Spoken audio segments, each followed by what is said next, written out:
The session will come to order. We will begin with the Pledge of Allegiance led by Councillor Ives, salute to the Mexico flag led by Councillor Lindell, and the invocation to this afternoon will be led by Councillor Abeyta. Please rise and silence your phones.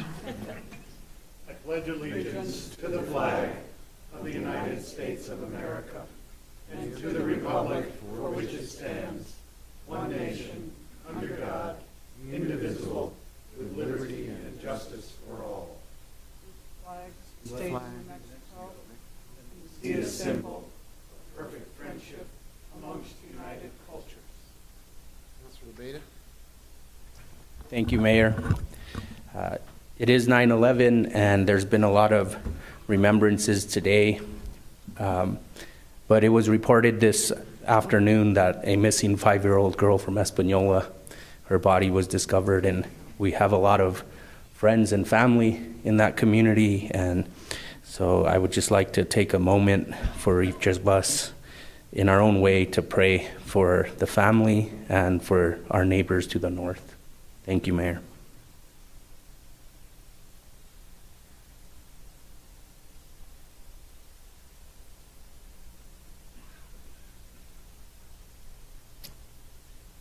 Thank you.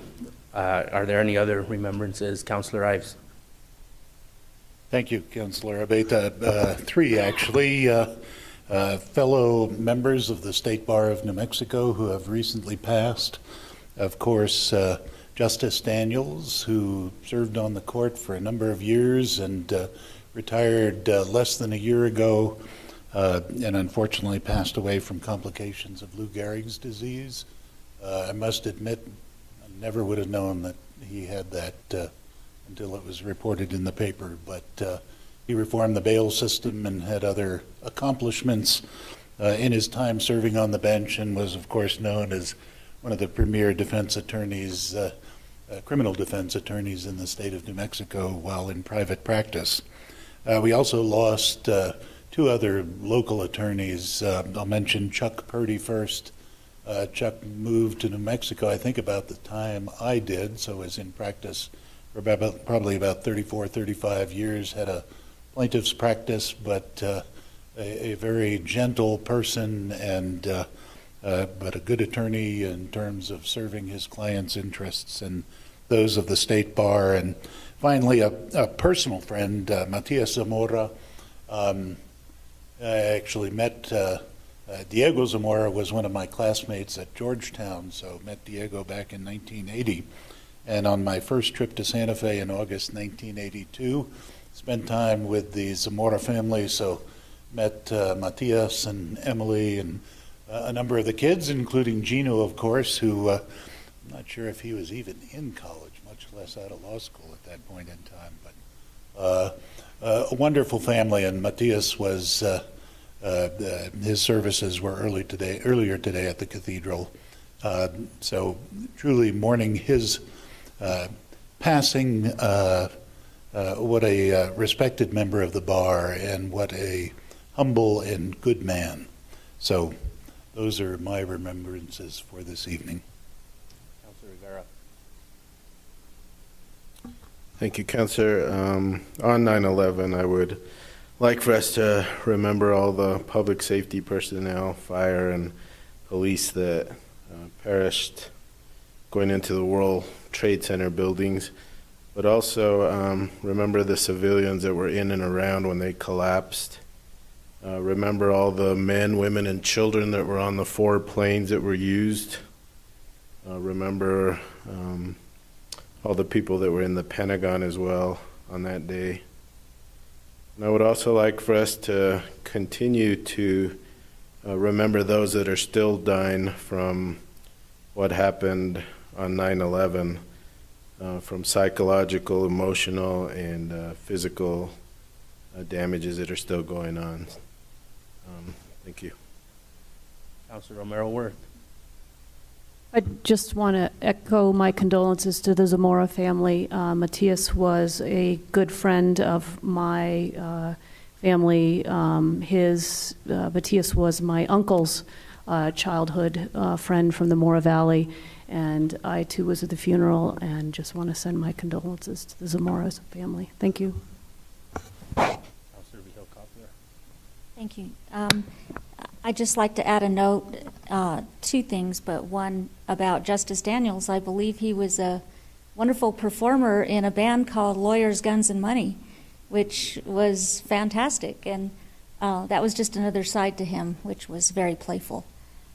On another note, I'd like this body to express condolences to our city clerk, Yolanda Vigil, who lost her aunt, Lorraine Montoya, her mother's sister, a very close and dear friend of her family. And we would like to express our condolences to you, Yolanda. Thank you. Thank you, Mayor.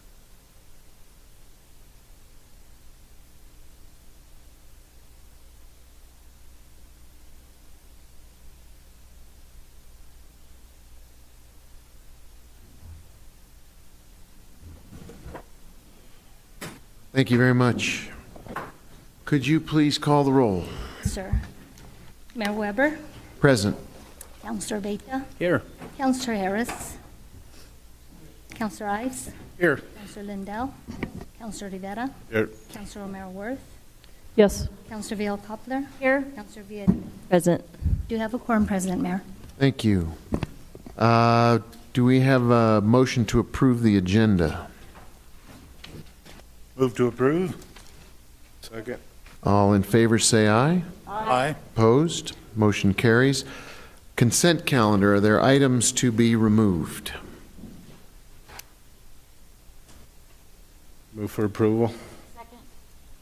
Okay. Could you please call the roll? Mr. Mayor, Whoop, excuse me. for the consent, we have two amendments for item E, and I want to acknowledge that these amendments will be incorporated into item E. Is there any objection? Or likewise, we can pull it for discussion. These amendments haven't been voted on, Mr. Mayor, Councilor Vieira. Okay, so we need, I'm just asking. yes, that is accurate? correct. They've been offered but not voted. Okay. So we need to take it off the consent That's calendar. that would be a good idea. Okay. And I'd like to take off E for discussion. Right, so E is on, well, we had a, we'll undo the motion the second. We'll pull E off the calendar. And with that, is there a motion on the consent calendar as amended? Second. Okay. Councilor Beta, Yes. Councilor Harris, Councilor Ives. Yes. Councilor Lindell, Councilor Rivera, Yes. Councilor Romero Worth, Yes. Councilor Villa Coppler. Yes. Councilor Villarreal, Yes. Mayor Weber. Yes. Thank you. Motion is approved. Thank you. We have before us item 8, which is the minutes from the regular city council meeting of August 28, 2019. Are there changes to those minutes, or is there a motion to approve them? Move to approve. All right, all in favor of approving the minutes, say aye. Aye. Opposed? Motion carries. We do not have presentations that I'm aware of, Mr. City Manager. Okay, in which case let's immediately go to the one item that came off the consent calendar, which was item E. There were several sets of amendments that should have been distributed to the council, some earlier this afternoon, some I think got to you before we came into the meeting, but they're all in front of us now.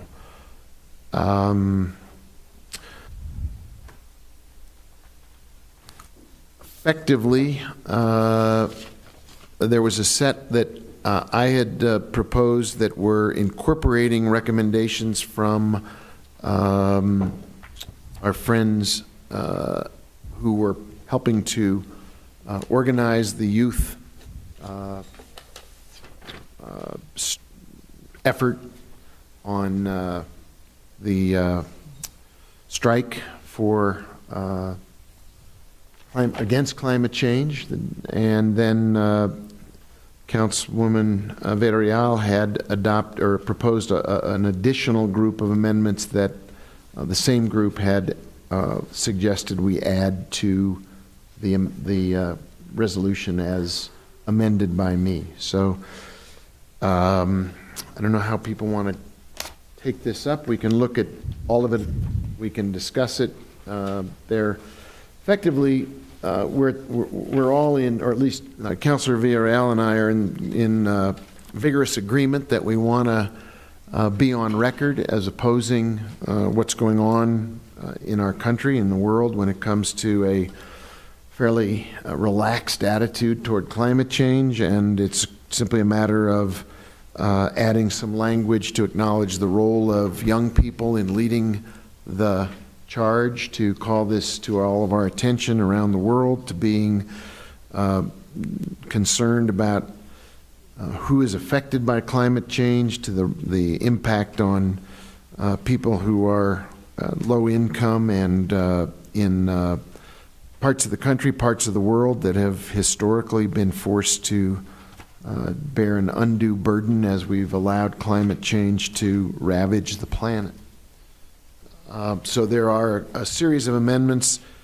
The one part that is not under consideration as an amendment, but I want to call to folks' attention, is the work done by our team in both Public Works and Public Utilities to create a document that's on our city website that compares the federal Green New Deal's proposals to the actions that our city is already taking, has taken, and is taking to address climate change. And there is a document on the city website that I think goes under the heading of the Santa Fe Green New Deal, which points out that while there is a great deal of concern about climate change, we're actually doing things about it already in our city government, in our departments, to address climate change. We can always do more. We can always make an expedited and more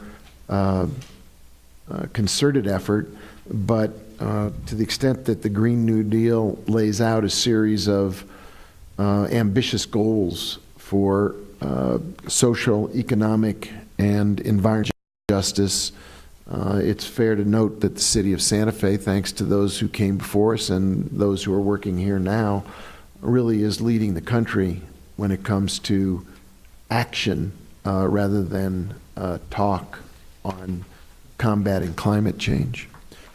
Councilor Villarreal, would you like to address this? Sure. Thank you, Mayor.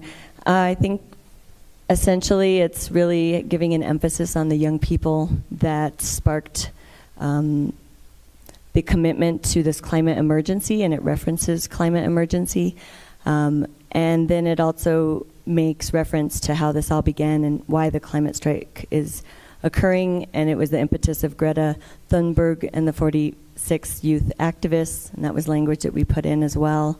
Essentially, it's really looking at youth leaders, even in New Mexico and Santa Fe, and making sure that when we talk about a just transition, that we're framing it in a fair and just way as it relates to ecologically sustainable and just and equitable. So those are just language aspects in the whereas, and of course on page 3, the final governing, therefore be it resolved, is really just making sure that we emphasize that we're joining counties and cities across the U.S. for the global climate strike on Friday, September 30th, and also that we're committing to take a bold action to make sure that our just transition and our goal for carbon neutrality in 2040 is also referenced. Essentially, that's the extent of it. And I apologize, these came in later on. There was an email sent to you, but I realize that not everybody checks their email before our meetings. We just wanted to make sure that we get this in as the statement because of the fact that the climate strike is occurring next Friday.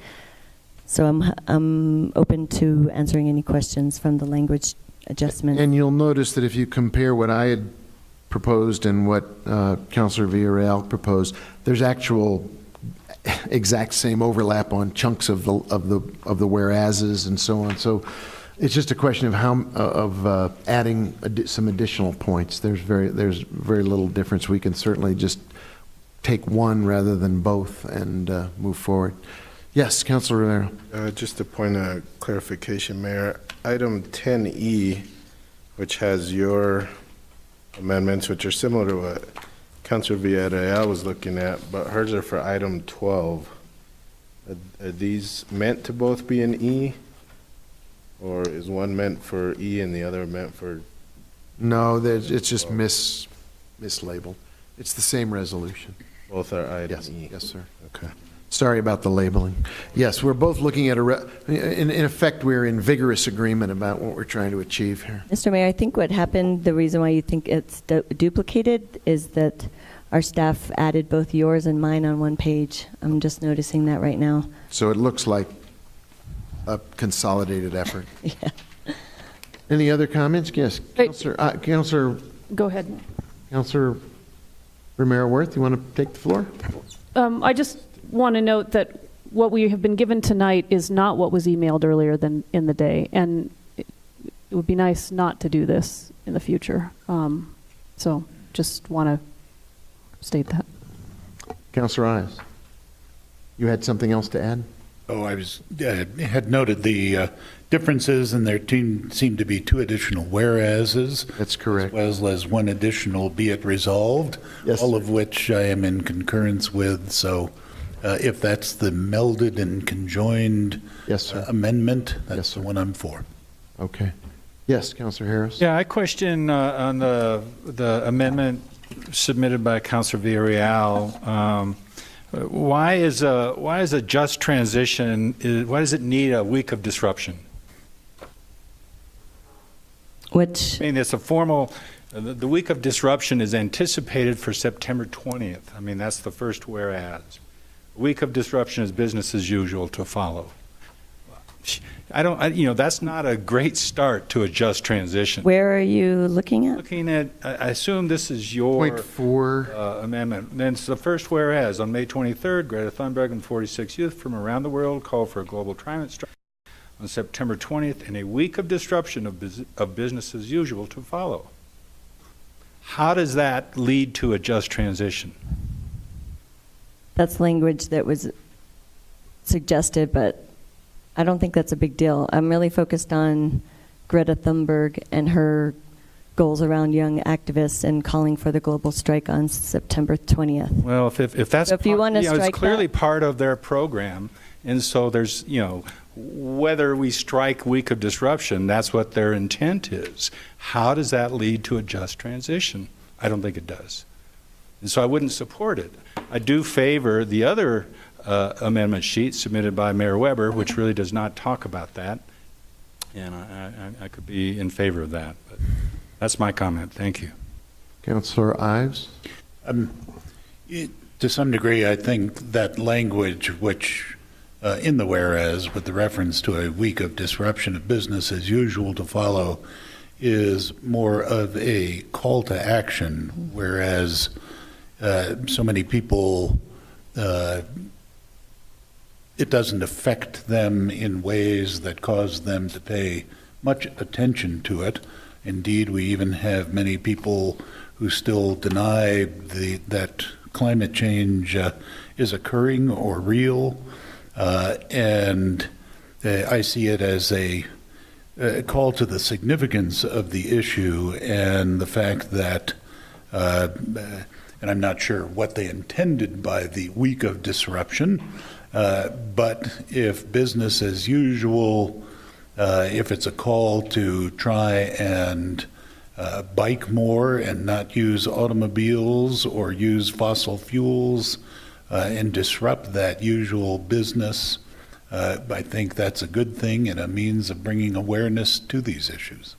Councilor Villarreal, I think, was going to respond to your point, Councilor Harris.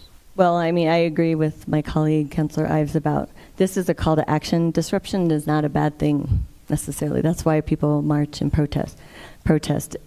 I am not wedded to that language. You can strike it if you want. I'm just wanting to get the bulk of what we were trying to say on May 23rd, talking about Greta and her leadership, local leaders of Santa Fe, et cetera. Councilor. Particularly in this day and age, things are interpreted by different people, across the spectrum. I mean, week of disruption, yes, could be as benign as let's ride our bicycle. It could be, any number of things that would, perhaps lead to violent action. I don't know. But I just don't see a reason for it to be there. I don't see a reason for it to be an introduction to a just transition. If a just transition needs disruption, then, I've said enough. My point, I will favor and vote for the amendment sheet submitted by Mayor Weber, but not by Councilor Villarreal. Thank you. Thank you, sir. Mr. Yes, Mayor, yes. so Councilor Harris, the whole section that you said you were supportive of is a combination of mine and Mayor Weber's. So if you want to just strike out the week of disruption at business as usual, that's fine with me. But the rest actually flows and it went in unison.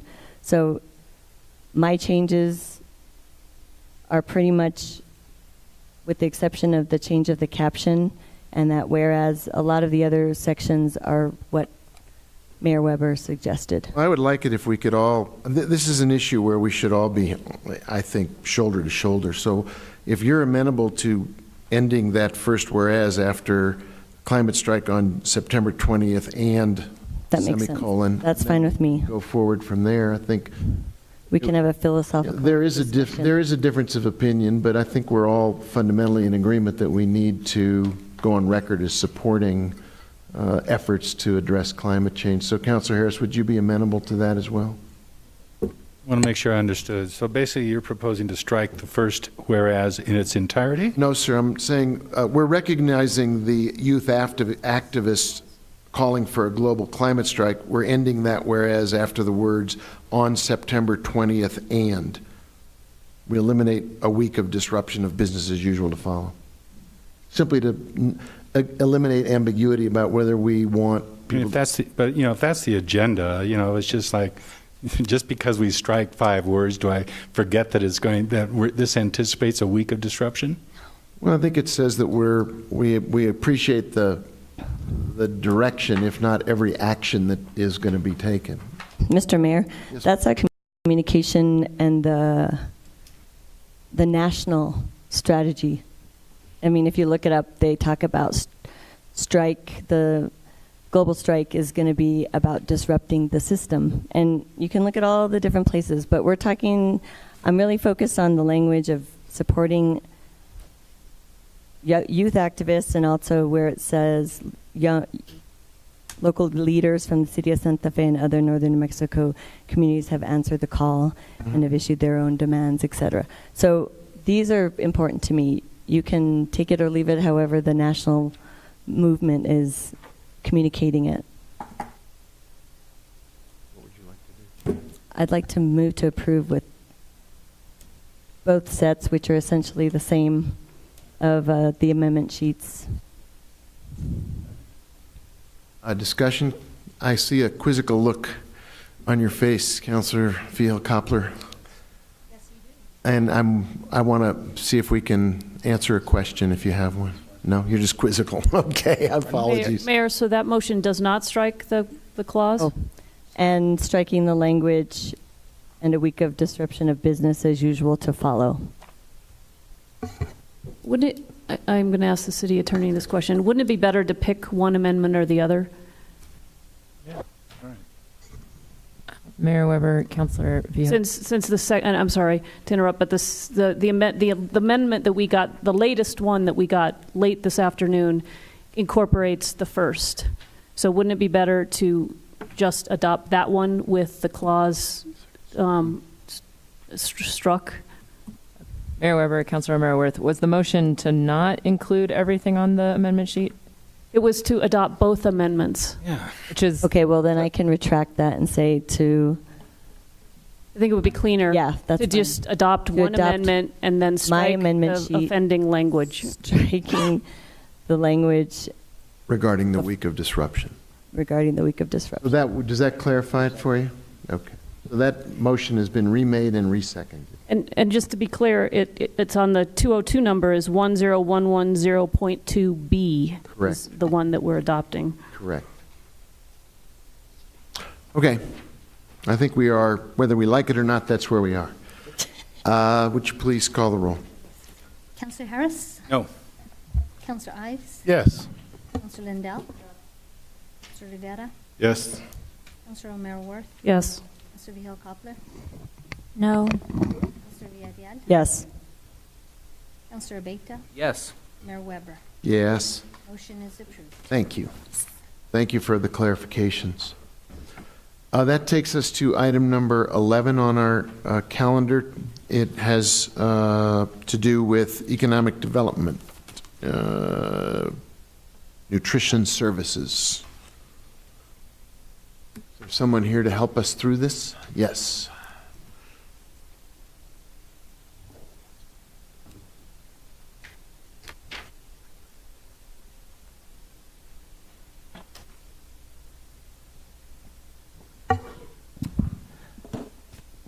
Good evening, everybody.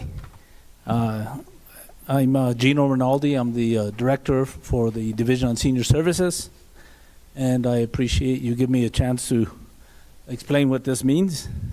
In the simplest form, we submitted a letter on a requested grant that was being given to us by the state via the AAA, or the Area Agency on Aging.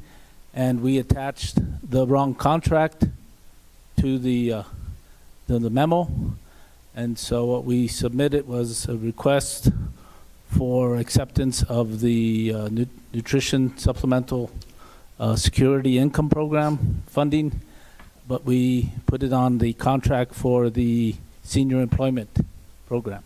So what you have in your packet is the correct contract with the correct memo and the correct summary of contracts. So that's what we have. And Thank so you. I apologize for the error. Are there questions, Gino? Is there a motion? Mr. Mayor, I move to approve. Second. Okay. We have a motion. We have a second. Is there discussion? Could you call the roll? Councillor Ives? Yes. Councillor Lindell? Councillor Rivera? Yes. Councillor O'Meara Worth? Yes. Councillor Vihel Coppler? Yes. Councillor Villarreal? Yes. Councillor Abeyta? Yes. Councillor Harris? Mayor Weber? Yes. Motion is approved. Thank you. Thank you, Gino. Item number 12, Councillor Ives, is a resolution supporting proposals to boost the efficiency requirements in the 2021 International Energy Conservation Code by at least 10%. It's your proposal, but we have staff to speak to it. Please. Can you use the mic a little more effectively? Thank you. Okay. Mr. Mayor, councilors, thank you for your time today. Just to explain a little bit about what the resolution is, the International Code Council is a group that writes our building codes, and the state of New Mexico adopts them, and then the city adopts them.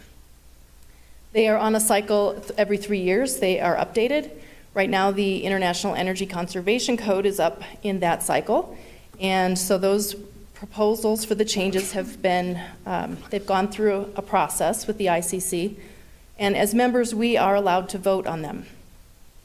We are given 8 votes. We have not identified which of our staff will be the people voting, but we wanted to have a resolution that essentially has the City Council ask those voters to support the energy conservation measures that have been proposed in the tune of about 10% efficiency. Councillor Ives, you want to speak to it, or are there questions of staff at this time?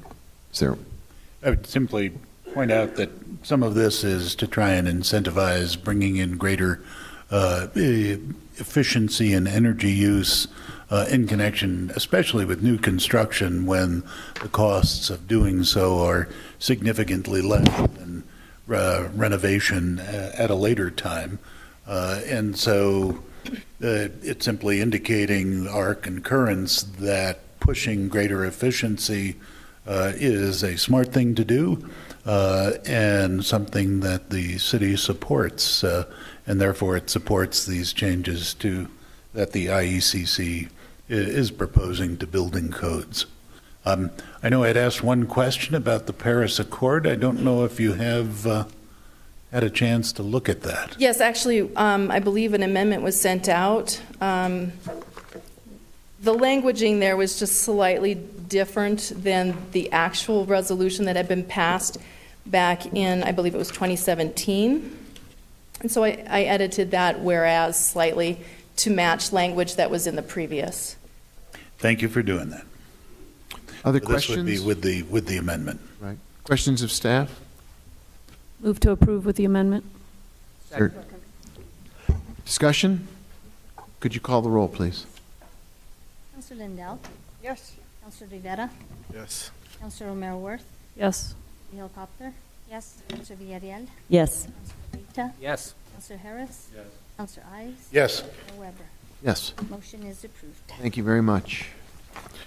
Item 13 brings us to wine and chili, and there's an amendment before us offered by Councillor Vihel Coppler as well. Jesse, you want to speak to this? Thank you, Mr. Mayor and councilors. The item before you is a resolution for the approval of the service of alcohol during a wine tasting event produced by the Santa Fe Wine and Chili Fiesta at a location on city property on an annual basis for 5 years beginning in 2020. This resolution is required pursuant to Section 23-6.2 of City Code and relates only to the approval of the consumption of alcohol. The version in your packet lists 3 potential sites at which the event could be held: Fort Marcy Ballpark or Majors Field, MRC, or Midtown Santa Fe. Public Works Committee on Monday suggested that the locations be prioritized by the Wine and Chili Fiesta. Earlier today, I attended the board meeting of Wine and Chili, at which they voted unanimously to put Fort Marcy Ballpark as their first choice, including Majors Field, followed by the MRC, and finally Midtown Santa Fe. The executive director of Wine and Chili also supports Fort Marcy as the preferred location. Participating restaurants have expressed their support over the last several years for a move closer to town for this event, as it makes participation much easier logistically. Most restaurants pack up immediately after the grand tasting and go right back to their establishment to provide dinner service to the many attendees. Participating restaurants also believe a location closer to town will make it easier for attendees to enjoy dinner at one of the restaurants at which they just sampled food, as there will not be that long trip back into town. Wine and Chili was started 29 years ago by local independent restaurants. 2020 will be the 30th anniversary, and it was started as a way to fill a gap in the city event calendar. This event now provides a crucial source of revenue for local hotels and restaurants and has an indirect economic impact on many other parts of our economy. As mentioned in the resolution and detailed in an economic impact report commissioned last year that I provided to you earlier, the Wine and Chili Fiesta generates $5.5 million annually in total economic impacts. Santa Fe Wine and Chili Fiesta was recently selected as the 3rd best wine festival in the U.S. by USA Today's 10 Best. The site committee for the Wine and Chili Fiesta has visited all of the locations and had extensive discussion with staff at the Parks Department. Additionally, they have discussed concerns about damage to grassy areas with the company that will provide the tents for the event. The company has confirmed that they can use smaller vehicles to shuttle equipment to the various locations to reduce the impact on the property. Michael Trujillo, president of Wine and Chili, is available for questions as well. There's an amendment on your desk approved by the Public Works Committee, as the mayor noted, that requires final approval of the logistics and capacity of the selected site by the governing body. There are concerns about this amendment from the city attorney's office, as it is not related to the title or function of the resolution. Additionally, section 23-4.9 of City Code states that applicants for use of city parks shall follow and be subjected to the procedures, requirements, and restrictions adopted by the governing body. City attorney can elaborate if necessary. City attorney? Mr. Mayor, Mike Prince and I looked at this just this afternoon, and I am concerned because the original resolution was just authorizing the consumption of alcohol, and that's a specific task that the governing body oversight authority has for these types of events, but it does appear in our ordinances that the governing body has delegated event management to Parks and Rec staff. So this would be a deviation from the standard process, and it would be treating this particular entity differently. Councilor Vihil-Coppler, you had proposed the amendment. I guess it's appropriate you should speak to whether the amendment is or is not within bounds, but what the intent is certainly important. Thank you. We did have quite a discussion at Public Works, and this amendment isn't exactly, I have some amendments to my amendment. But I will start with the discussion at Public Works, and one of the biggest issues, among others, that I had was that this agenda item, I believe, is a misnomer. And it should, the Wine and Chili Festival event, I fully support, and I believe, though, that with what was said at the meeting, this event is something that perhaps this organization will want to continue year after year and not reinvent the wheel if it could possibly happen. So it's more important, I believe, to choose the venue and have this governing body have some input and discussion about each site and what it means to our organization, to Parks and Rec staff, and to the public. Because if this becomes an ongoing event on a city property, it's more than just about alcohol. It's about the wear and tear and the use of any particular parcel of property that is chosen. So somewhere along the line, I guess, alcohol always comes in first because that's maybe what's thought of, but this is, to me, somewhat similar to somewhere our founding fathers on this body decided we were going to have Santa Fe Fiesta. Somewhere the founding fathers decided we were going to have the Indian market and all of those other things that we do. And it does have an impact on our city staff. It has an impact, some of those things still today have an impact on our coffers and our financial output to some of these. And so I would expect that these things need to be discussed, especially if it's an event that may continue from year to year. So whether alcohol or this or that, or it's not appropriate to introduce amendments and all that, I think the real subject is having Wine and Chili, and that was some of the direction we gave, was to have them prioritize what venues they wanted first, second, and third. And that, I believe that was part of what the amendment was at Public Works, was have them come before us and give us their first, second, and third choice. I don't see that as an approval item to discuss tonight. And I envisioned that we would have another meeting where this would come forward, and we talked a lot about the logistics of what this would mean and what commitments the Wine and Chili Board could make to ensure that the city had no cost in this, which is another amendment to my amendment. So I just think this sort of, I don't know where this title came from, but it's a little more than just serving alcohol. Serving alcohol could even be in the same discussion. It could be a two-part agenda item, a two-part approval process in one item, or it could be one following the other. But there's a lot of consideration, especially if Fort Marcy is chosen. I know that the neighbors have been concerned about the noise that glass makes when you put it in the recycling bin. What's this going to do, what traffic control will we have? There's a certain amount of people you need from the police department where they get involved based on the number of people that come to an event. So, and of course, Parks and Rec, what will happen to the grass? Who's going to be responsible for that? There's so many things. And as one counselor here, I am not in favor of the city spending one dime on this. And I did have a really good discussion with the board chair, Michael Trujillo, yesterday, and I got a lot of assurances. I felt a lot better about things, and I envisioned that we would come together as a group and decide, not tonight, what venue would be chosen, but I'm happy that there was some priority, because there's some drilling down we need to do administratively on this. And if you it's not a big event as Zozobra, but it involves alcohol for one. Zozobra, at least on the outset, doesn't seem to involve alcohol, but it's similar. I know Ray Sandoval works very hard with the neighborhoods, and so we need to do a little bit of notification, I think, on this, if it's Fort Marcy. I myself like the MRC. It's beautiful out there and such, but that's not my call.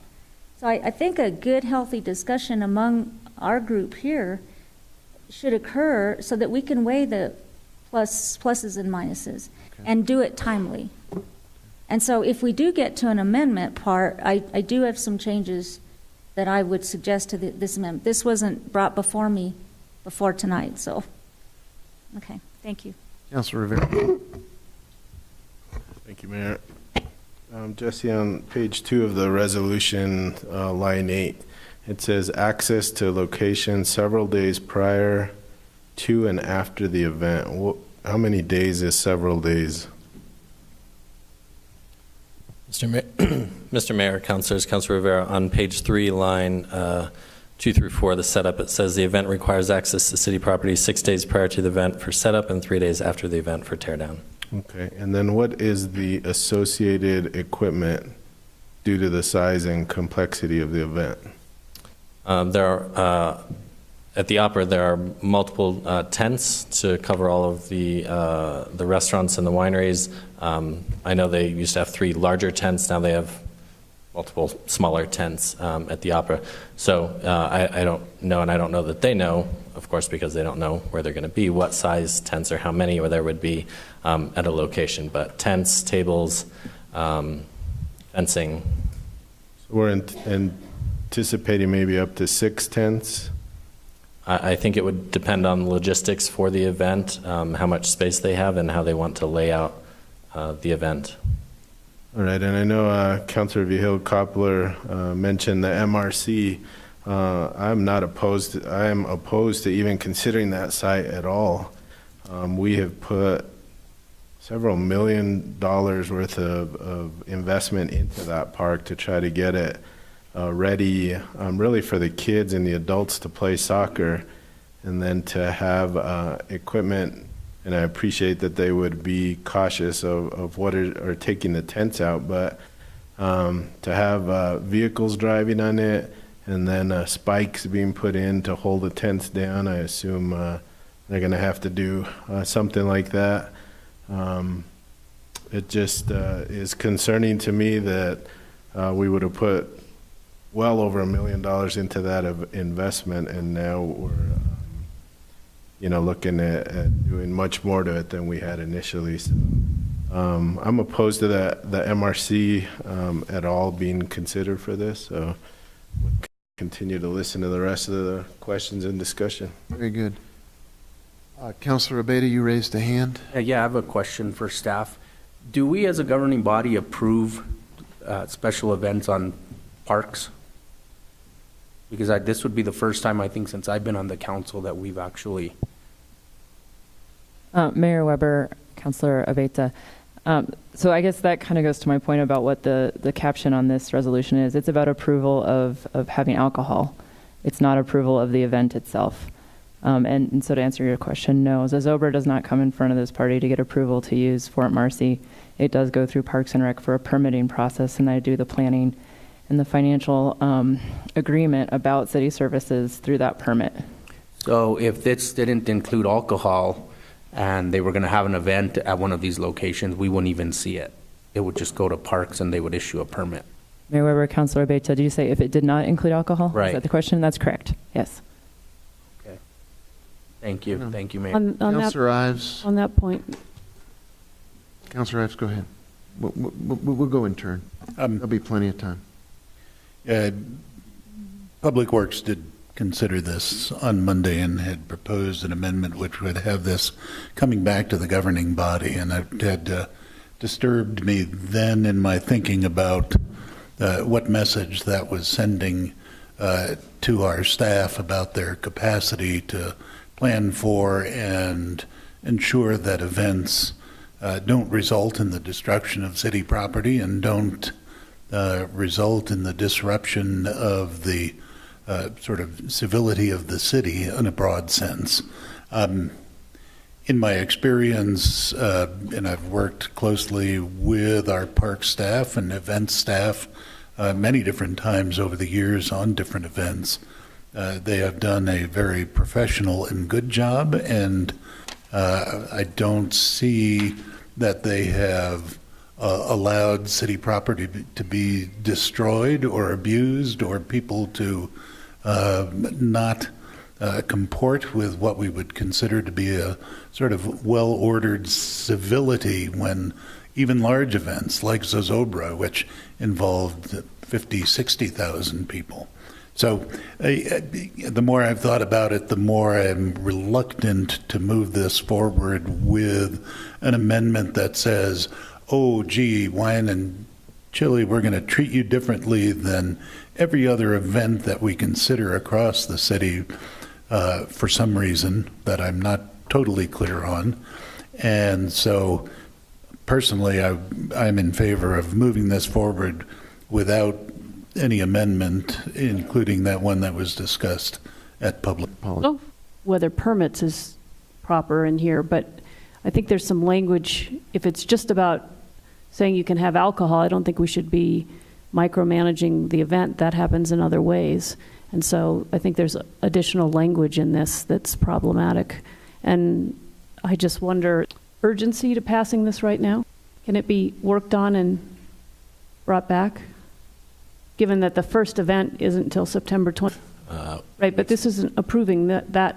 Correct. But there's a lot of planning that goes into a new location. If it's at the Opera, they have already a layout of how everything's going to work. It does not take a lot of planning and preparation for that. But with a new location, especially since we don't know where that exact location is going to be, as that will depend on discussions with Parks Department, there is a need to do this well in advance so that they are prepared. Okay, but so well in advance, they have to know by the time of their event? It's not required that they know by the time of their event. I assume you mean this year. Correct. So, I mean, we're approving alcohol for the first event, I mean, for several years, 2020, 2021, 2022, 2023, 2024. So, and I think this thing needs some work, and probably more work than we want to give to it right now, given the agenda that lies ahead. So I would think that we either need to we can pull it and work on it between 5 and 7, the 5 o'clock session and the 7 o'clock, bring it back at the 7 o'clock session if it's really urgent, or we can delay it until the next meeting and make the necessary changes. Councilor Lindell, then Councilor Harris. I think in commenting on that, Councilor Romero-Worth, I think that probably the organizers of the event would like to be able to, when they have the event this year, knowing that they're not going to be back at the Opera next year, be able to signal where the event might be. Councilor Harris? We did have a long and healthy discussion Monday night, and we talked about this particular point. And yes, Mr. Randall spoke, and they would like to signal, to use your phrase, but further questioning, it was not essential. It was, it was not essential. It's certainly preferred, but it's not required. It's not essential.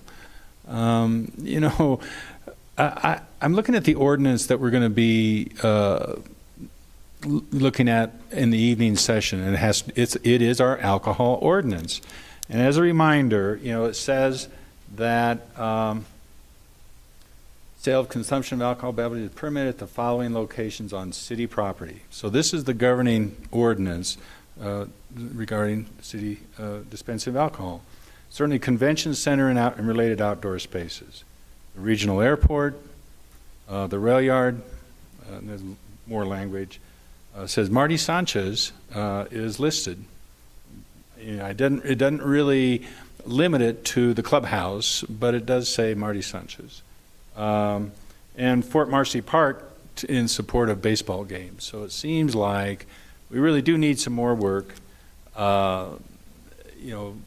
McSherry has pointed out that this is kind of a different tack from what we would normally do for serving of alcohol on city property. I question whether it absolutely has to be dealt with now.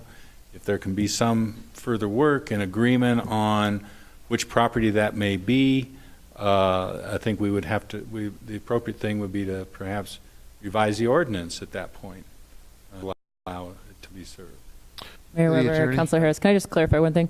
I think the resolution as written initially was generally the way that the body does approve alcohol on city property, with a couple maybe outlying elements. One, that it named 3 different locations. That's certainly different, I think, than most of the other ones you see. Typically, they name 1 location, and that's the location you're approving. So this was different than other resolutions in that sense. And then something you might want to do is look at the procedures, requirements, restrictions about requests for public parks and use of property, and if there's some duration, constraints you want to do, that those types of things come to the governing body, because I'm hearing those are maybe some of the concerns with this one, is how long it's taking, those types of impacts. Maybe certain events should rise to that level versus others, but we don't have that currently in our ordinances about certain events requiring higher approvals versus others. So I think those are the types of things that I'm hearing that might be policy questions. I don't think this resolution itself, other than the fact that it is more than one date and more than one location, is necessarily different than other resolutions you've seen that do this type of approval. Okay, thank you. But on that, Go ahead, yeah. so On that point? So in other resolutions like this, we talk about what kind of setup is required? Mayor Weber, Councilor Romero-Worth, I actually defer to Jesse on that one. I'm not remembering off the top of my head. Mr. Mayor, Councilors, Councilor Romero-Worth, that is not required by code. All of the other items on there, including the permits, are required by code to be laid out in the resolution. Setup was additional. And the required insurance That is required by code? And currently in what is currently in city code, it is not required. However, in the bill that you will be discussing this evening, that would be an amendment to include insurance, because that has been a request from a risk to include insurance. Okay, so if we're trying to get this done tonight, if we strike the setup language and we strike, I don't know, and you have to have location as part of the code? That is correct. I don't know. I mean, if you strike the setup language and you don't pass the amendment at Public Works, then you move this forward, and then we work on the rest of these issues in a separate measure. Might be the path to take. Yes, Councilor Rivera. Sorry, Ms. McSherry, if this resolution, which includes locations, were to be passed, it contradicts the actual ordinance, which gives specific parks that can be, where alcohol can be served. I assume the ordinance would supersede the resolution. Mayor Weber, Councilor Rivera, in what way were you saying it conflicts? MRC is not considered, and I don't believe Midtown Campus was considered for alcohol in the ordinance. So, and this, I think, would be like this is the last category of places that can be approved via resolution. I believe that was the category it would fall into.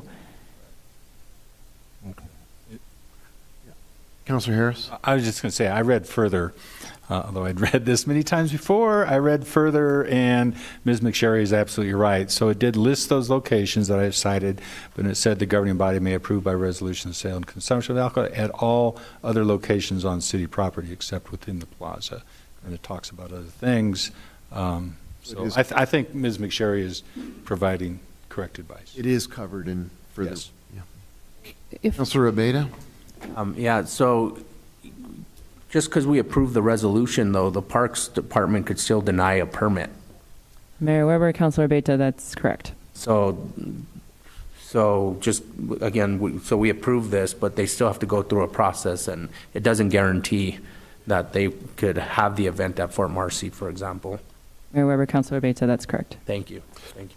Councilor Mayorworth? Just one other thing to address Councilor Rivera's issue with the MRC. The other thing is, I mean, if the preference from Wine and Chili is in the order of, and let me make sure I have this right, Fort Marcy, MRC, and then Midtown, is that correct? That is correct. But then I heard you say that they would like to be closer to town, so MRC is further from the restaurants. So it seems like if we took out the MRC tonight as a possible location based on Councilor Rivera's concerns, that might not be, that might be okay with Wine and Chili folks, just because they did want to be closer to town and the other two locations are closer to town. So people can, after the event, go to the restaurants and extend their evening. Mr. Mayor, Councilor Mayorworth, you could do that. I think they're also happy if you strike Midtown as well. There's not really an ideal location at this point for this event to be there. With the unknown of what's going to happen, it is potentially not a long-term solution either. So if you want to narrow it down to one location, then their preference would be Fort Marcy area.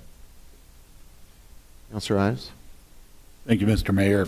Just to focus the discussion, I'd like to make a motion to approve the resolution, but striking those portions of the section identifying locations to only Fort Marcy Park, and also striking the reference to setup that are currently in the resolution as drafted.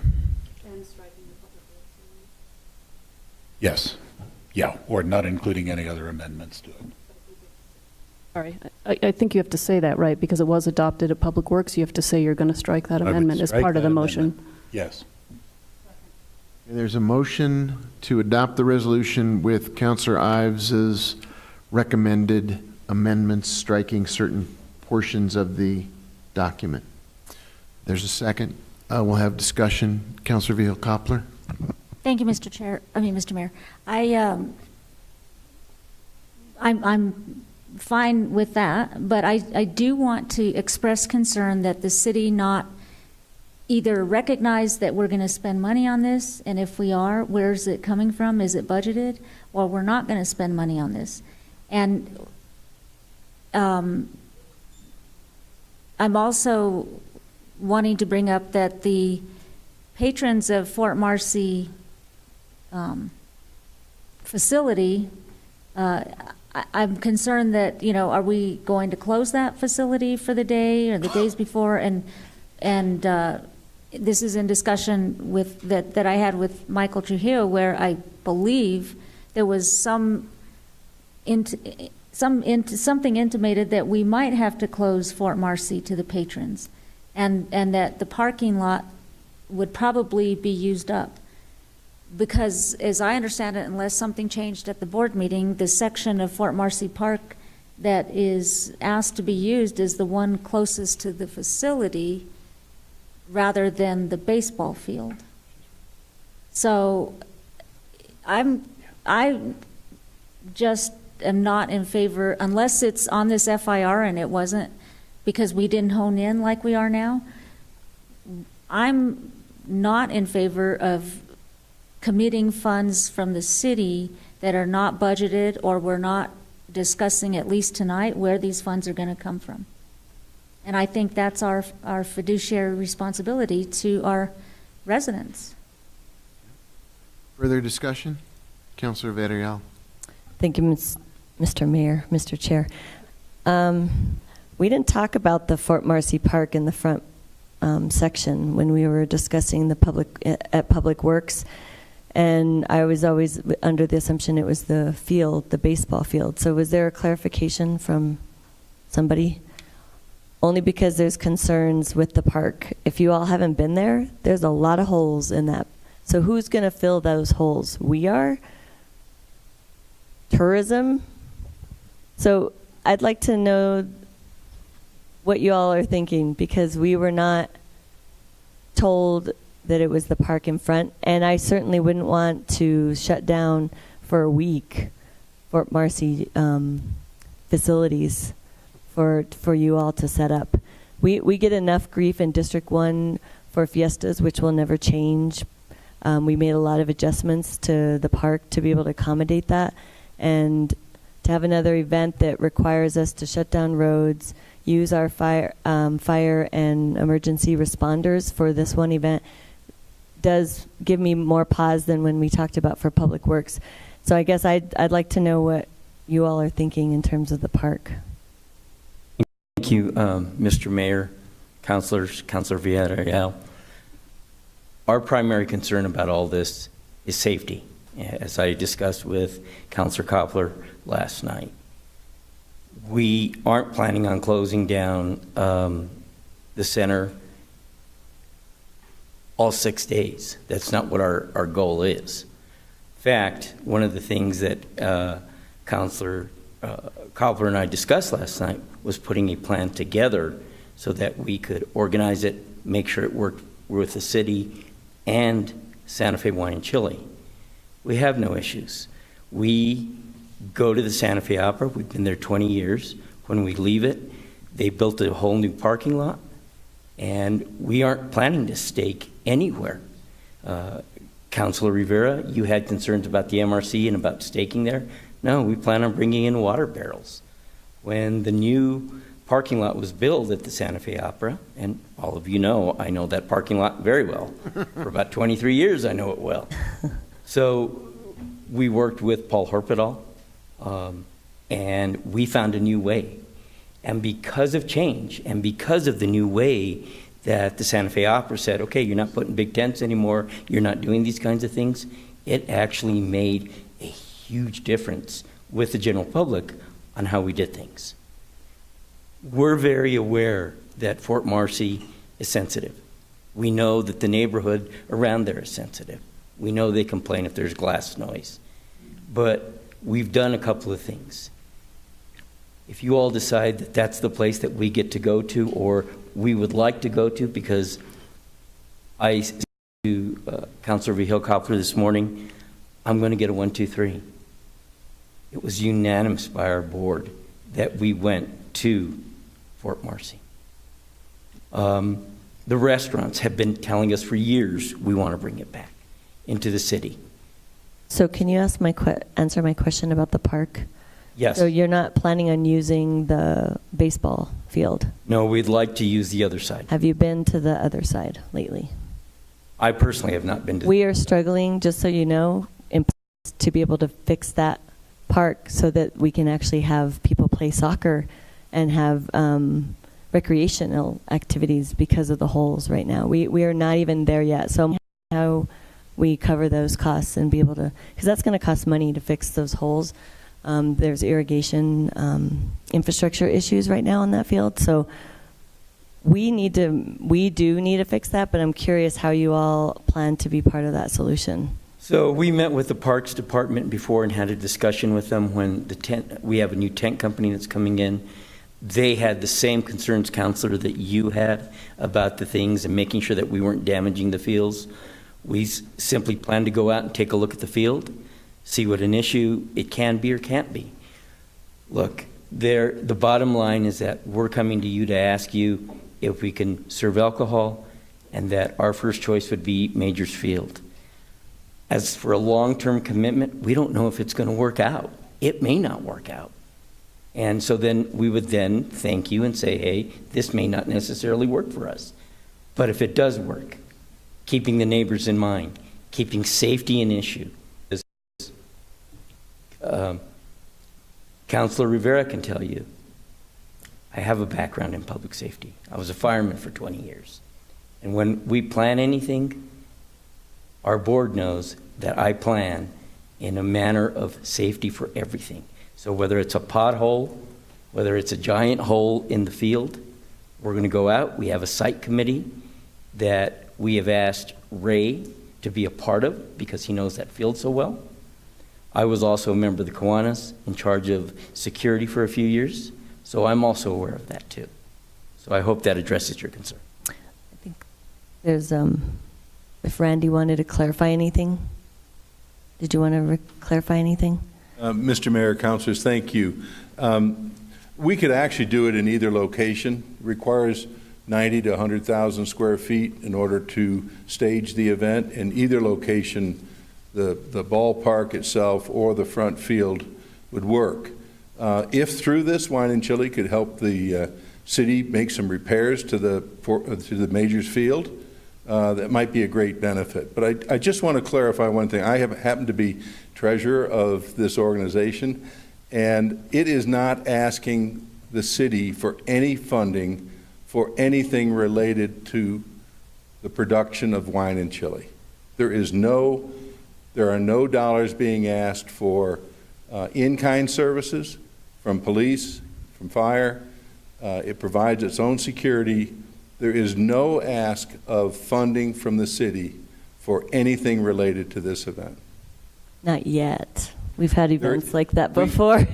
We have been for 29 years at 4 different locations, and we have never asked our landlord for any funding to help us stage this event, and we will not change it if the city becomes our landlord. So I think we share concerns about, it's not so much about city providing funding from our general fund. I guess my concern, and I share it with Councilwoman Vigil-Koppler, is our staff will always be involved. Even if you say that you have the private sector covering everything you think you need, we will still have to pick up the trash. We will still have to deal with all the things. So I would love to know how you avoid that, but I still think our city staff will be affected by it. And then not to mention our neighbors. So, and Councilor Lindell should know as well what that's like. Councilor Lindell. Thank you. I've spent a fair amount of time in the last couple of years looking at funding for different events, and I worked on that with Jesse in the past. Of course, there does end up being some amount of city time that gets put into some events, but we have an awful lot of them, and we get through them all. And we do more and more of them every year. And I think that it would be unfair to not recognize that.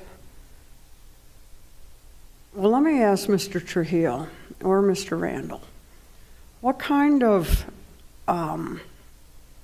fiscal impact does this event bring to us?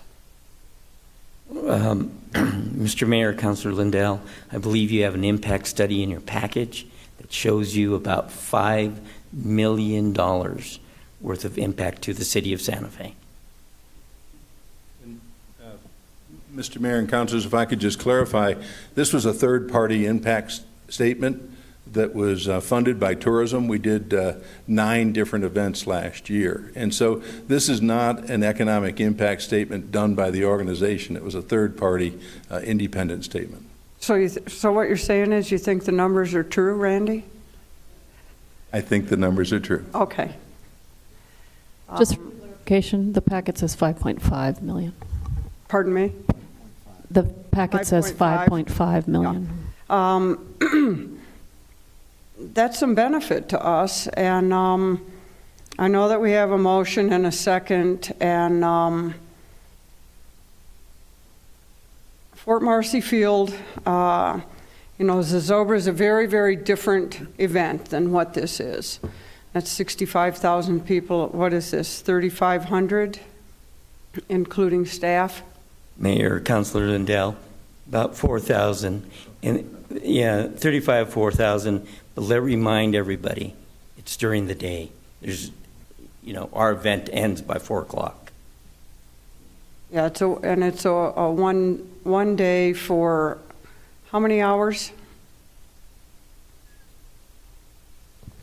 Mr. Mayor, Councilors, Councilor Lindell, the event itself is from 12 to 4, but there will be some set up by the restaurants prior to that and takedown afterwards. But approximately 4 hours of a number of people on the field.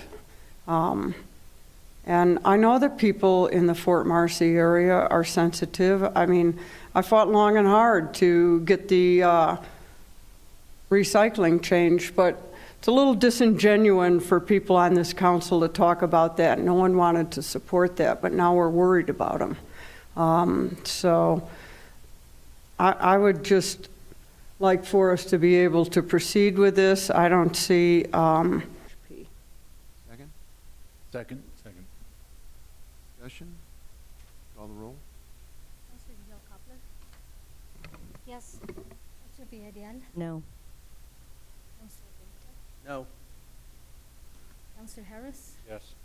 Councillor Ives? Yes. Councillor Lindell? Yes. Councillor Rivera? No. Councillor Romero Worth? Yes. Mayor Weber? Yes. Motion is approved. Thank you. Thank you very much. That brings us to item number 16. Andrea, do you want to speak to this? Thank you. Mayor, councilors, item 16 on your agenda is requesting approval of a non-disturbance and internment agreement between the City of Santa Fe and Casey Jones LLC. Casey Jones LLC has entered into a purchase agreement with the Rail Yard Flats LLC, and in order to have financing to obtain a mortgage to purchase the property, the mortgage lender, the Bank of Albuquerque, needs the city to sign a non-disturbance agreement, memorializing that the city will not be disturbing the site itself, in terms of if there is an amendment to the lease and management agreement, it must be approved by the lender if it affects the lender's rights. So it is a narrowed scope asking for their approval. We do have Richard Chosky here, who's from the Santa Fe Rail Yard Community Corporations, if you have any questions regarding their sublease or their purchase. And we also have Jenica Jacobs, who is here representing Casey Jones LLC. Thank you. Just to clarify, it's not a non-disturbance agreement, is it? Or am I missing something? No, it's a non-disturbance agreement. There was a typo in. Oh, okay. Just checking on legal matters, making sure we're not entering into a non-disturbance agreement. Right, Councilor Harris? Absolutely. Thank you. Thank you for your attentiveness. Are there questions of, yes, Councilor Villarreal. Thank you, Mr. Mayor. Just curious why the Rail Yard Flats LLC is selling? You know, I don't know the answer to that exactly. Maybe Richard has an answer. Richard?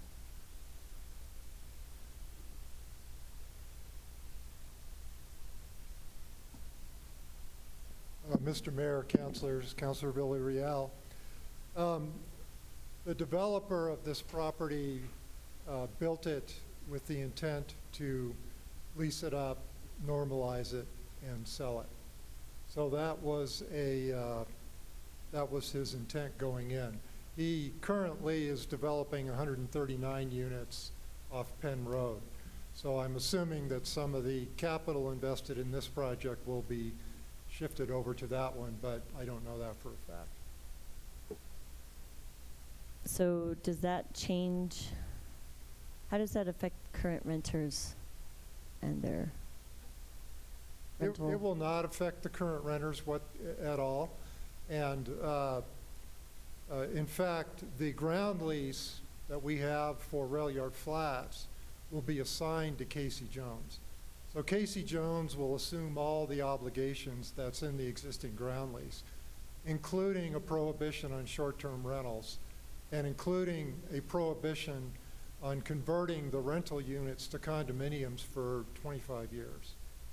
So we worked with the developer to get this project entitled with the goal of adding to the rental pool of apartments in the city. Okay, just wanted to make sure that current renters, we can't control rent increases, so that could be at the... No, Counselor. Okay. There's no provision in the lease to control the rents the owner of the building charges to the renters. That would be true regardless of who the owner is. Yes. Thank you. Councilor Lindell? Thank you, Mayor. Hi, Richard. You mentioned the point that I wanted to bring up, which is we did have an agreement on the development of that property that there would be no short-term rentals. Yes. And I hope that the new owner, Casey Jones LLC, is clear as can be about that. That was one of the items in our due diligence when we researched the buyer. It's a family trust. And we met with them, reviewed their financials, which is a standard procedure for us for the approval of any assignment of any lease in the rail yard. So we thoroughly researched this question because it's very important to us and made sure that they were very aware of both of those major restrictions. Why did this have to come to us so late? Counselor, in the past, subordination and non-disturbance agreements have been handled administratively. So in my 15 years in the rail yard, this is the first time it's ever come to council. I would have to ask Andrea or the city attorney to comment on that. Mayor Weber, Councilor Lindell. We were aware of one prior, and there may have been more, but we were given one example, and it appeared the city manager had signed. It was my preference that it come to the governing body because, and I did not analyze the terms of the prior one in detail. This one of my questions was, does this at all modify any of the rights or oversight of the governing body pursuant to the master agreement? And I think we thought there was to some degree yes, and that's why we thought it should come to the governing body.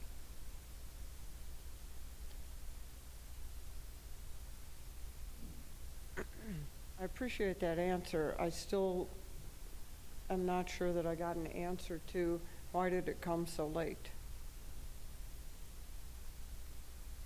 Mayor, Councilor Lindell, we were negotiating the agreement, so it was brought to our attention and researched just several weeks ago, and then it started getting into the finalization process, which started last week on Monday. We didn't have a final document until Friday, and so that is why it is so late, and their closing is scheduled, I believe, for September 16th, and that is the reason.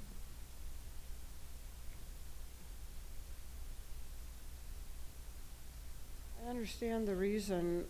It just seems like it skirts how we typically do business here, and we have lots of important things that come up that still go through the process of going through committees. So hopefully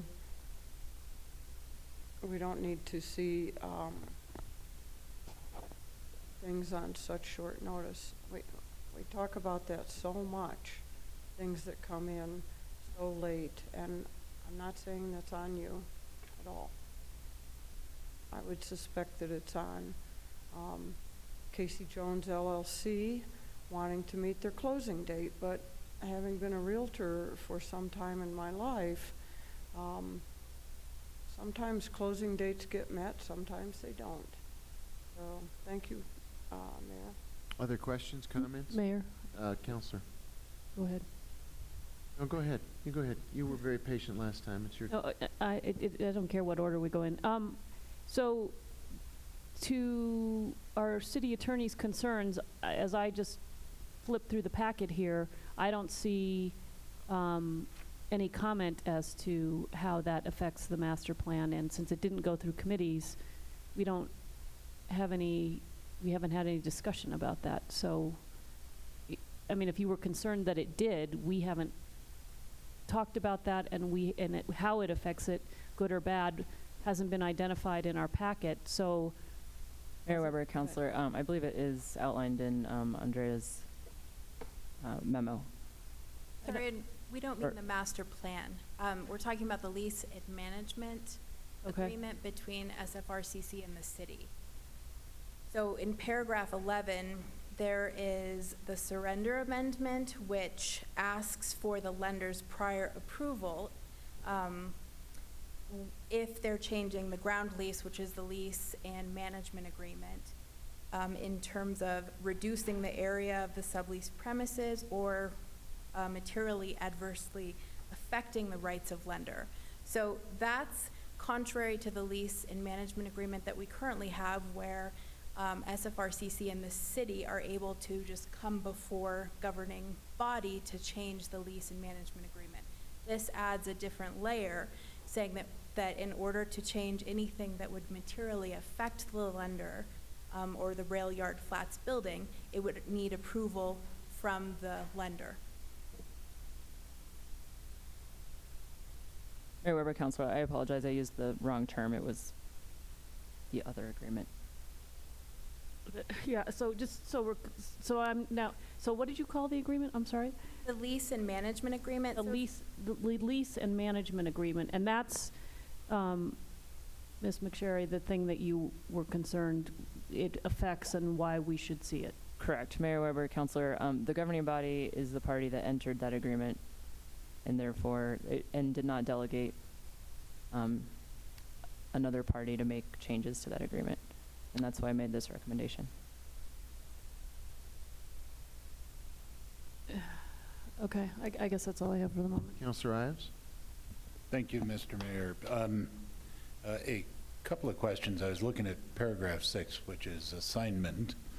And about the middle of that, a little below the line that begins continue to be used, and then it uses the word predominantly for residential purposes. And there is a reference there to the rail yard master plan leasing preference.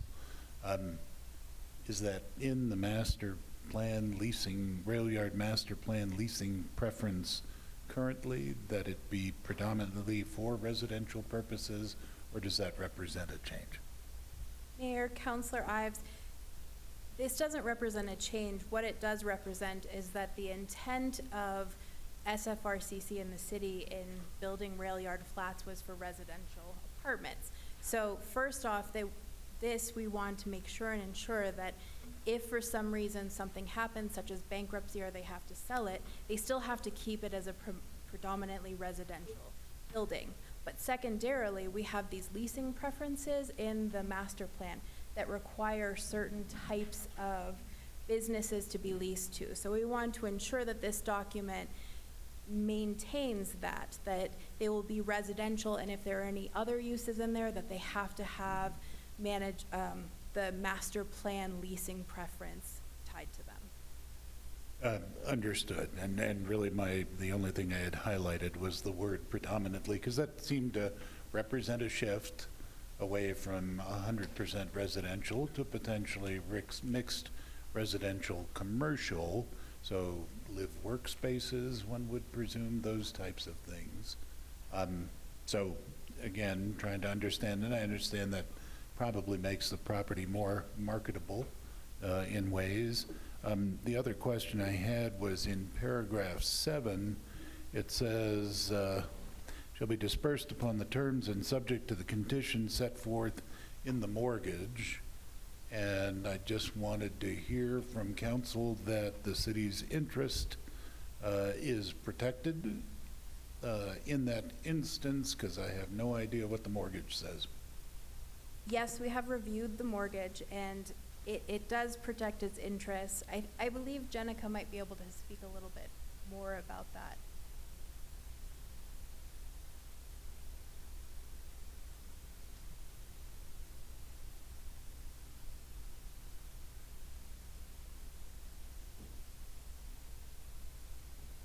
Thank you, Mr. Mayor, councilors. I also don't have the mortgage in front of me, but typically a mortgage is set up to protect the lenders. Our council members would like you to identify yourself. Oh, please, I'm sorry. My name is Jenica Jacoby, and I'm counsel for the borrower, Casey Jones. Thank you. LLC, who's very excited to acquire this property and to manage it. They're very impressed with it and looking forward to working with the city on it.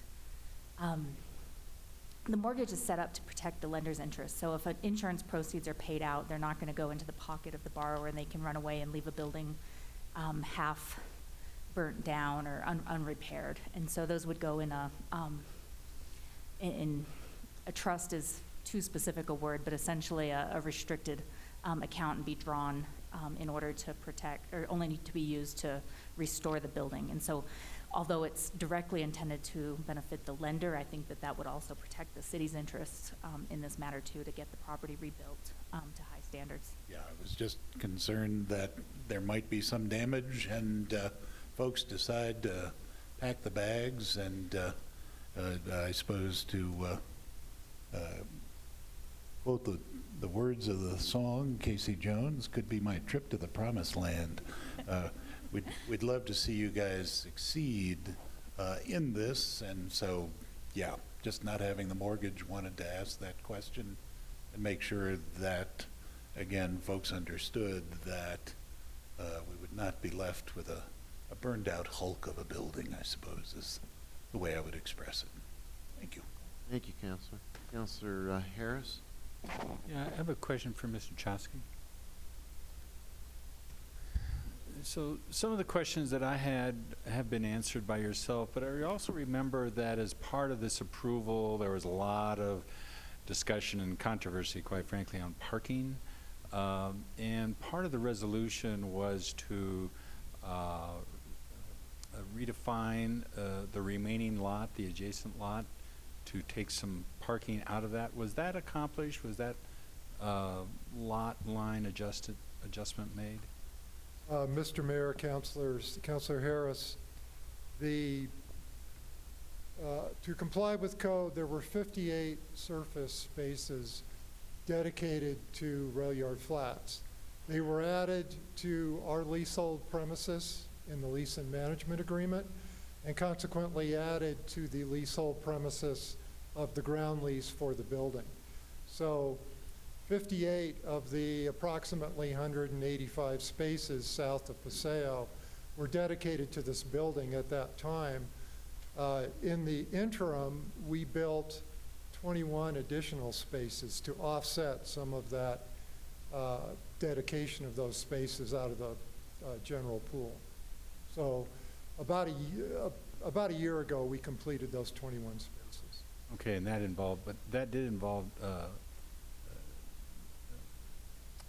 lot, not a lot split, but a lot line adjustment, I suppose. Councilor, it involved a bifurcation of the available lot from about 20,000 feet, 25,000 feet down to 10,000 feet.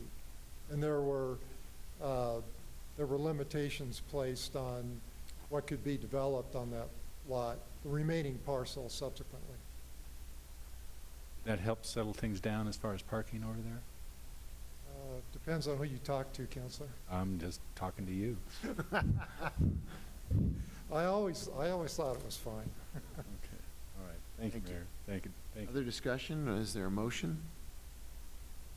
Move to approve. Thank you. Could you call the roll, please? Councilor Villarreal? Yes. Councilor Baker? Yes. Councilor Harris? Councilor Ives? Yes. Councilor Lindell? Councilor Rivera? Yes. Councilor Romero Worth? Yes. City Hall Coppler? Yes. Weber? Yes. Motion is approved. Thank you. Thank you. It's 6:45, and we got a busy evening ahead of us.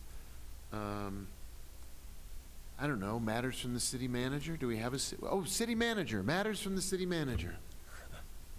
Mayor, councilors, it's sort of hard thing there to follow since you're saying we don't have much time till 7, so I will go quick. A couple things I do want to say, and we have somebody here I want to introduce. So September 11th, thank you to the councilors for appropriately recognizing the importance of that.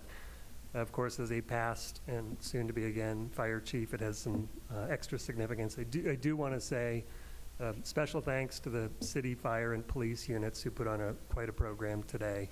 I think it was a great remembrance event, and so thanks to them. You all will be delivered over the next couple days. I'm still here for 2 more days.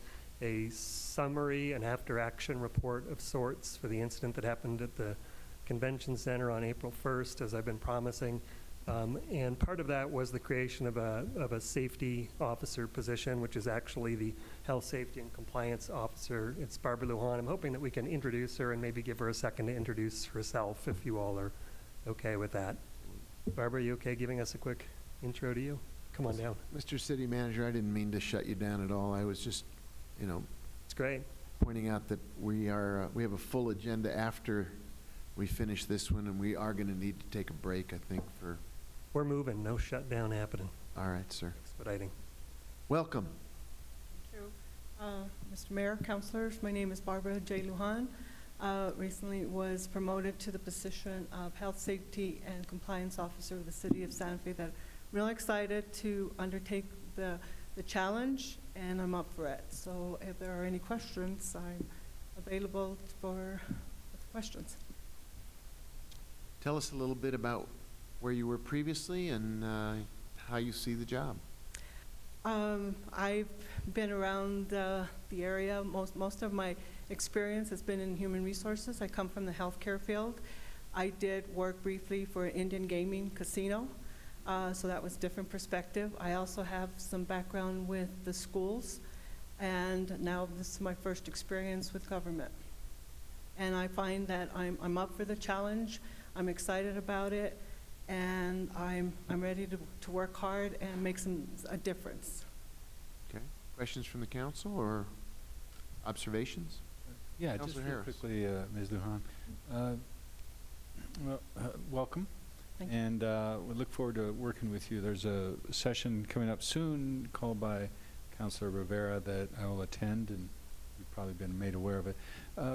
Can I ask what your particular credentials are? I mean, certain certifications from OSHA or anybody else? I don't have the specific certifications that you may be looking for, but I plan on continuing my education. Again, my experience has always been in human resources. I do have a Bachelor's of Science degree in business administration and lots of years of experience in human resources, which has always been overseeing the safety component under a human resources department and also a workers' comp department. All right, thank you. Thank you.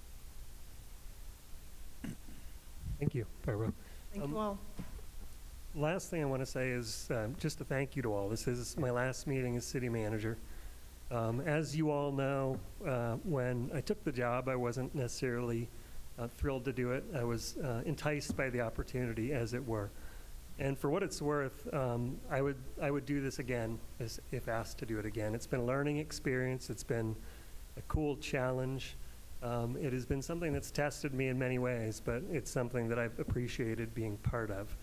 And what makes this and what has made it such a great opportunity is really the caliber of people that are in this city, top to bottom. They're people that are doing amazing things every day with sometimes limited resources, sometimes challenges that are hard to overcome, but they're doing it and they're making the city a better place day in, day out. It's a pretty exciting thing to be part of. Mayor Weber, not having known you when you asked me to do this, thank you for the opportunity. I'm very impressed, and I've had an incredible year and a half of learning and working with you. I'm happy to now call you my friend. And it's more than that. The governing body is full of amazing, talented people. You all are impressive, and what you do for our community it's pretty stunning. Management team is also full of amazing people, and this organization, top to bottom, has got some talent that is sometimes untapped, but at other times just amazing to watch. And I am so eager to watch what you all as an organization do to the community that I live in. I'm going to be here the rest of my life, I'm sure. I have felt proud that I've kept, I think, a reputation for not only being fair and hardworking and impartial, but also empathetic. So hopefully whoever's taking over in this job into the future is all of those and more, and continues to make sure that voices from throughout the organization are heard, and the things that people want to do are implemented. So again, thank you for trusting me. I'm doing 2 more days of transition. I'm really happy that Jarrell is part of that. As part of the team, it's a comfortable thing for me to be handing all of these things, including the change to a culture of safety over to somebody that I think shares those values. So thank you all for trusting me for the last year and a half. And over the next 2 days, if I can do anything for you, come on by. Thank you, Mayor. Thank you, Mr. City Manager. Matters from City Attorney. Mayor Weber, very quickly, it's been a pleasure to work with City Manager Eric Litzenberg. I'll be sad to see him gone, and wish him well. And then in one of the next 2 council meetings, I'll be doing a quarterly litigation update for pending and anticipated matters. So if anyone has anything in particular you want me to make sure to highlight, please let me know. Thank you. Thank you. Matters from the city clerk. Thank you, Mayor. We will be having a special meeting of the governing body next Monday, which is the 16th at 4:30, and that'll be here in the chambers. It's a reminder. Then also our next council meeting, which is September 25th, will be held over at the Santa Fe Public Schools in Alta Vista. That's the Educational Services Center. Thank you. Communications from the governing body. Let me start to my right. Councilor Romero Worth. I don't think I have any. Councilor Harris. Yeah, real quickly, thanks for the introduction of the safety director. I do look forward to spending much more time working with her in my brief time. But I was prepared to talk about the STOP program, but in my session on Tuesday with Mayor Weber, he told me that on September 25th, I believe, we'll have a very detailed presentation. I'm looking forward to that. On August 14th at our session, I asked about the status of the Parks Master Plan. You know, it was approved by the Parks and Recreation Commission in May of 2018, but it didn't go any further than that. And I don't know if that's, I think in terms of the stormwater management strategic plan, which got a lot of attention, and as a result of the committee review and the governing body, I think there's a good understanding of what we're trying to accomplish. I think it may be late, but I don't think it's too late. I think that master plan for parks should go through the appropriate committees and onto the governing bodies, so we know what's there and what's being done. There's an implementation plan that closes out the master plan, and so I think we need to look at it and see what's been accomplished and provide direction as needed. That's about it for now. Thank you, Mayor. Thank you, Councilor. Councilor Ives. Thank you, Mr. Mayor. 2 things. First, Eric, it's been a pleasure since my first day on council to have worked with you in whatever position you've held in the city. I know there are only 2, but they've both been fabulous. It is with sadness that I see you leaving. I get that, though, and I will only say it's to the county's benefit and gain that you will be joining over there. So, no, it has been a pleasure, and I'll miss you.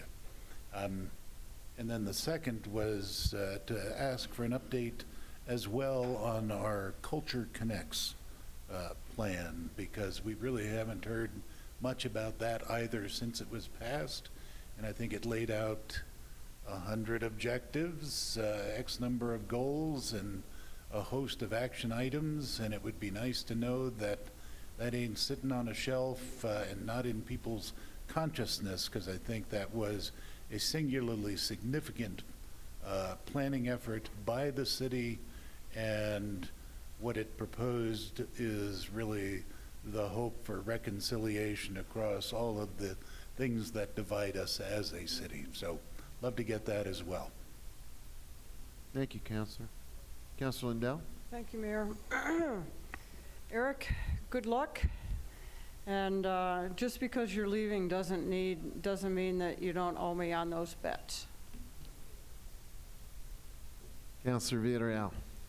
Thank you, Mr. Mayor. I too want to say thanks to City Manager Litzenberg. It's been a pleasure working with you, and I know I will be working with you in some capacity in the future, and so I wish you best of luck, and your family's probably very happy now.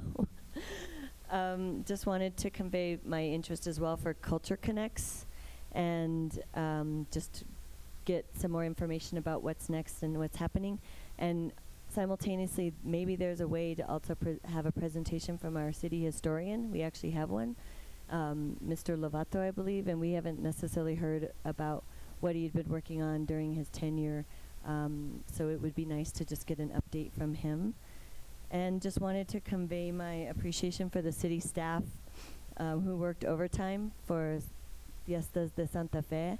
I saw a lot of them working very hard, dumping out trash, having our police department block off road closures for the parade, so I just wanted to let them know I appreciated their time, and I felt like it was a successful fiestas, and people had a lot of fun. Thank you.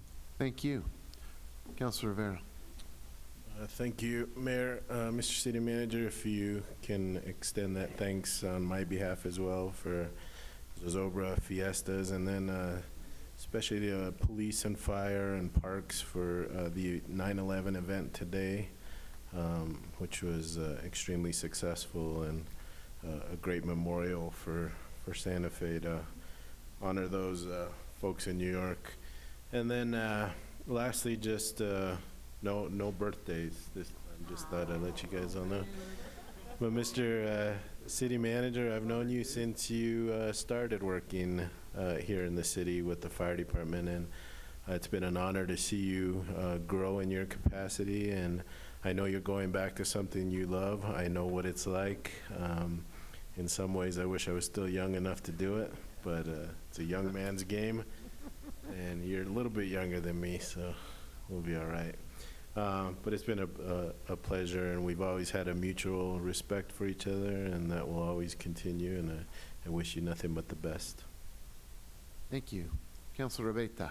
Thank you. Yes, I would just like to thank you, Eric, and if you would extend thank you to your wife, Melissa, and your children, because they're the ones that were doing a lot of things and picking up the slack at home while you were here dealing with us, and so she deserves a big thank you also.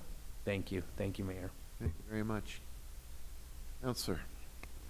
Thank you, Mayor. Eric, I remember when your mother called the fire chief at the time, and I was HR director at the time as well, and asked how does one get into the fire department? And look at you now. In and out in a matter of seconds. But surely appreciate your service, and I can't help but think of all the county commissioners who wanted things from you at the city, and now you're going to have to go back there and answer it to them.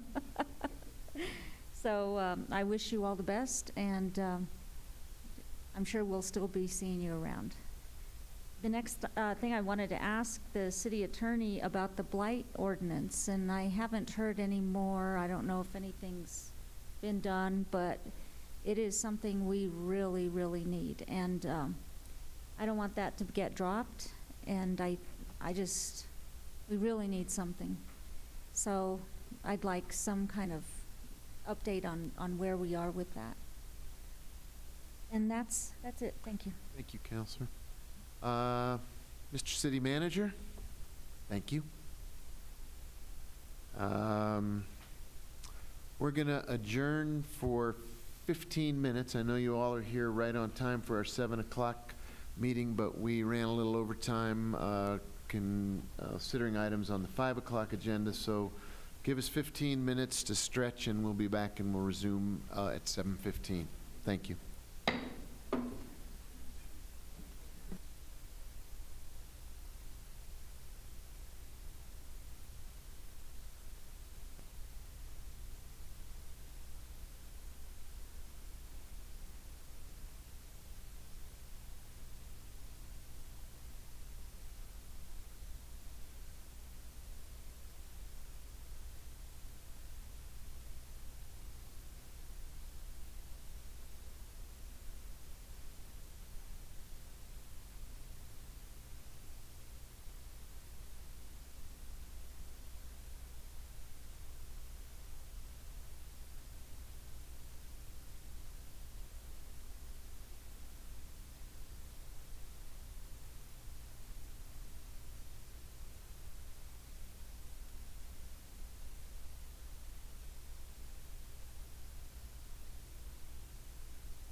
weren't a 501c3?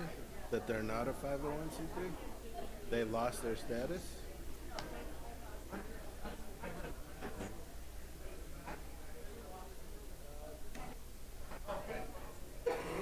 Really?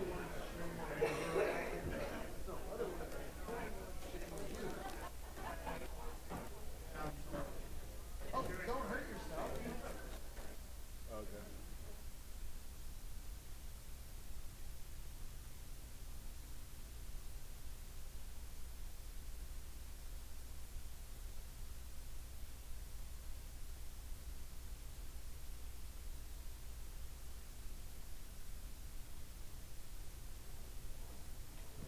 Let's begin our 7 o'clock session. Apologies to those of you who are on time, but if you've seen the governing body have public hearings when they're hungry, you'll be glad we took a 15-minute break. Trust me.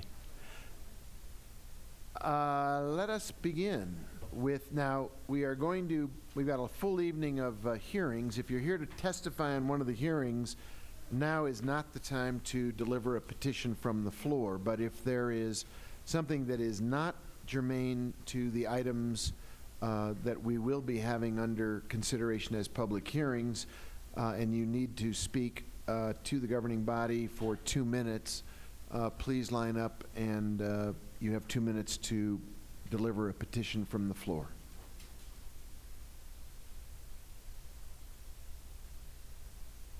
Go right ahead. Just make sure the microphone is on. Yeah, you're good. Tom Montoya, Zaffarano. Mr. Mayor, members of the council, first of all, I want to thank each of you for your efforts and the sacrifices that you make every day. It is obvious and clear to everybody that your love for our city of Holy Faith is strong. I want to speak just briefly about an issue that is tough to speak about.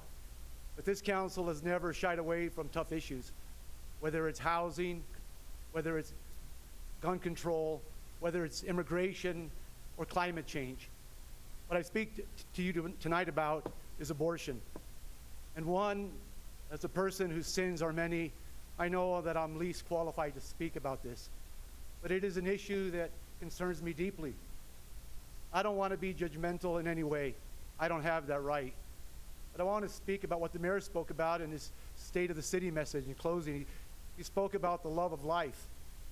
And I think that we've got to focus on the love of life. Today, since 1973, there have been close to 62 million abortions. Today, before the lights go out in this council chamber, there'll be over 2,000 abortions. 1 in 3 women in this country will have an abortion. Less than 3% of those abortions will be due to rape and incest or to the life of a mother. This is an issue that should concern us all because life is important. The dignity of life should matter to each of us on this council. So I hope that those of you on this council, those of you who remain,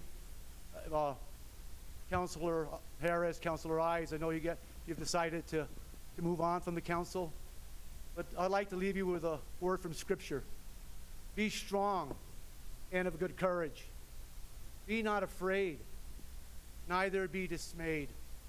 For the Lord your God is with you wherever you go. Thank you. Thank you, sir. Yes, sir. Next. Good evening. Thank you for the opportunity to speak.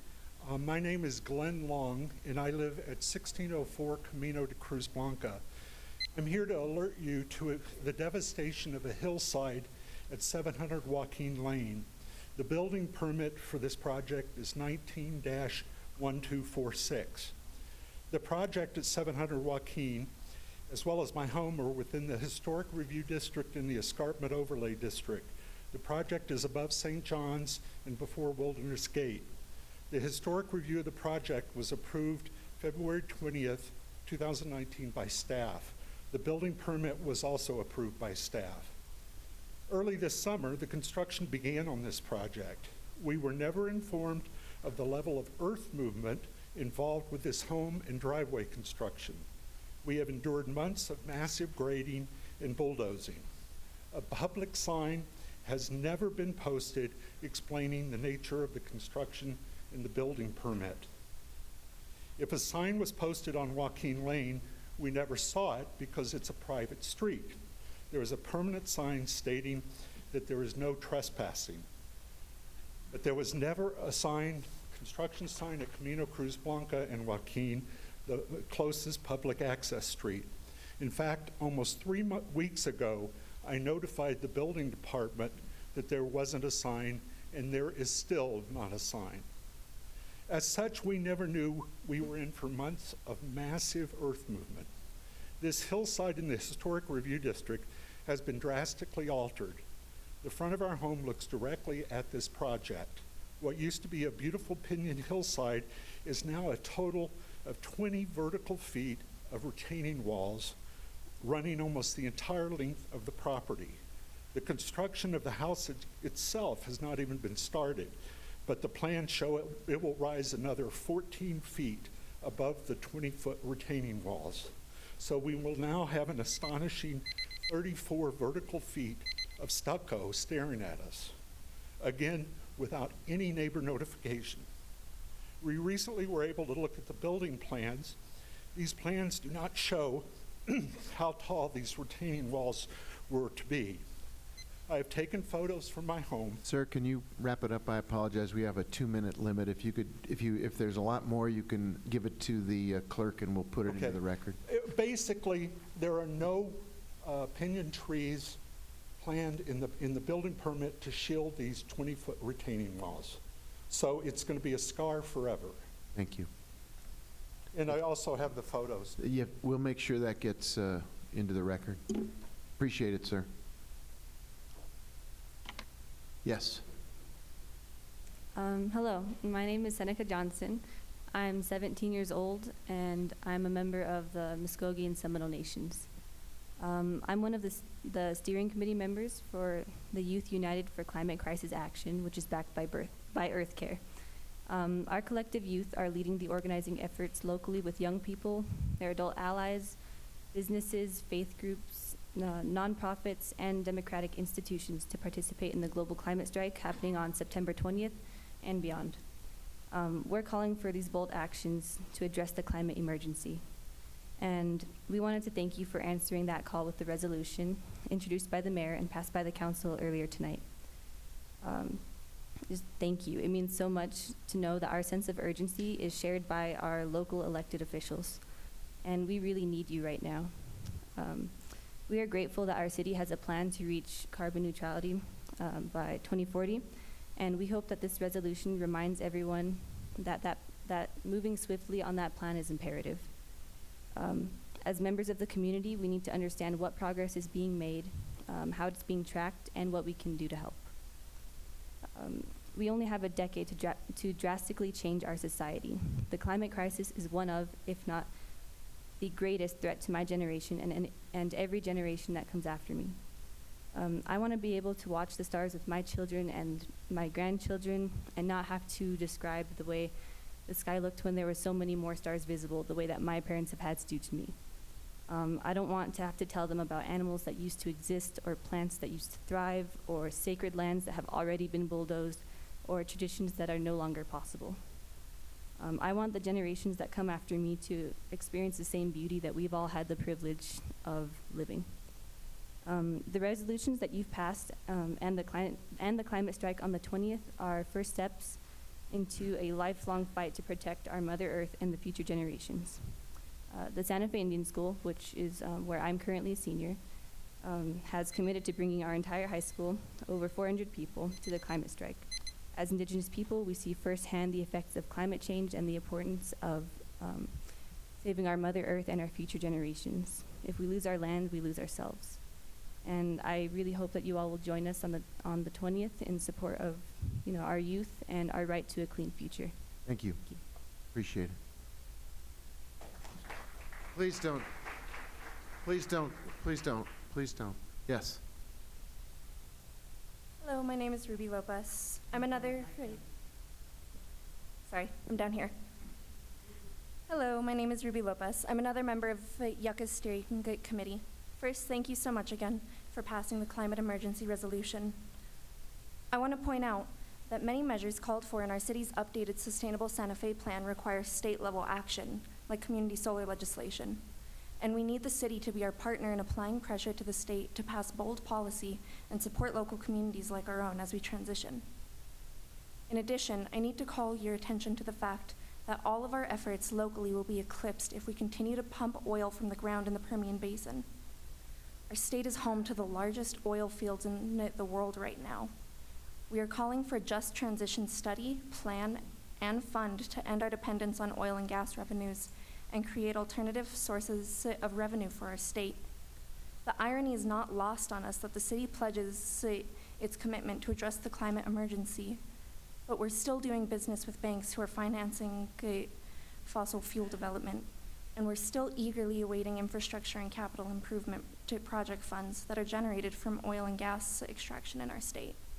Please join us in this movement to end our role in the destabilization of our climate, destruction of our environment, and pollution of our neighboring communities, and work with us to pressure the administration and legislature to end our abusive relationship with fossil fuels in New Mexico. Thank you. Thank you very much. Yes, sir, you're next. Good evening. My name is Greg Betts. I live on Camino de Cruz Blanca, and I'm also here to speak about 700 Joaquin Lane. And it's a huge project, and there's a certain amount of irony that less than 1,000 feet from where this house is being built, the city has gone to the mat on the question of whether a stucco house can be green or whether it has to be earth tone, and whether green stucco conforms with this historic resources rules. And yet, a 20-foot high, 100-foot long retaining wall is allowed with no type of landscaping. I would argue that people want to feel involved and people want to feel heard. This is our third trip to City Hall in a week, and we keep being told that, gee, there's just nothing we can do. And I really believe there is something that could be done, at least to inform neighbors of projects of this magnitude. Within 1,000 feet of a project site, even a postcard to say, thought you might like to know about this project, you may want to be involved, you may want to have a voice in it, would have been very helpful. Thank you very much. Thank you, sir. Yes, sir. Mayor, Councilors, Rick Martinez, I'm here to tell you guys we have the Taos Nomas cleanup next Saturday, the 21st. Registrations from 7 a.m. till 9 p.m. We're going to give you guys free bags. We're going to give you guys gloves. We're going to give you a free T-shirt along with coffee and donuts. So that's what we're expecting, because it's one of our lowest turnouts, but we're hoping that with this we can get a lot more people and a lot more counselors at our cleanup. So this is going to be really great. And then on that day too, for one day only, it's also free, is our Amnesty Day. So you can pick up all your trash, that old couch, that old doghouse you have, load it in your car and bring it over. If you have a truck, that'd be better. But that goes from 8 a.m. till 4 p.m. So that I hope everyone participates. And now I'm going to put on my other hat. Thank you. I'm with the Santa Fe Neighborhood Network, and the Old Santa Fe Association is putting on Thursday, September 19th, the council candidate forum. Where it's going to be at the forum. It's a forum at the forum at the Midtown campus. And I invite everybody to come and join, ask questions for the new counselors who are coming in and the old counselors that are leaving. Thank you guys for your service. And again, I just hope we get that kind of participation, especially on Saturday. It's an important day. Look at your neighborhood and see what needs to be cleaning and get out there and clean it up. Thank you. Thank you, sir. Yes, ma'am. Stephanie Beninato. I just want to make a comment on what I feel like is a power grab by the Land Use Department that I think the development off Camino Cabra shows, because this was done by administrative review rather than going to the historic board. And in my opinion, things that are in even the transition zone should go to the historic board, because it seems that land use is driven by development and development only. The other thing is I'm really disappointed, and more than disappointed, I'm extremely upset with Ms. Wheeler, the head of Public Works, because supposedly the work at Salvador Perez is not starting in September, 8 months after the building was closed. Oh, because your new system, all those IT systems that are just going to be the savior of the city of Santa Fe, they're not working. They can't get a purchase order. So instead of taking the HVAC off months ago and getting a purchase order, no, Ms. Wheeler couldn't bother to do that. But she could get a purchase order to undo the parking lot at the Chavez Center, which was only redone 2 years ago. Why? Because the slope is incorrect. I mean, how many times does the head of Public Works have to make mistakes like this, costly mistakes to the city, and still hold her job? And also they got the purchase order for the HVAC system at Fort Marcy, but not at Salvador Perez. Why is Salvador Perez treated as an orphan or huérfano? The other thing that I was really distressed about was the article on the public records requests and the comments by either the city attorney, Ms. McSherry, or the spokesperson, Ms. Chacon, when they said that busybodies ask for public records.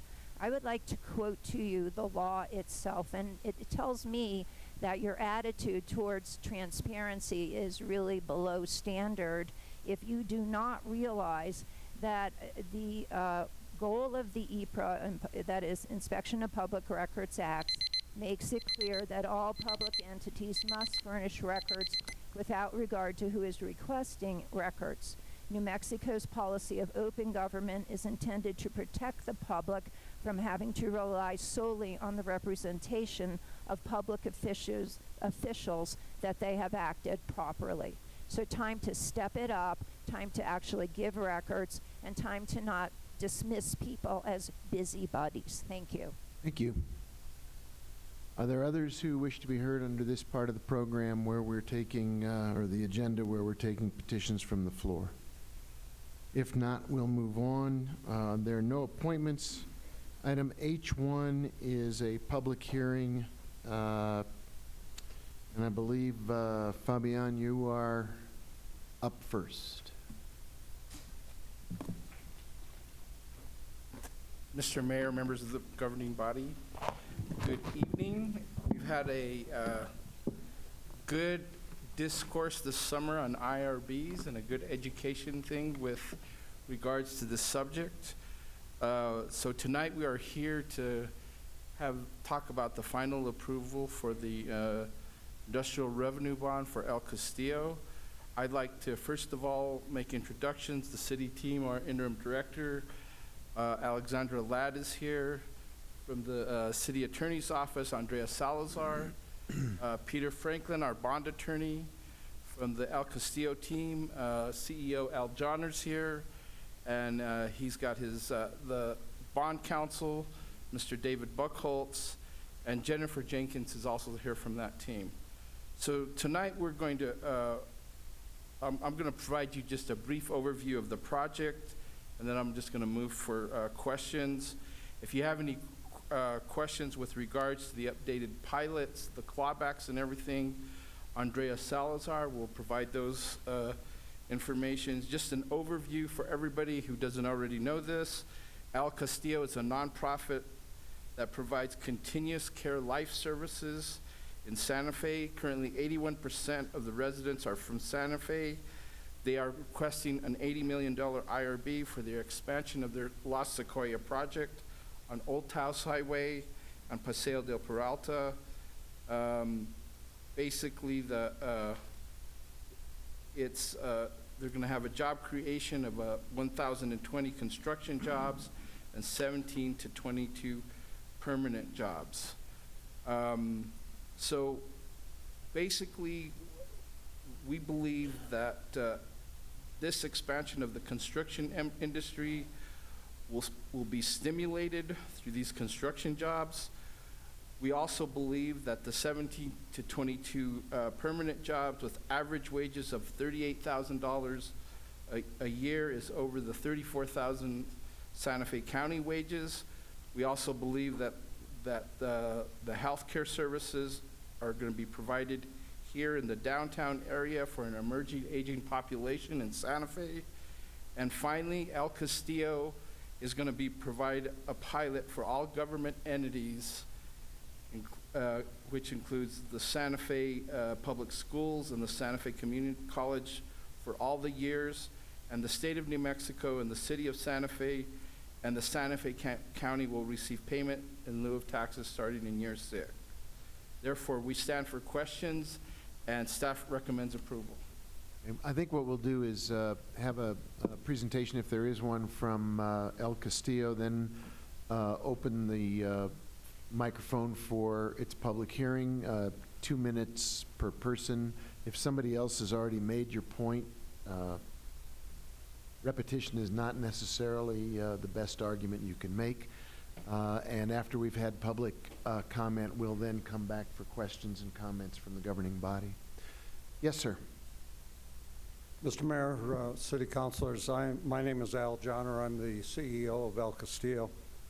I won't belabor all of the various information that we've gone over at both the Finance Committee and the Council before, but I would like to thank the Council for taking your time and effort to go over our project. I also would like to especially thank the staff who has worked very hard on the negotiations of the pilots and all of the other issues that were part of the documents.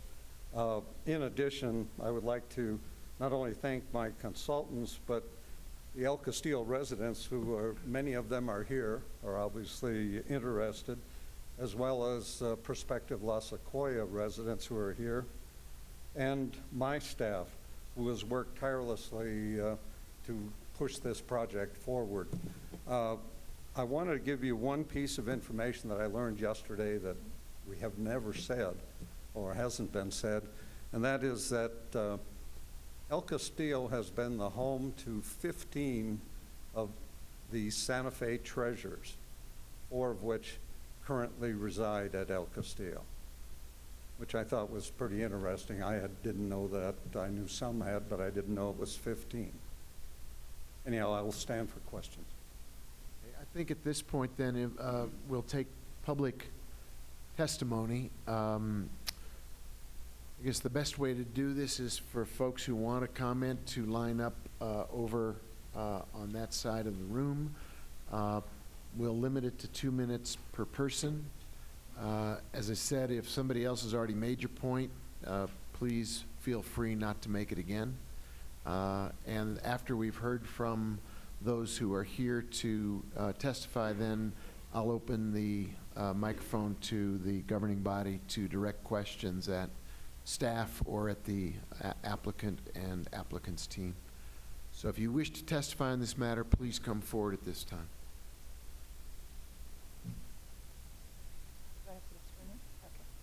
Stephanie Beninatto.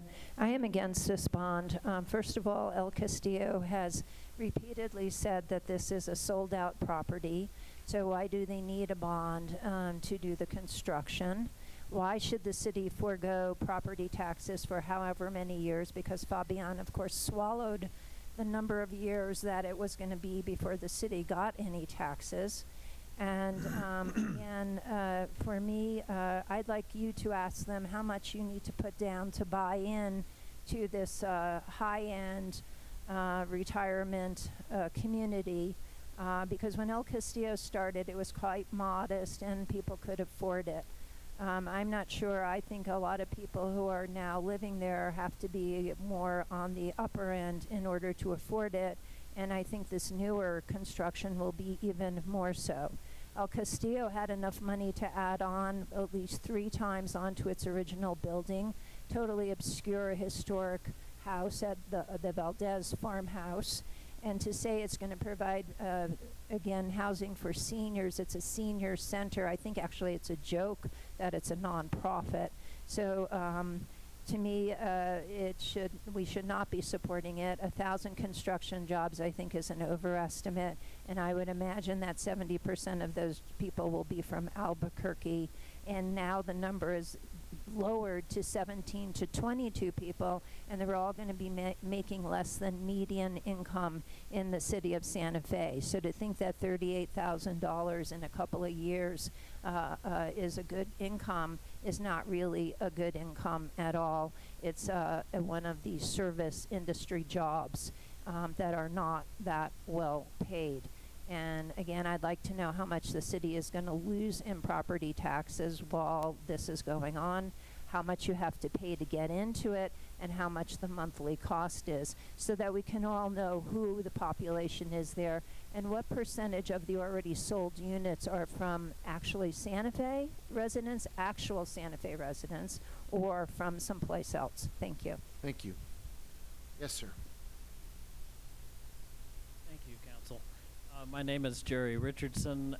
I am a retired attorney. I worked for the State Taxation and Revenue Department for almost 25 years as an attorney, and then for the last 16 years as their chief administrative law judge. And I'm quite familiar with industrial revenue bonds. And I'm here to say that this is an entirely inappropriate use of these tax subsidies involved in the granting of industrial revenue bonds. And let me explain. The whole purpose of the statute was to give local and state taxing authorities the power to use industrial revenue bonds as a tool to attract industry that will overall benefit the economy long-term so significantly as to offset the cost of the lost tax revenues. And the statute doesn't really have criteria because it's really left to the discretion of the governing bodies as to whether, in making that judgment about whether the foregone tax revenues are worth the jobs and the long-term impact of the project. And industrial revenue bonds were very appropriately used, for instance, by Intel to build their whole computer chip factory in Rio Rancho, and by the recently by Facebook for their new facility in Berlin or Los Lunas. But the whole purpose of industrial revenue bonds is to attract significant industry that wouldn't occur without the incentive that these bonds provide. Here we have a facility that's been in planning for years. It's going to be built regardless of whether these bonds are issued. And in fact, I've been informed by people that live in El Castillo that this new property is already 80% or more committed. So it's not like this is going to attract something that we're going to get it anyway. We're going to get the tax or the long-term benefits from this. And also, talking about the loss of property tax revenues, and yes, I understand they kick in after 5 years, but the loss is more than the property tax revenues. Because this is treated as a city-owned property for purposes of taxes, and that's how they get out of property taxes. They can buy all of the construction materials without the imposition of gross receipts or compensating tax. We're talking about an $80 million project. $40 million is a rough estimate of the materials. So we're looking at over $6.5 million of foregone gross receipts and compensating tax. Thank you, sir. Appreciate it. Yes, ma'am. Good evening. Thank you for the opportunity to speak. Jeannie DiLoretto, 149 Calle Don Jose in Santa Fe. The young people are leaving Santa Fe for better jobs and more opportunities. This IRB for El Castillo does not provide good paying jobs for our young people. The paper reported the mean income of these 17 to 22 permanent jobs is $38,000, not the average. I don't know which is correct, but if it's the mean, that indicates very low income. Young people in Santa Fe cannot live on $38,000, not with our housing costs. So instead of attracting jobs, this is driving young people away. Plus, I think this IRB is reminiscent of the same thing President Trump has been doing by giving tax benefits to the rich at the expense of the middle class. Middle class people cannot afford El Castillo. It is for the wealthy, let alone low income. We just finished a weekend of our fiestas, which was promoted as bringing all kinds of people together. This IRB segregates people according to their income because only the wealthy can afford El Castillo. There are no provisions for affordable units or for Section 8 units, which should be included in these residences, in all senior residences in Santa Fe. And I think when the city council takes on a public initiative, it should be addressed to all people in Santa Fe, not just the wealthy. That's what this IRB does. And I support what the gentleman said earlier about how IRBs work, and this does not do it. We need to take care of all our elderly, not just the wealthy, and not jobs that pay low and drive our young people away. Thank you. Thank you very much. Yes, sir. Mr. Mayor and City Council. Pull the mic up a little bit, please. My name is Bud Hamilton. I'm a resident of Santa Fe. I'd like to make a couple of confessions up front. I know very little about industrial revenue bonds. I'll leave that up to the experts in deciding whether that's a good thing or a bad thing. And the other confession I would make is that my wife and I hope to be future residents of La Sequoia, so we're here to support La Sequoia. I see this as a huge economic opportunity, economic development opportunity for the city for lots of different reasons, some of which you've already heard, but I want to reference a couple of others. I'm 77 years old. My wife and I want to downsize and move into an independent living unit that will be provided by La Sequoia because we think it's the right time in our life to do so. I'll be 80 years old by the time La Sequoia is completed, if it does get completed. We are not an anomaly in this community. There are many other couples just like us, and they have the same desires that we do. That is, housing needs change as you age. I don't think that has anything to do with your economic position in the community. It's how life changes and your needs change. This is a classic example, in my mind, of demand exceeding supply.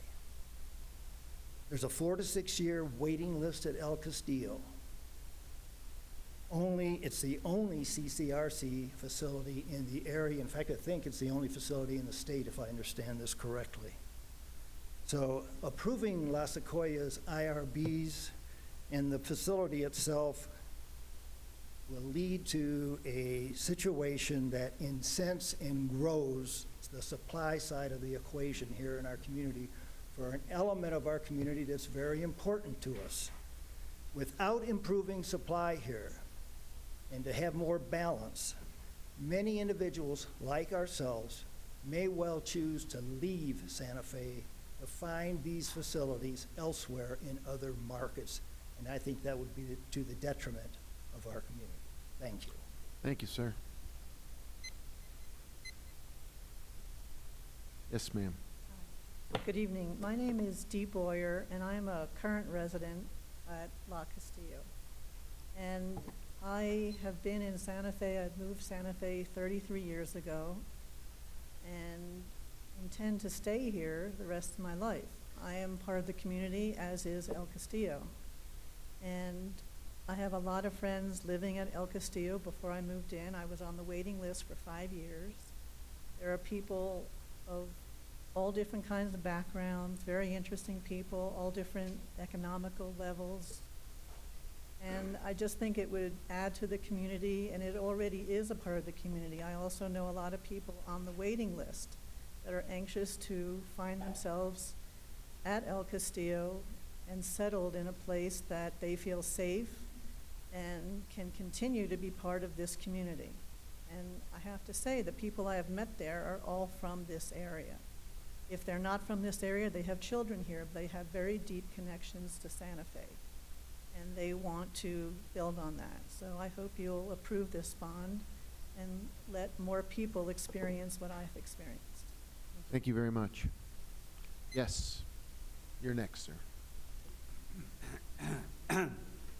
Mr. Mayor, distinguished members of the City Council, I am 89 years old. My name, I forgot.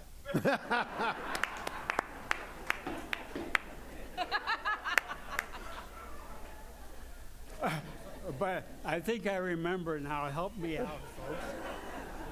I'm Richard Schad, and I've been living at El Castillo for the last 13 years.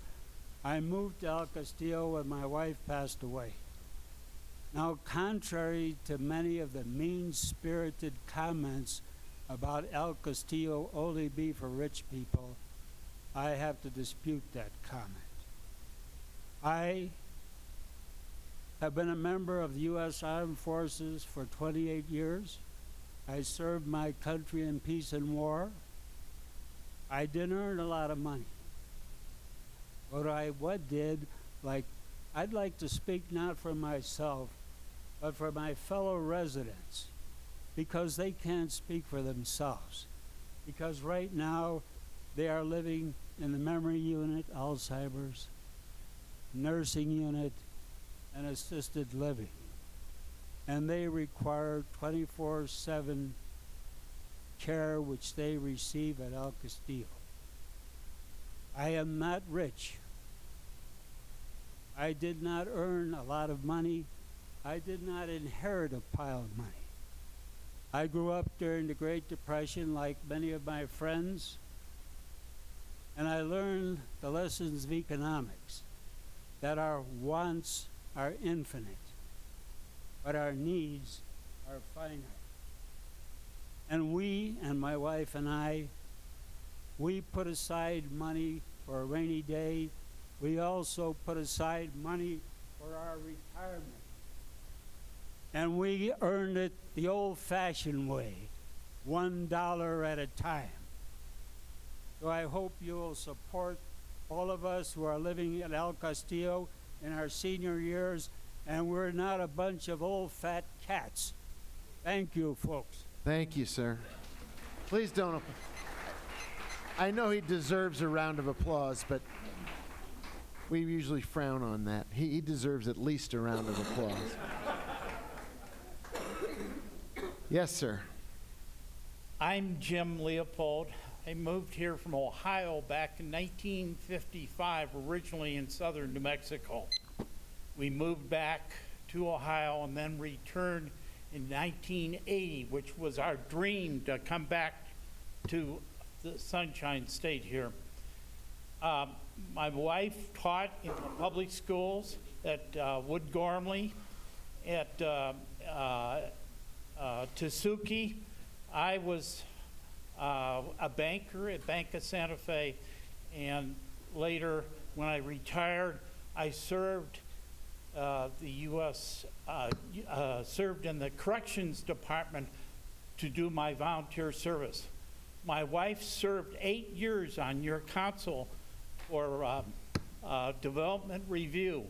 We put a lot of effort in, and like Richard, we put aside money to move here. My wife now has Alzheimer's.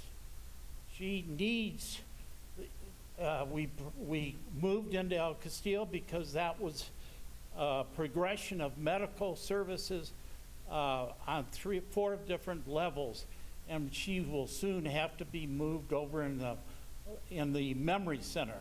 So we've paid our dues, we think, and we would like to continue on, and it would be very difficult to continue on without the medical deductions that El Castillo offers. So we certainly hope you approve of these industrial revenue bonds. By the way, the property that is being built on was tax exempt because the Presbyterian Church owned it. So there was never any revenue on that property to start with. So we'll be paying revenue, and that's my feeling. Thank you, sir. Thank you. Yes, step right up. Mr. Mayor, City Councilors, my name is Drew Scott, also formerly known as Winfield Scott, and I am definitely middle class. My wife and I, you've heard the story, I'll repeat it. We saved, we planned, we lived in Santa Fe for 21 years. I worked here, I retired here. We noticed what was going on at El Castillo, and I am very supportive of your help to expand El Castillo so that other people can enjoy the same type of care and the same type of love and brilliance that's provided at El Castillo. The concept works. The concept works beautifully. I'd watched it develop over a long period of time. We were on the waiting list for 12 years, and then we saved towards being able to be there. I mean, it's not, we lived very modestly, and I just wanted to touch on that. Thank you for considering this, and please pass the IRCs. Thank you. Thank you very much. Others wishing to testify on this matter at this time? If no one else is coming forward, then I think I'll turn it over to my colleagues to address their questions either to staff or to the applicant. There's a lot of questions to be asked, I'm sure. Although we've had a lot of hearings already as well, so maybe a lot of the questions have been answered. Councilor Harris, Councilor Ives, Councilor Villarreal, you have your hand up. You should go first. I'll go first. So just want to thank all the fine people that joined us this evening. It's nice to see a full house and have individuals express their support and also against. I think the IRB process is confusing. We've learned a lot in the many hearings we've had. I think what I particularly was concerned about, and it still concerns me, is the financial responsibility we have with IRBs and the fact that we will be losing out on almost $1 million in property taxes over the next 10 years.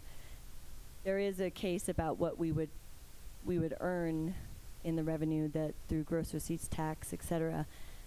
I guess my concern is the amount of this IRB that provides a tax shelter doesn't necessarily weigh into the fact that the purpose of IRBs, as Mr. Richardson indicated, the whole point of IRBs is about bringing industry, i.e. jobs, to an area. It's not about this particular project in general that's providing housing. It's about job creation. And so when we look at those numbers, sure, construction jobs, they said now it's been changing, but I think they came to a number today or tonight to around 1,000 construction jobs. A lot of those construction jobs won't even be from here because of the fact that we don't necessarily have that labor in place that exists in Santa Fe. The majority of construction jobs right now are also coming outside of the city of Santa Fe.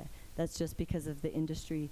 I think what's hard for me is that there's only 17 to 22 permanent jobs that will be created.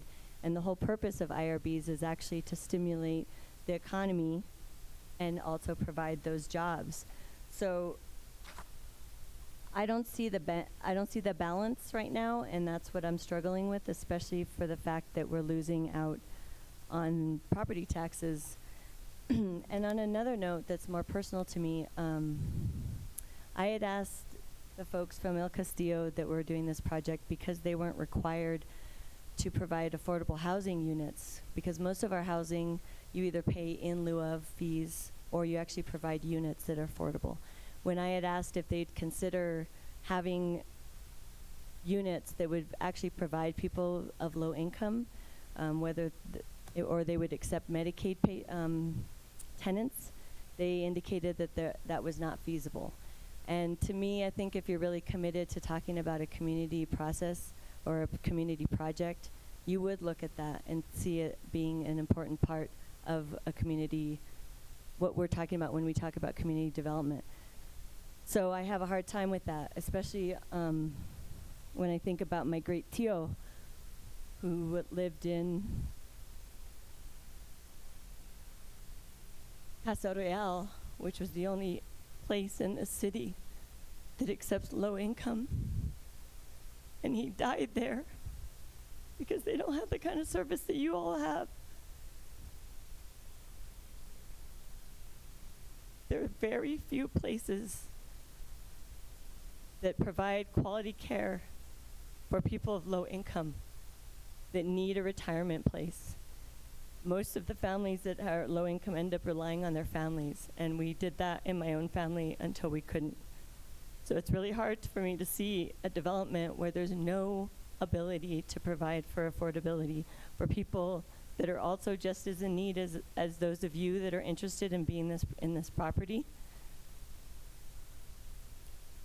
It's just a matter of equity, and I think we need to really consider that. And I get emotional, and you think, well, it's just an IRB, it shouldn't be emotional. It shouldn't, but it is, because we're looking at a project that has long-term implications for us at the city in terms of our financial portfolio, if you will, and what we lose out on taxes. But I think deep down, we need more projects, more housing development, especially for our elderly, as they transition into these kind of retirement places that need more care. And I tell you, the need is huge for people of low income, way more than you would consider. We have an aging tsunami, and it's real, and it's coming fast. So I just want to let you know that this has been a challenge for me, because it's not about any of you having that opportunity. It's about us doing the right thing financially, what the intention is of IRBs. And on my own personal note, I'd like to see more affordable units that are housing people of low income or that accept Medicaid. Thank you. Thank you, Councilwoman. Others? Yes, Councilor Field-Koppler, please. Thank you, Mr. Mayor. I too have concerns, and I expressed many of them in the last meeting that we had regarding this. And since then, I've collected even more information and gleaned through the packet that we had, and I'm very, I wanted to see what the county of Santa Fe had to say, and noticed that their letters are at the very end of a 395-page packet, but I found them, thank you. The amount that the county assessor says that would be lost in revenue would be $25.6 million. Of course, that gets divvied out among everywhere else. Now, that's just what they said. I'm not saying that I didn't verify it or not, but that's what's in the letter. I also learned that El Castillo, I guess during your last quarterly financial statements that were released, it showed investment assets at $15 million, and that you made $2 million in net income on a year-to-year basis. Give or take a few million. I'm not saying that was, I don't know that that's been verified, but it leads me to believe that this project could probably be built regardless of whether this governing body passed this IRB. And I share a lot of the same concerns that Councilor Villarreal said earlier about whether this is a nonprofit in that it would serve an underserved aging community. And the other concern I have is that I wondered, and I know it was expressed, I believe, in the county manager's letter, that to approve this IRB would create an unfair advantage. And I'm not sure even, I know that the state statute requires that when an IRB is going to be considered, that we give at least 30 days prior to the meeting of final action, which I suppose would be today, that we give the county an opportunity, the county assessor, county commission, opportunities to express their concerns. But at any rate, I don't know if that was met or not, and it also requires that the municipality, i.e. the city and the county, shall jointly develop criteria about how industrial bonds will be provided. And I don't think any of that was in our packet, other than these letters. And one of the things that hit home for me, and as Councilor Villarreal mentioned, Casa Real. My family has had experience with La Casa Real. I believe in our District 4, there's another assisted living center. Is it Pacifica something? But anyway, I'm sorry? Is Pacific and Kingston as well. Kingston, exactly. Thank you. And the county manager raised the concern about an unfair advantage and whether or not El Castillo reached out, or the city staff reached out to gather input about that, because to my knowledge, none of those organizations were given such an opportunity, and maybe certainly they didn't apply, to be exempt from property taxes. So here we go with an institution here that I am happy it's there, and I'm happy all of you are happy there. I would be happy there too, if and when I get older. But however, you know, I don't have any doubt that this facility will be built, because according to what I've read, there is money there to build it. Now, do I fault you for coming to the city for free money? No, I don't fault you. You know, if you don't ask, you don't get. But I have to say that the issue of nonprofit is a big one. The fact that there hasn't been any mention, again, of having any underserved aging population advances to that. But I did run across that El Castillo lost a New Mexico Supreme Court case. And while it is a little different, it was decided in August of 2017, and they found that El Castillo was ineligible to have an exemption from property taxes for your main El Castillo campus. And that was because it didn't satisfy the state test for property tax exemption. Now, I don't know, I used to work for the New Mexico Supreme Court, and I do value those who have the education and decide these cases. But I know that those bonds had a little bit different effect, but the premise was the same, and it was the county assessor's office that took them to, they ended up at the Supreme Court. So this idea of nonprofit using their 501c3 IRS status, what did make it to the Supreme Court? And again, to be fair, this isn't that, but it is something. So I have to pay credence to that, and I think this governing body should know that there is a court case on that. I also question, you know, the numbers have changed since you all came before us before. It was 17, now it's 17 to 22. It used to be they were going to make 43,000, now they're going to make 38,000, whether it's average or mean, I don't know. In the materials that were presented to us and some of the other materials that were from the last meeting, they were going to be recruited from either Santa Fe or Santa Fe area, Santa Fe or Albuquerque area. And the other part was it used to be 600 and some construction jobs. Now it's 1,020 construction jobs. I think that's excessive. Our biggest projects, I don't know of any one of them that has had 1,000 construction jobs. At any rate, that's what it says.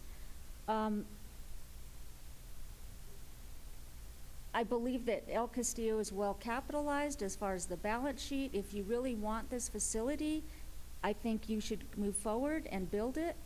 I think that loss of these property taxes hurts the city. And if anybody is out there watching this on television tonight, I think that the general public should know. This is lost property tax revenue. Somewhere and then there's a whole slew of emails that I happened to get from staff to El Castillo attorneys and such.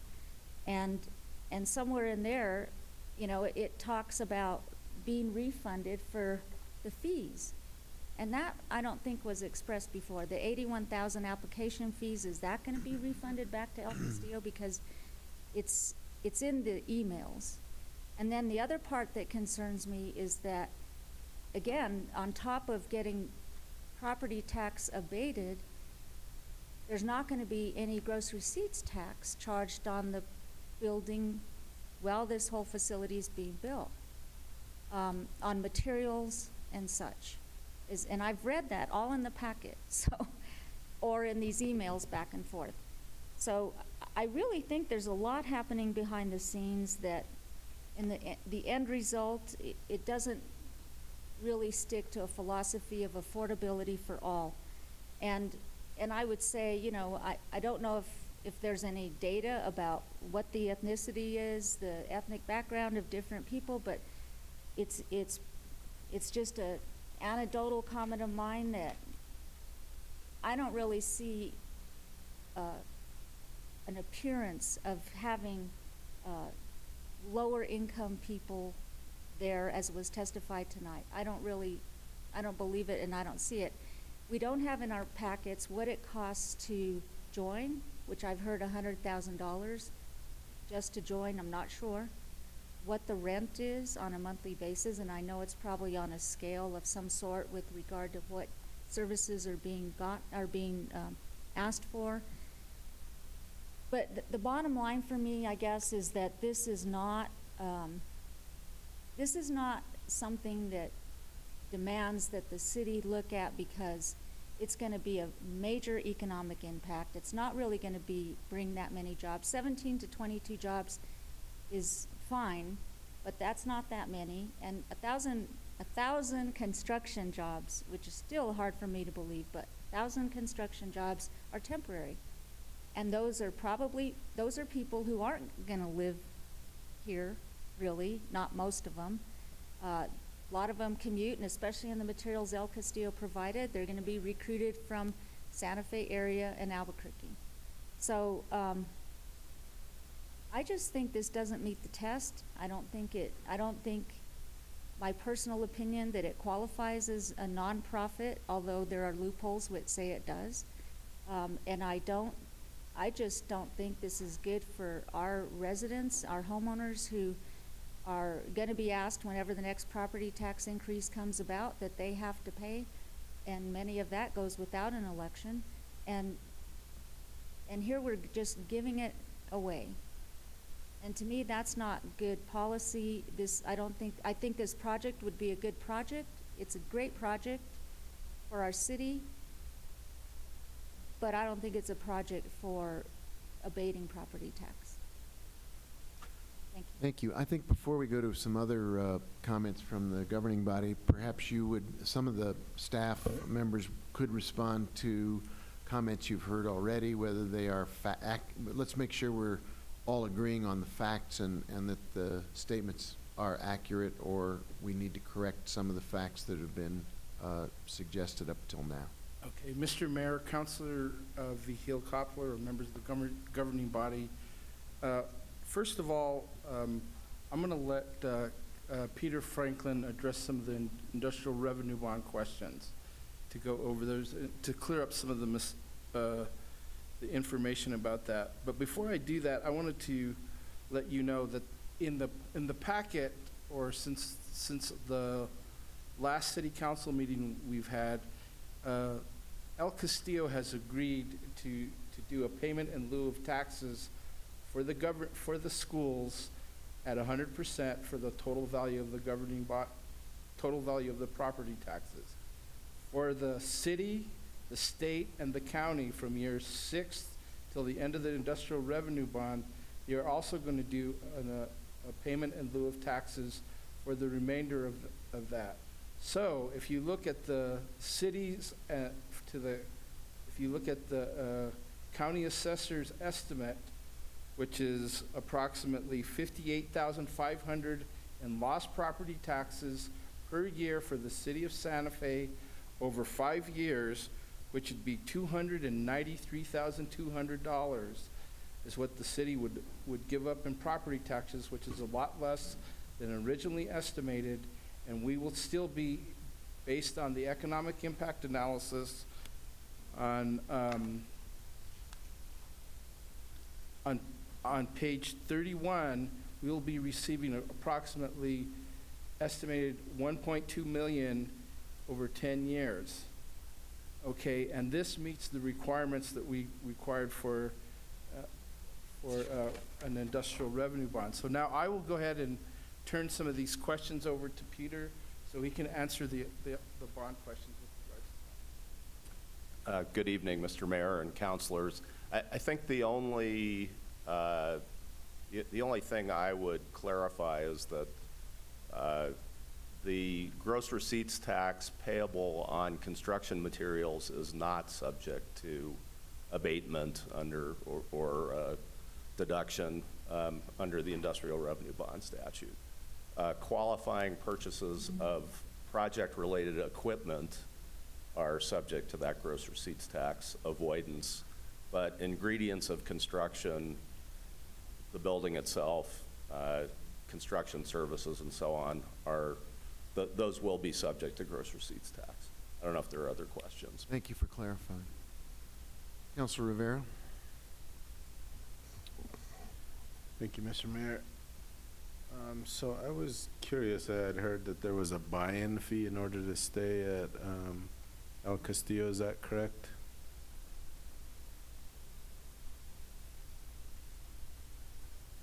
Mr. Mayor, Councilor, yes, there is an entrance fee. Then how much is that entrance fee? It varies based on the size and type of unit that's selected. Currently, we're at about $98,000 is the lowest, and about $420,000 or so is the highest.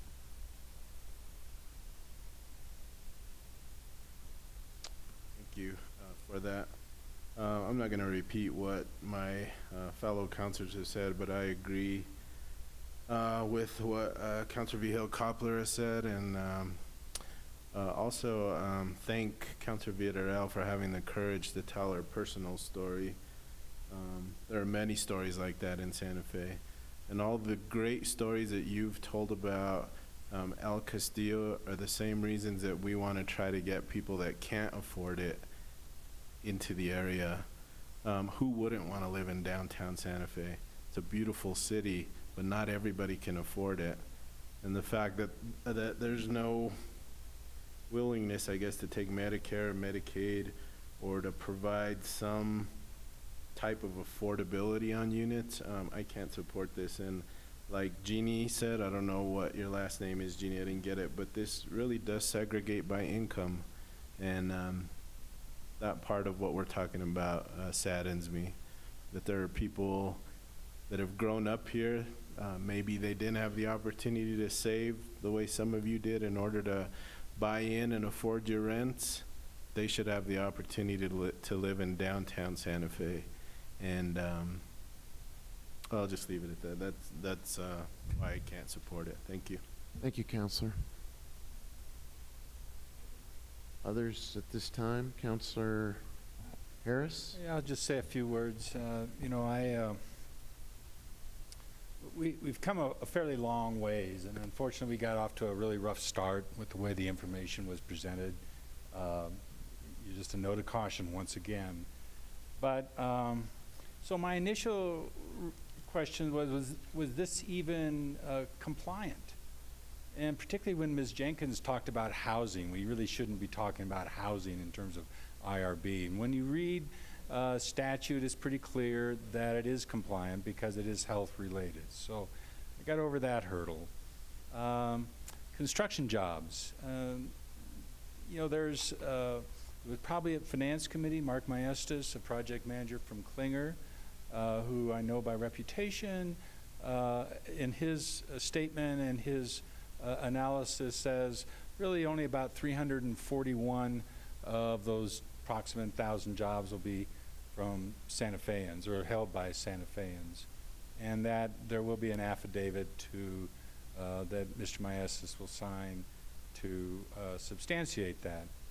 So I thought that was realistic, and I think that gets built into the various clawback provisions and things like that, that they can't meet those standards. Competitive advantage, because of my own experience with my parents in Omaha, Nebraska, where they were very fortunate to go into a facility much like El Castillo, and quite frankly, it was a different formula, financial formula, but my parents were just like we heard from Mr. Scott and a couple of others, were very middle-class people, worked long and hard, good savers, and were able to afford to go into, quite frankly, the best facility in Omaha, and I was thrilled. And so that, and the fact that we're a continuum care facility here speaks speaks towards, the fact that they are not given an unfair advantage. There's something distinct and different that from what some of the other facilities. And by the way, there will be a third senior facility in District 4 before too long over by the hospital. I had a conversation with Mr. Trujillo a while back regarding the Supreme Court decision. You may want to speak to it again about, or maybe it was Ms. Salazar, I can't remember. You may want to speak to whether or not, or how appropriate that decision is to this particular case.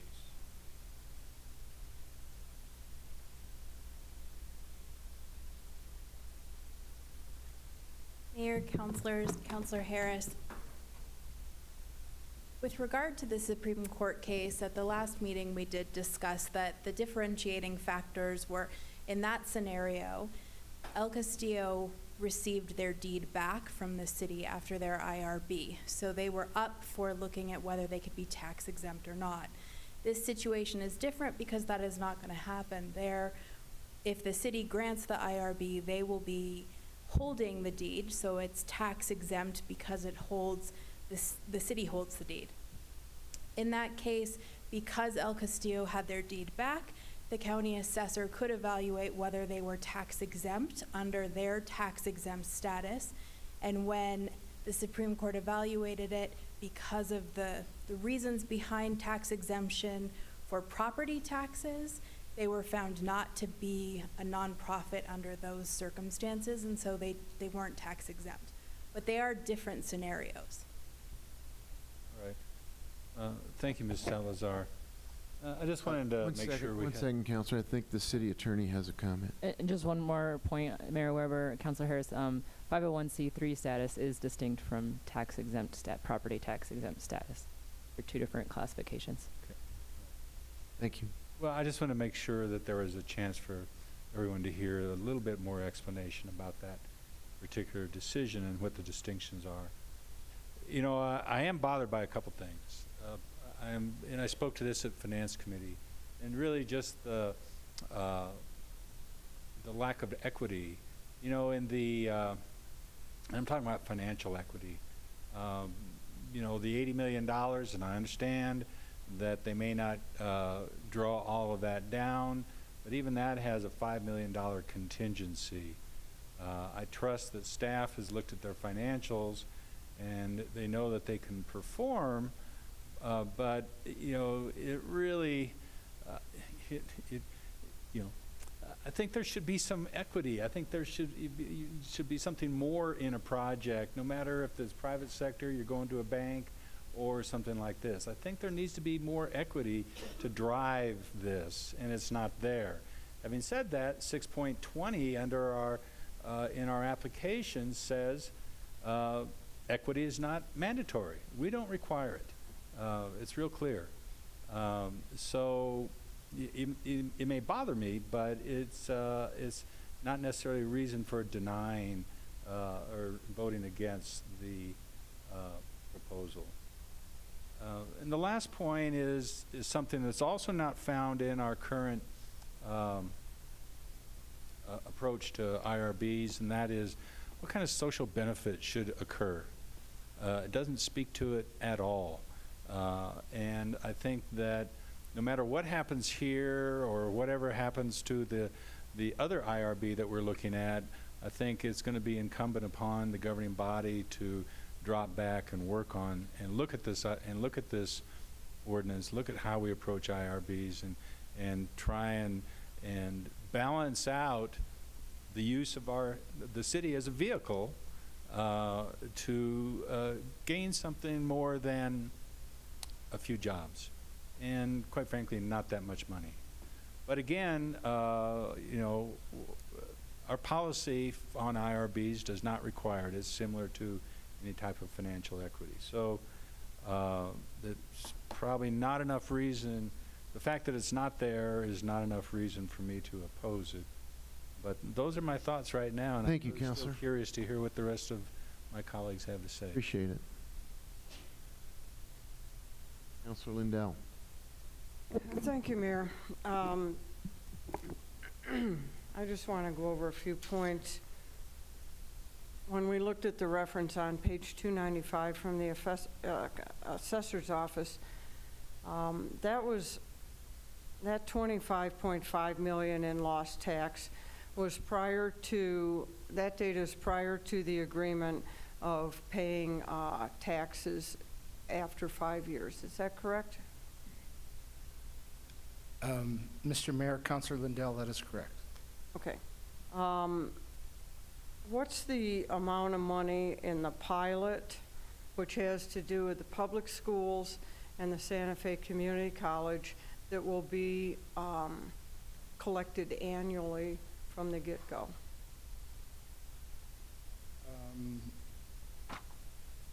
The numbers, let me look. Hold on a second. Is it about 150 for public schools, and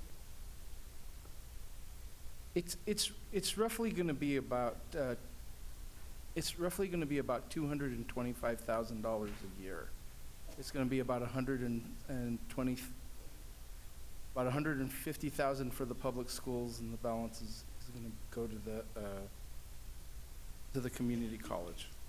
so $225,000 a year toward schools that we currently aren't getting.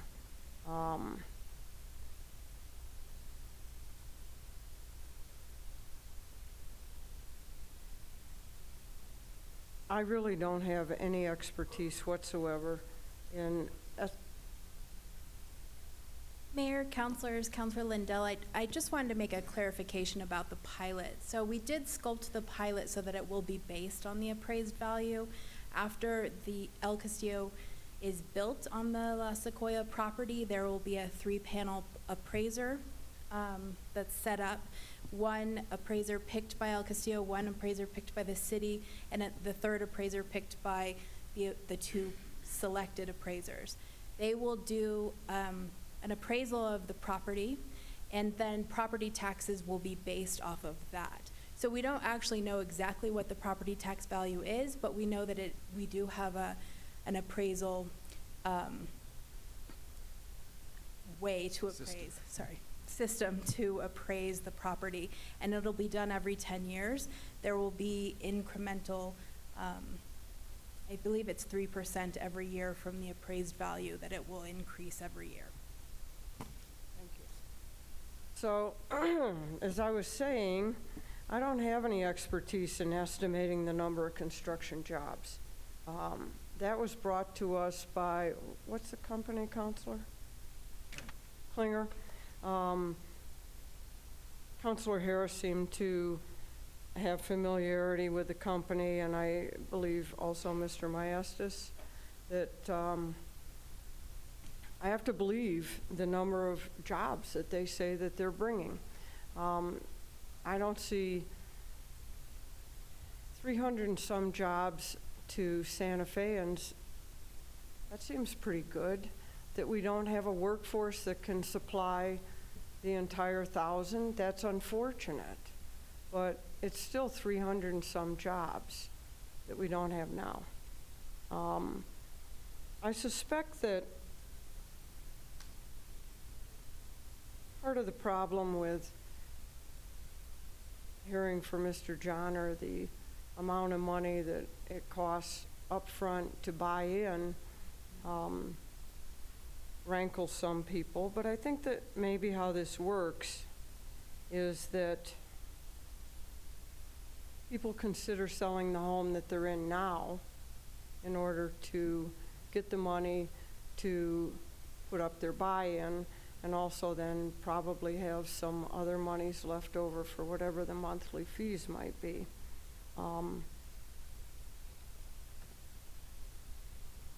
Looking at a big picture with that, that may have a good multiplier effect in terms of putting other housing into our housing market.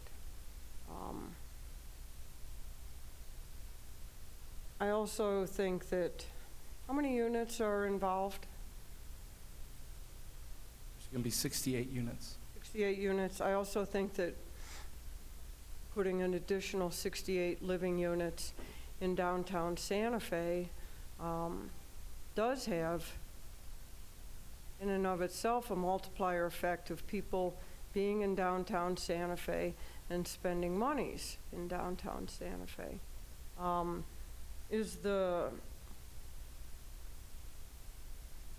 the building the actual building itself, is it a is it a building built with sustainability in mind, energy in mind?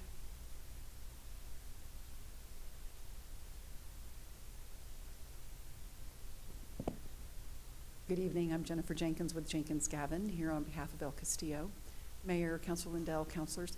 Yes, with respect, we are in for, the building has been designed, and there are many features relative to water conservation, energy efficiency, the choice of materials. A lot of these elements have been incorporated into the design of the building to make it as sustainable as we can. The other thing is, I understand it'll have underground parking. That is correct. There's an underground parking structure. It's really important with the population that we are looking to serve, that there's really good direct access and secure and safe access from the parking through an elevator corridor to the dwellings themselves. I suspect another part of that contributes to the number of units, because I think if someone else were considering building on that building site, it's not a particularly large site. And if you didn't do underground parking, I think you'd get much less units. Is that true? That is correct. Yes, if you were required to do surface parking, first of all, there would be surface parking, and I think we all agree that we don't need more asphalt downtown. So I think that's a boon in terms of the aesthetics. And yes, you would have a much less of a positive impact in terms of the number of dwellings you could provide. So the other thing that has been a sizable driver in my support for this project, when we talk about page 295 and the number from the county assessor, talking about a lost tax of $25.5 million. The truth of the matter is that this property for 50 years hasn't generated 1 penny of property tax. It's been owned by a church, and you know, that rankles me. It's a downtown property that we've never collected a penny of property tax on. We have an opportunity to create some jobs, create some housing, put some existing housing back into the marketplace, put $225,000 into schools every year, and collect a pretty reasonable amount of property tax every year after we hit the 5-year mark.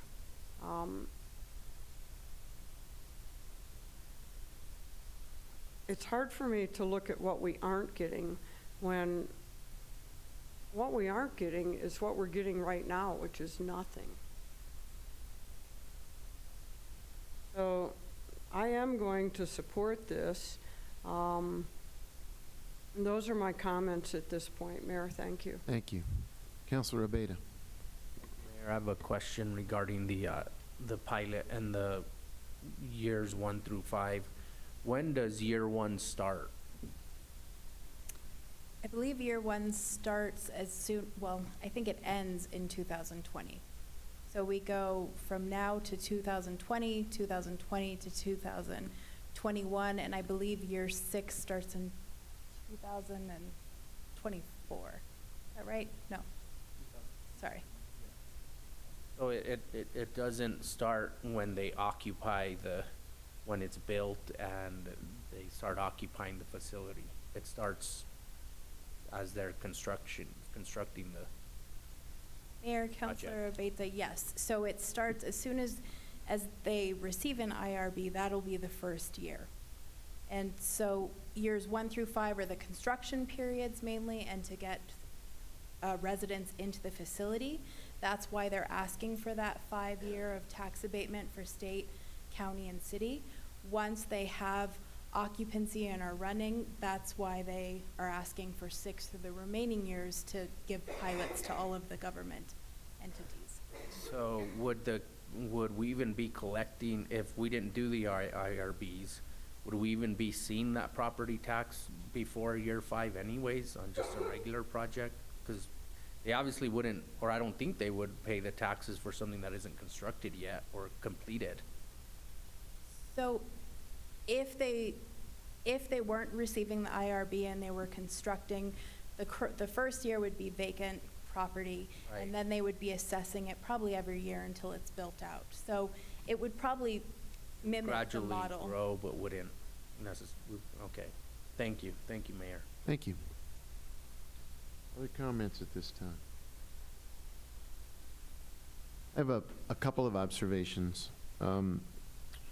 One is that I think it's, I think it was Councilwoman Villarreal said that the process of getting into the IRB evaluation process is something that has been a learning experience. I think that's absolutely correct. I think we've all benefited by going through it, because for some time, I don't know how long, but for some time, I think the city's economic development tools have lain dormant. We really haven't used the tools at our disposal to develop all kinds of opportunities for folks to take advantage of financing mechanisms or other tools that are legally ours to use, but we simply haven't. In this case, the way IRBs work is that we are responsive to a request. We don't go out and look for people to confer this benefit upon. They come and apply to us. My concern beyond this particular case is that I think as the city awakens to its economic opportunities and to the tools that are at our disposal, that we develop and apply consistent criteria so that people who come before us in the future and ask for consideration feel that they're getting a consistent hearing based on consistent criteria, and that we're not changing our evaluation depending on the makeup of the business that they're in, or the composition of their clients, or the particular industry that they are applying to participate in.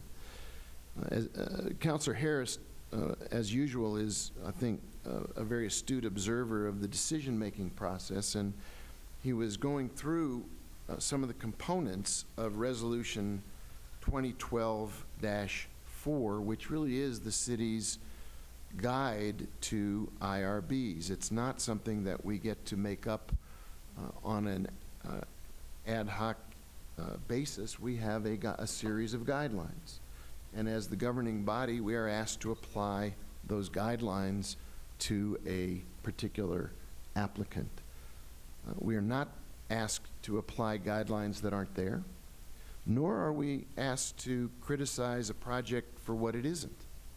We're not put in the position of defining the deficiencies of the project compared to our own particular desires.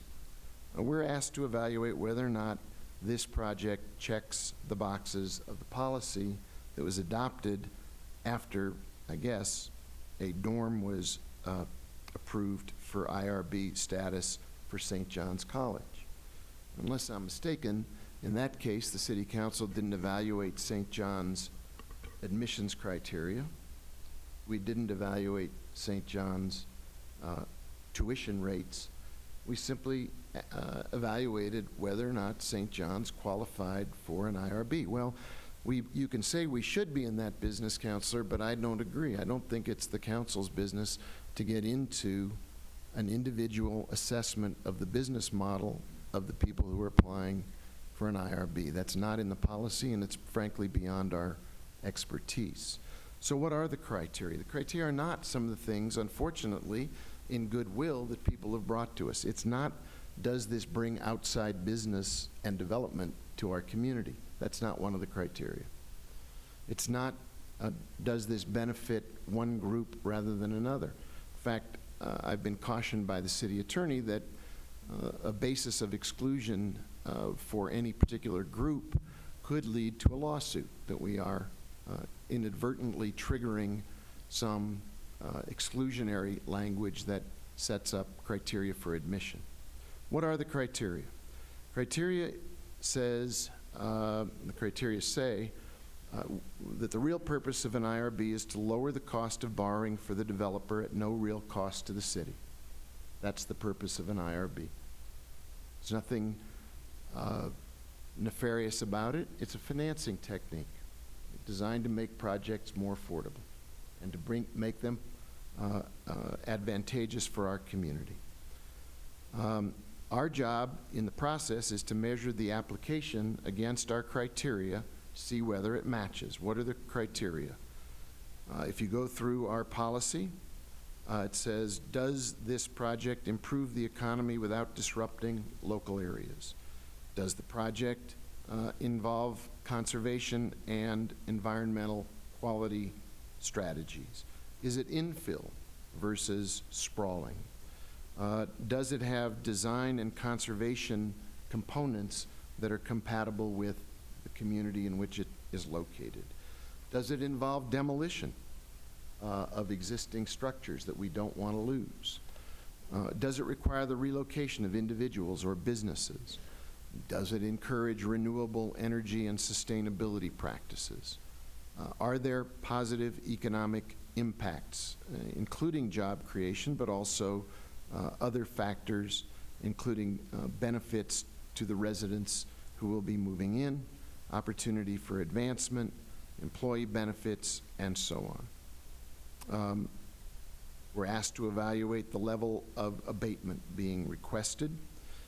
We are asked to evaluate whether there is a commitment on the part of the company that is applying to the community, and has this particular organization demonstrated a high level of community commitment. We're asked about pilots. We're asked about the financial feasibility of the project. We're asked about clawbacks and the ability to recover lost funds in case of the project's failure. And we're asked about whether or not this project with this organization has a good track record. Now, Councilor Harris raises a good question. That policy was adopted in 2012, hasn't been revised since. I think it's a completely fair thing to say as we go forward, and we intend to be more aggressive and constructive in our use of our financial tools, that we take into account things that maybe didn't make it the first time through. Although our IRB policy mirrors almost exactly the one that's in effect in Bernalillo County, and they've been very aggressive in the use of their tools. So I think it's really important that we have a robust discussion about issues that we're all concerned about community benefits. But I think if you evaluate our policy against the proposal, it is consistent with our criteria.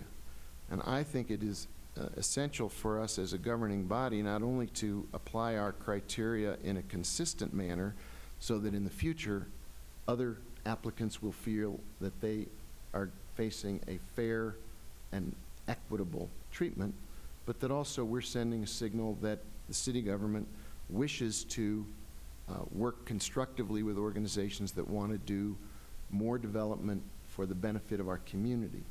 There's nothing about our decision tonight that would prevent any other organization, a nonprofit, to come before us and ask for the same treatment if they want to develop a facility such as this in any other part of the community with a very different business model. But we're not evaluating the business model here. We're evaluating whether or not it conforms with our policy. Councilor Ives. I want to say, first of all, thank you, Mr. Mayor. I think that was a very cogent and to the point summary of the decision that we're called upon to make here tonight. And I think you are correct in what you have said and in your analysis of it. I've been sitting here wondering about those equitable arguments. I know we have heard that there is a demand for this type of facility, and I think, and we have often talked over the years about the fact that we need to be adding housing in all its forms across the city. So this is one that addresses a particular type of resident with certain needs, and it's a model that certainly seems to be working at its existing facility, and insofar as there is demand, it seems appropriate to be able to provide the opportunity for those additional demands to be met in the context of this project, which does comply with our requirements for industrial revenue bonds. I think the points on equity are certainly well taken, and we do have, is it 6 senior centers, one of which is of course city owned and operated, but others we do have various types of low-income housing projects.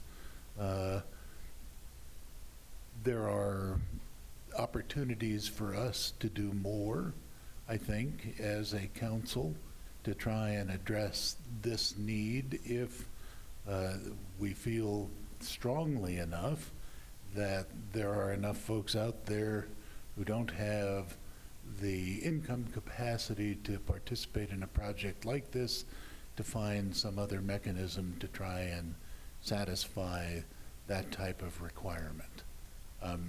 So I ultimately come down saying that I think we need to support this project because it does meet a demand, it does meet all the requirements, and if we feel strongly enough about the need to find other mechanisms to address those equity issues, let's put our minds to that task and find it in our will as a city to do that, but not to criticize or condemn a project that I think meets all the requirements of the law, that's meeting a need within our community, simply because they can't address all the needs across all of our community. So again, thank you for your summary. I thought that was very instructive and helpful, and I agree with you entirely.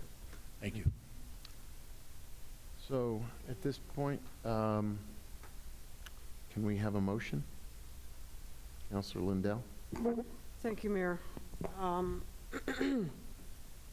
I move to approve bill number 2019-18, adoption of ordinance number 2019-20.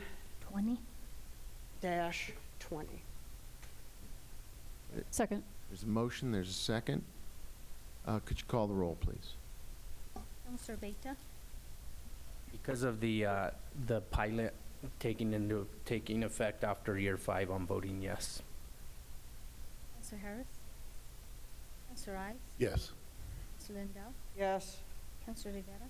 No. Councilor Romero Worth? Yes. Councilor Vihel Coppler? For all the underserved people in our city of Santa Fe who will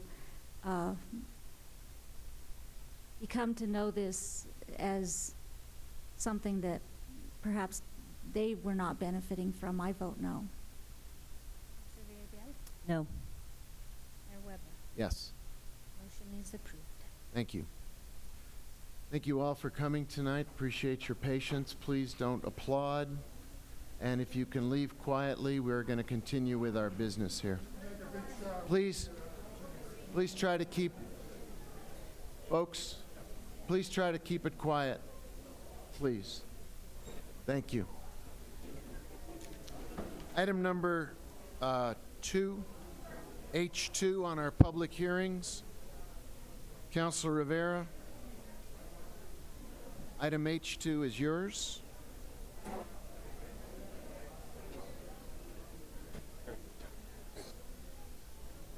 You could all please take it outside. Mr. Buckholz, take it out.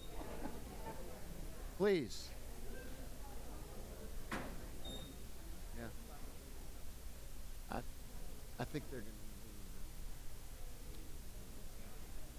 to. Please take it outside. Please. David.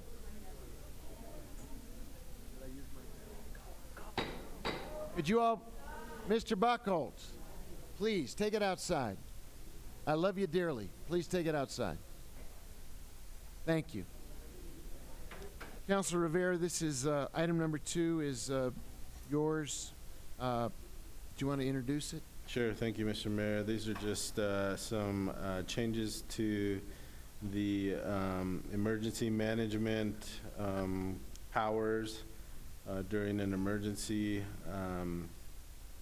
including a succession of elected officials and city management during an emergency.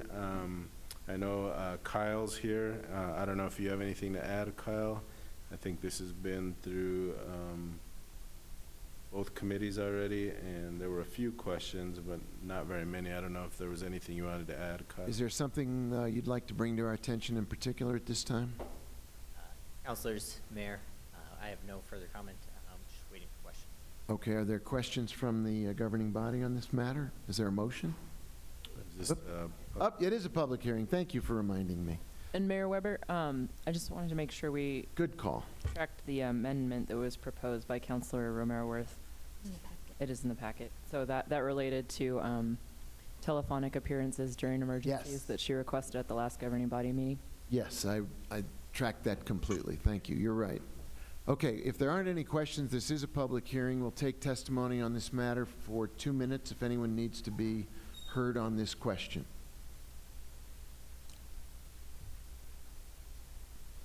Stephanie Beninato. I actually read through this proposed ordinance because I was very distressed when Javier Gonzalez declared an emergency. Instead of for 3 days, it went on for 6 months. And so I wanted to make sure that we weren't extending emergency powers for 6 months. I see it's still at 3 days with some exception for a 7-day extension. There are some terms in there that I think are rather vague, like emergency, civil emergency, like what does that really mean? Maybe there can be actually a definition for that. And then there's this reference to the Riot Control Act, the State Riot Control Act, which I would like to see the interface. What's the interface between this and that act? The word tsunami as a disaster or catastrophe, I think could be removed. The likelihood of having a tsunami from the Santa Fe River or from the Rio Grande is remote at best. I'm wondering why the public safety, the head of the Public Safety Committee is at the bottom of the list for being one of these people in succession, because it is. It's like finance and other things, and Public Safety Chair is way at the bottom, almost the very last person who would be in a succession. And then in another part, it talks about the assistant city manager. Thought we got rid of the assistant city manager, but that is still in this ordinance, and I think it should be removed. Thank you. Thank you. At this time, are there others who wish to be heard? It is a public hearing if you want to speak to this matter. Okay. Is there comments from the governing body? Mr. Mayor, Yes, ma'am. where do we have a definition of civil emergency? Do we have it somewhere? Counselor Rivera and other counselors. I don't have a specific citation for that. As you all are aware, I'm standing in interim for the emergency management director position vacant, and I had little involvement on this bill itself, but I'm willing to source that definition and include it for the. I think Councilor Lindell may be of some assistance here. Councilor Villarreal, on page 2, line 9, civil emergency is defined. Emergency means conditions of unrest, including but not limited to riot, civil disturbance, etc. Thank you. Okay. This is actually not part of the conversation. Other questions from the governing body at this time? Councilor Harris? Councilor Ives? Mayor, I'll move for approval. Is there a second? Second. Can we call the roll? That'll include the amendment, Counselor? Yes. As amended. Thank you. Counselor Harris? Counselor Ives? Yes. Counselor Lindell? Yes. Counselor Rivera? Yes. Counselor O'Mara Ward? Yes. Counselor Vihel Coppler? Oh, she's temporarily stepped out. Counselor Villarreal? Yes. Counselor Baker? Yes. Mayor Weber? Yes. Thank you. The motion is approved. Thank you very much. Appreciate it. Thank you for stepping in. Appreciate it. That brings us to item number 3, and this involves the way the city will have requirements for sale and consumption of alcohol on city property and some amendments to our current ordinance. It is a public hearing, but let's begin perhaps with a quick overview. Jesse, if you want to describe the purpose and direction of this ordinance, please. Thank you. I sense a theme to this evening. Mr. Mayor, councilors, before you is a bill and a substitute bill that make amendments to sections 23-6.2 and 23-6.3 that regulate the sale and consumption of alcohol on city property.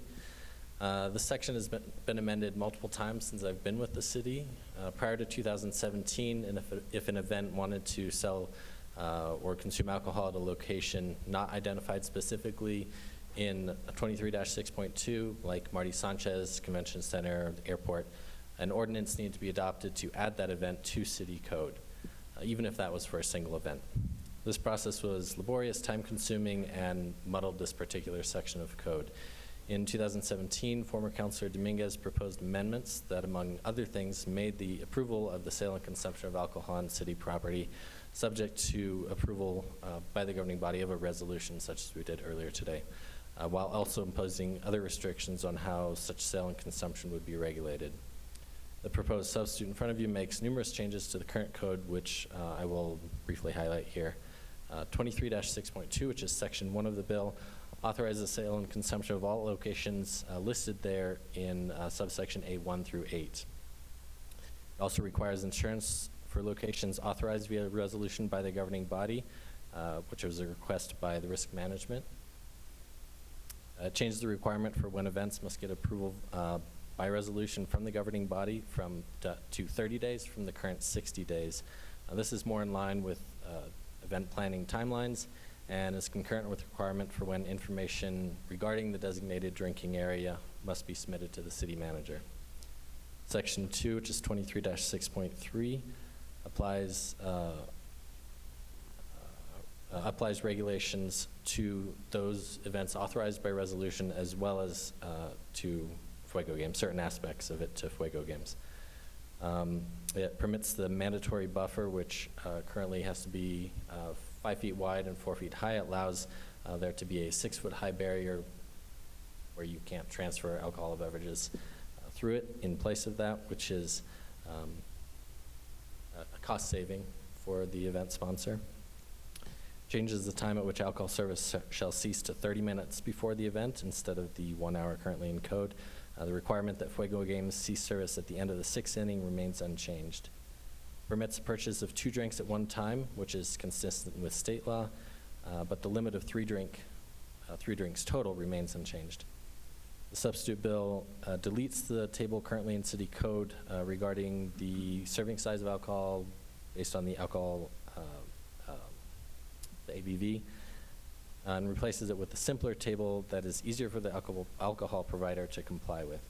Rather than the 6 different maximum serving sizes based on ABV, the proposed table limits wine to 5 ounces of no more than 15% alcohol, beer less than 8% to 12 ounces, and beer of 8 to 10% to 6 ounces.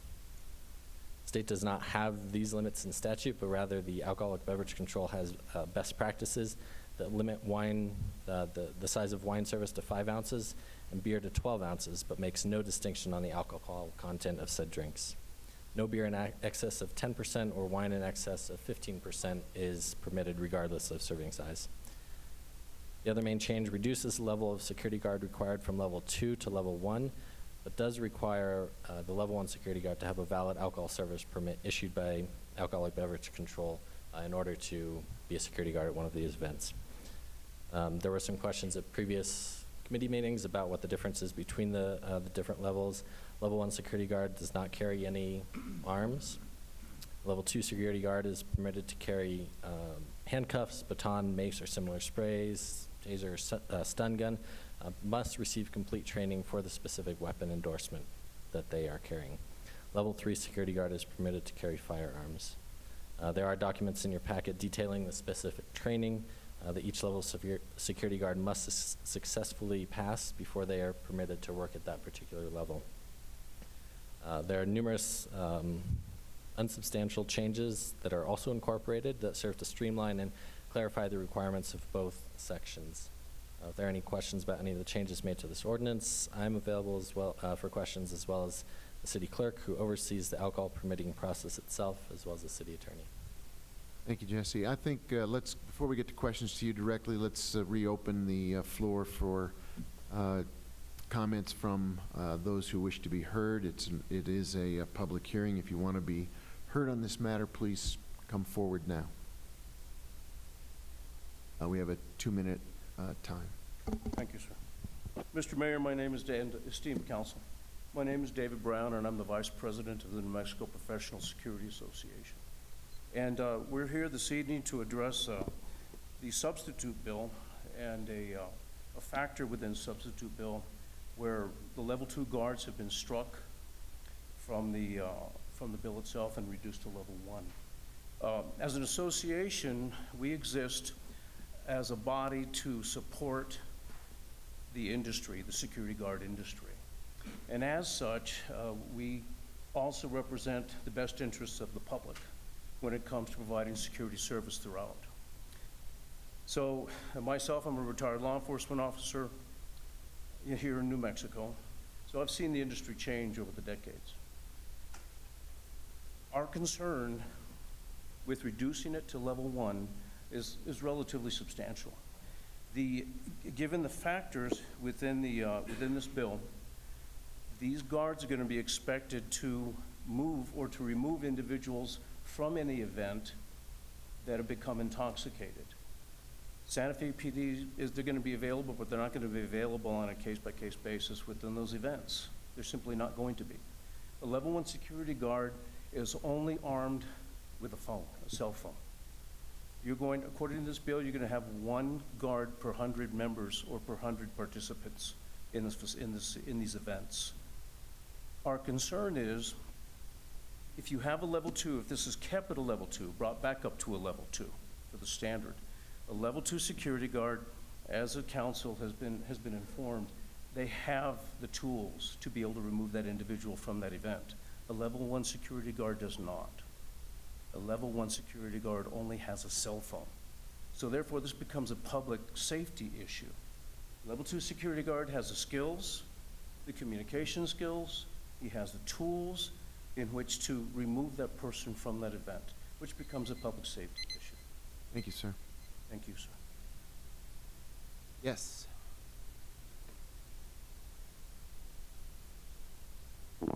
Kate Kennedy, 736 Alto Street. I am the operations manager for Security Asset Solutions. We are a locally owned security company. We focus on special events and alcohol service. We service everywhere from Pojoaque Valley to roughly part of the Outlet Mall. We specialize in fulfilling the needs of special event permits. It is required by the state of New Mexico to have security if alcohol service is in place and if those events are open to the public. We also have a relationship as a vendor with the convention center, public schools, several other substantial clients and customers that due to NDAs, I will not disclose. Unfortunately, many of the reasons why we need security in this town, I can't talk about because of the privacy of my customers and my clients. That being said, a level 2 security is absolutely necessary for a special event, especially if alcohol is being served. I understand that there are some budgetary issues, insurance issues, liability conversations that have taken place. Unfortunately, if all you are armed with is your voice and an incident occurs, all you can do is tell that person verbally to stop or to call for response. If nobody is available on site for response, what's our average police time if they're not already there? How long are you going to have to wait, especially if you are in a fenced-in area where alcohol is being served, should an incident take place? So I, too, am opposed to the reduction of the security level from level 2 to level 1. We would really deeply appreciate it if you would consider the public safety in mind. Keep in mind the shortage of police in this town and the importance of having an immediate response when individuals are intoxicated, but also when people are in large groups. It is really important to us to be able to provide the best service to the clients and to also provide high-paying jobs. A level 2 security just makes more money. We've been talking about high-paying jobs all evening. This is an example of a way to give those to our local citizens. We have a living wage already. Level 2 guards just make more money because they deserve it. They get paid for their training. Thank you so much for your time. Appreciate it.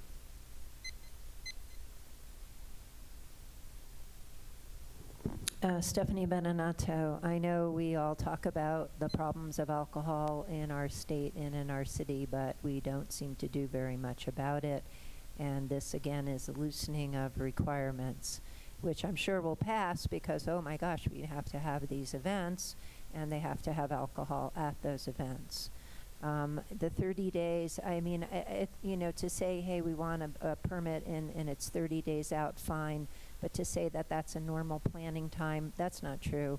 If you're going to have an event, you're planning for it months in advance. You know what you're doing, you set it up, and you get everything in place well before 30 days. 30 days is the time where you have to pay your deposit, and you don't get it refunded after that. I do agree with the people from the Security Guard Association that by just having somebody there who has a cell phone, I mean, what really is that going to do when somebody gets disruptive, argumentative, etc.? It's not going to do anything. And at these events, are you allowed to do open carry? And I don't mean open carry alcohol beverage containers. I mean open carry pistols. You're not supposed to be drinking, but if somebody's there, somebody gets boisterous, somebody has open carry, are they going to step in because the security guard only has a cell phone and take over a citizen arrest? I mean, I just see a lot of problems with security not being able to deal with a situation that could get easily out of hand very quickly when alcohol is present. Thank you. Thank you. Yes, sir. Mayor, councilors, Joseph Haggard with Tumbleroot. I just wanted to come up to say thank you for considering this bill. Most of the items that are outlined in this bill I think are advantageous to the business climate in the community of Santa Fe. We have an excellent track record as sponsors and purveyors of alcohol in carrying these events out with no adverse consequences. And we believe that we should be able to choose what level of security within the restrictions of the city code we would like to employ. The increased costs for level 2 security guards is substantial, and I think that's indicated by the limited number of events that have happened on city property. We would like to, just point to the fact that we are all small businesses trying to get by, and it makes it very difficult for us to provide community events for everyone to enjoy when the costs are so high. So I would recommend that this bill be approved. Thank you. Yes, please, step up. Counselor, thank you for hearing this bill. Raya Caramansi, I'm the creative director for Second Street Brewery. And one of my job roles is to oversee the special and offsite events for the company, including overseeing the staffing, but also taking care of the permitting.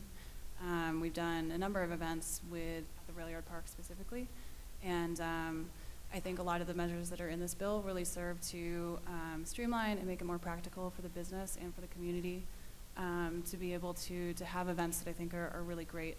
And, on a note with the security, we have events around the state in both private and public places where we are allowed to choose the level of security that is appropriate. And I think that works out very, very well. It is true that the level 2 security is prohibitive for small businesses and also for event sponsors and event organizers, and that sometimes events that could be really beneficial for the community and the businesses around them are not held on city property because of some of the restrictions involving having level 2 security, the amount of time that we're allowed to serve alcohol, and the time leading up and to which the resolution has to come, the 60 days versus the 30 days. And I think that I think it would be a really good move for both the businesses and the community to pass this. Thank you. Thank you very much. Others wishing to be heard at this time from the public as testimony on this item? Are there questions for staff from the governing body? Councillor Ives. Thank you, Mr. Mayor. Just a question on the alcohol content limits. For beer, I think it's set at 10%, for wine at 15%. Why were those chosen? And we certainly know that there are beers that exceed 10% and wines that exceed 15%. So was that, just wondering where that comes from?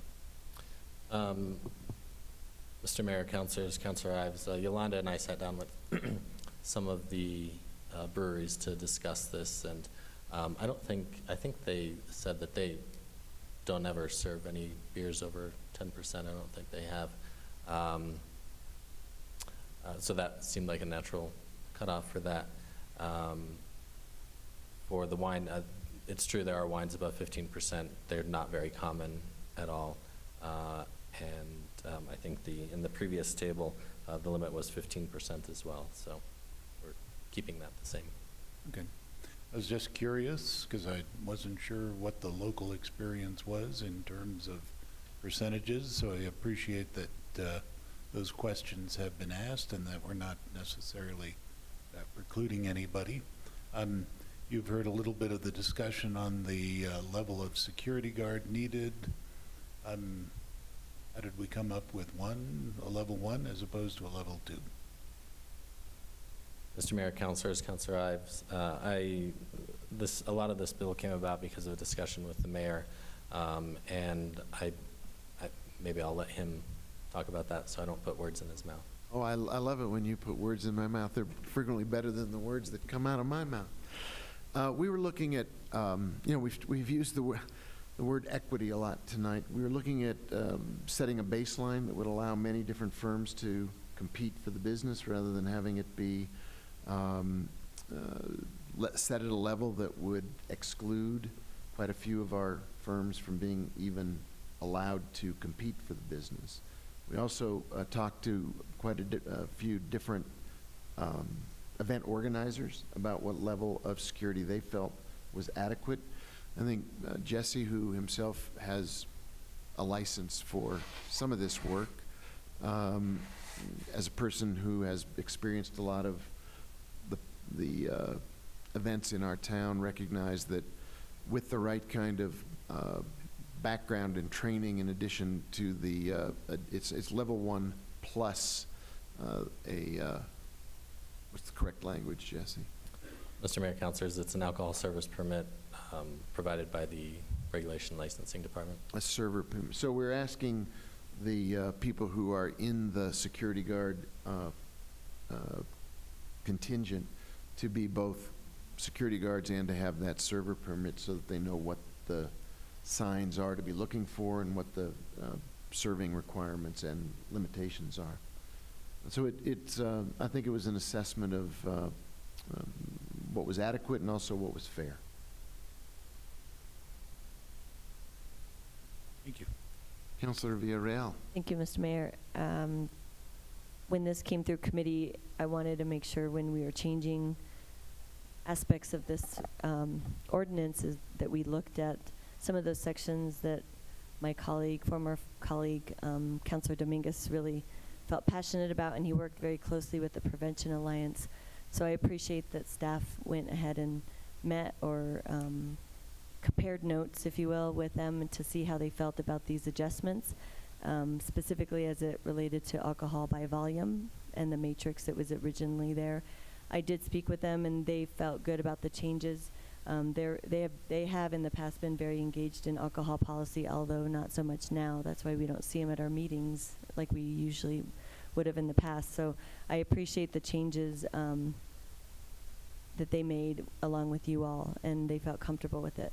And I also wanted to thank Ms. Kennedy, because she actually brought this issue up to me a while ago. At that time, I felt like she was saying that level 1 would be a possibility because we have nonprofits that do events sometimes on city property, and they tend to be in the kind of small business range too that cannot necessarily afford the level 2. And so at that time, I felt like she was more in aligned with maybe giving options. So I don't know what's best. Sometimes I think we've been operating as level 1 anyway before this ordinance came about, or am I wrong about that? How did we operate before this actually came into existence as it relates to security? Mr. Mayor, Councilors, do you mean prior to 2017? Correct. I think level 1 and the other locations that are in 23-6.2, the 1 through 8, those can operate at level 1. So the level 2 was unique to any event authorized by resolution. I guess the way I see with the restrictions now, and not so much restrictions, but really kind of tying in and making it more specific about how the area would be controlled, and also drinks controlled, as well as the alcohol by volume. I feel okay about having a level 1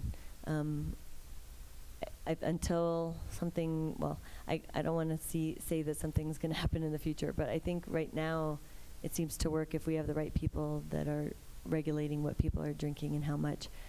I was curious though, Jesse, do you know how many security guard companies possess an alcohol or valid alcohol server permit? Mr. Mayor, Councilors, Councilor Villarreal, I don't know that. I assume it would probably vary company to company. Maybe none have it, maybe some. I'm curious if the folks that work in the industry know how many security guard companies actually have security guards that possess a valid alcohol server permit. Hi, Kate again. I'm also the secretary of the New Mexico Professional Security Association. Yes, from our experience, we represent about 30% of the industry statewide. We find that most companies have fewer than 10 employed. Having an alcohol server's license is required to check IDs. You can't just check IDs being a security officer. You do have to have the alcohol server's permit to do so. Most companies will employ fewer than 10, and usually that person will be sort of designated in that role, a host, door, entrance type position, specifically because they have that. But in order to operate in the security field, in like a beer garden or anything like that, if you're gonna have any interaction with alcohol service, you do have to have that alcohol certification. Just very few people have it. It's super easy to get though. You get it online, you can get it in person. The New Mexico Restaurant Association provides classes regularly. That was my next question, so thanks for and answering. it's like $35. Okay, great, thank you for that. So you're saying sorry, before you leave, Kate, that's a good addition to this? Yes. That addition to this or ordinance? Yes, and classes are available in English and Spanish, and they are available both digitally and in person, depending on your preference. The Restaurant Association, are willing to host multi-person classes for companies who need to train multiple people at a time. They're based in Albuquerque, but they do have a Santa Fe chapter, and they were supposed to be here tonight, but we're all a little busy. Thank you very much.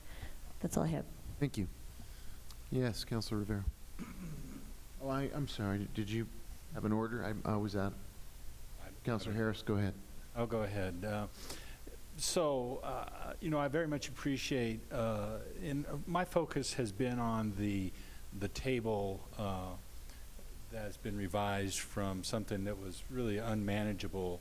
I did feel initially that the 12-ounce size, and I think that's what was proposed initially, was not the best approach. But I'm going to propose, and I should say that I spoke at length with Sophie Andar, who's from the Santa Fe Prevention Alliance. The community, her title is Community Prevention Coordinator, and she's obviously with the public schools. And among other things, she provided to me the standard drink guidance from the National Institute on Drug Abuse and Alcoholism. So when I go to that, there's a lot of information here, but it talks about what is a standard drink. 12 fluid ounces of regular beer, which they say is about 5% ABV, is standard. 8 to 9 fluid ounces of something that's about 7% is a standard drink. 5 fluid ounces of wine, about 12% is a standard drink. Then it talks about distilled spirits, but that's not something we're addressing here. We've got, right now, our table is 12 ounces up to 8% ABV. And then we are at a 6-ounce pour from 8 to 10, and we stop it at 10%, which I think is appropriate. I thought that was a good move. And then we've got 5 fluid ounces for table wine, but up to 15%. I'm only going to speak to beer, and maybe even the people from Tumbleroot and 2nd Street, but it seems to me like an 8-ounce, an 8-ounce pour is what I would propose for the category from 8% to 10%. We had a gathering last night, we were at 2nd Street on Rufina. I had a half pint of a particular bitter, and to me it was fine.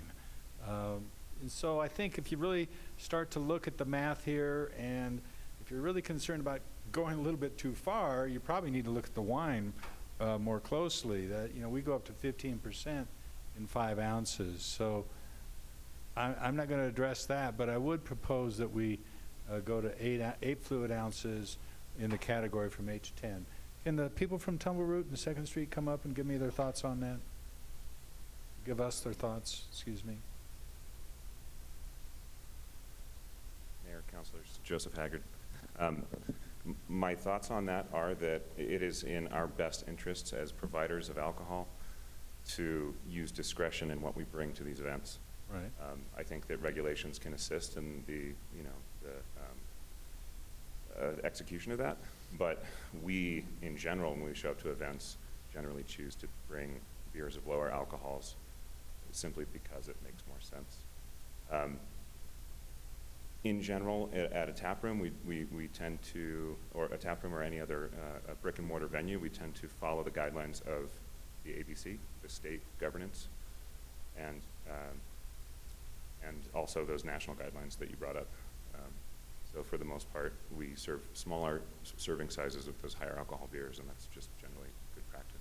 And can you speak to, in the category of 8 to 10% ABV,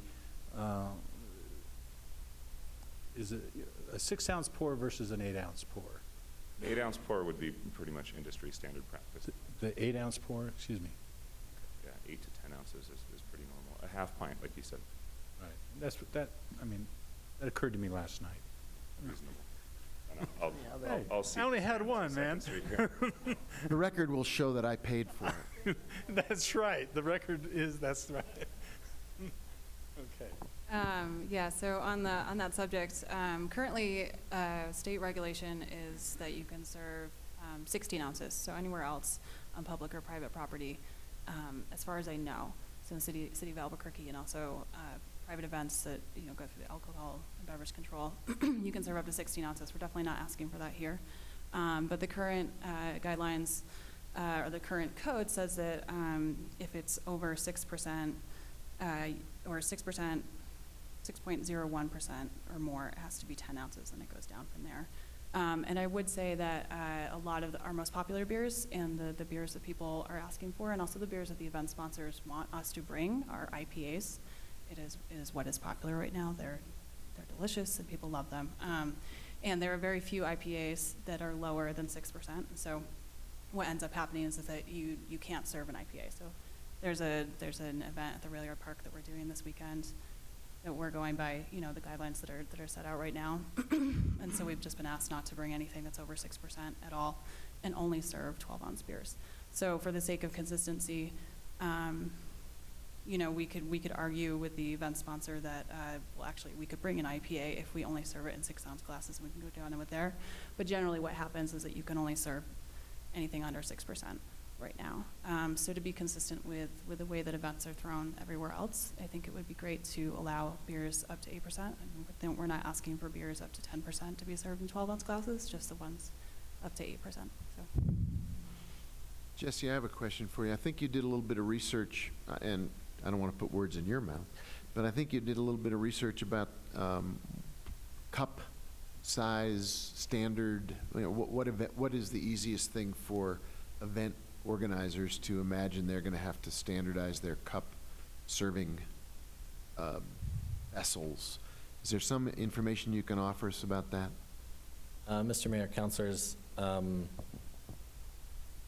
maybe not exactly answer your question, but the table as it is currently in code has 6 different serving sizes, which theoretically, if they were to, if a brewery, for example, was to bring a beer of all these different ABVs, they'd have to have 4 different cup sizes, or have marks on each cup noting what 12, 10, 8, and 6 ounces are. So part of the idea behind simplifying the table is that you can buy a 12-ounce cup, you can buy a 6-ounce cup, and you know exactly how much is going to go in that cup, and you don't have to worry about over-serving or under-serving. That's kind of what I was getting. I think part of the overall, Councilor Ives, you were asking some of the background on this. I think we're simply trying to make it clearer, simpler, and more easy for everybody to play by a simple set of rules. And I don't actually have a particular idea about what is the correct amount or cup size, but I wanted to, the whole point that Jesse just spoke to is exactly right. We would like it if people were bringing a few set of options to the event and limit it to that. Councilor Romero-Worth? So with that in mind, I'm just curious whether the level of security could be determined event by event.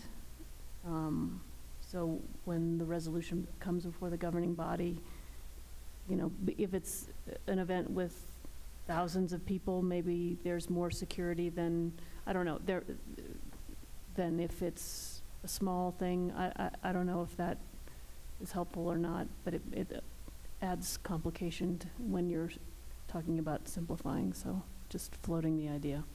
Councilor Rivera? Thank you. First, I'd like to say I'm glad we're looking at equity with alcohol. I think we're making some progress here, so that's a good thing. We're slow, but we learn. Thank you for the table. I think it addresses what we wanted to, and that was make everything simpler for the people that are applying and showing up at these events, for the servers, much simpler than what it was before. The question that I have is on page 7, where at least it says 1 security officer for every 100 attendees in the designated drinking area. And earlier we heard from the Chilean Wine that they estimate somewhere around 3,500 people at their event. I'm sure they're not all drinking, but if you're going to a Chilean wine festival, I would venture to say most of them are. That seems like an excess of security officers for that one event. Ms. Kennedy, you want to speak to that? You seem to... we have the security team right here. We're also doing security for the Peru event this weekend. Yes, we will be providing 1 per 100 based on expected attendees. The attendee level is separate from staff, volunteers, etc. So it is based on ticket holders, not on vendors, volunteers, etc. So, in your opinion, that's a fair number of security officers to attendees? that is absolutely appropriate, if not understaffed. How many people at the event on Saturday are we anticipating?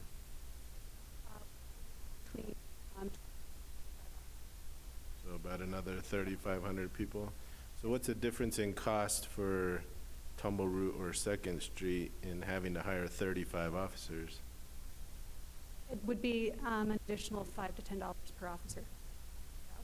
Per hour? I mean, in Santa Fe, everybody starts at the living wage and goes up from there. I want to hear from the breweries if they think that's fair.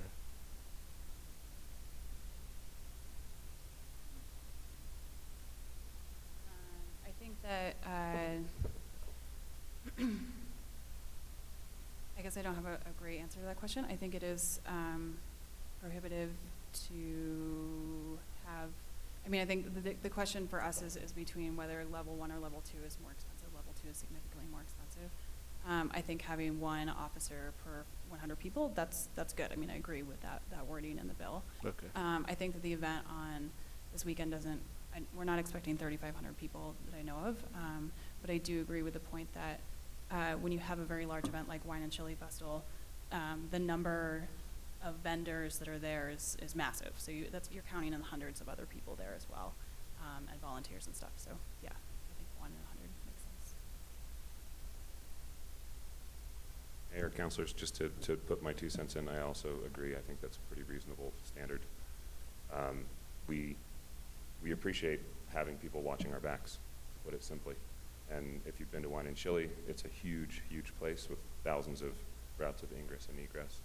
We want to support the security community, and we think we would rather support the security community by supporting more security officers being at an event than by supporting security officers with weapons.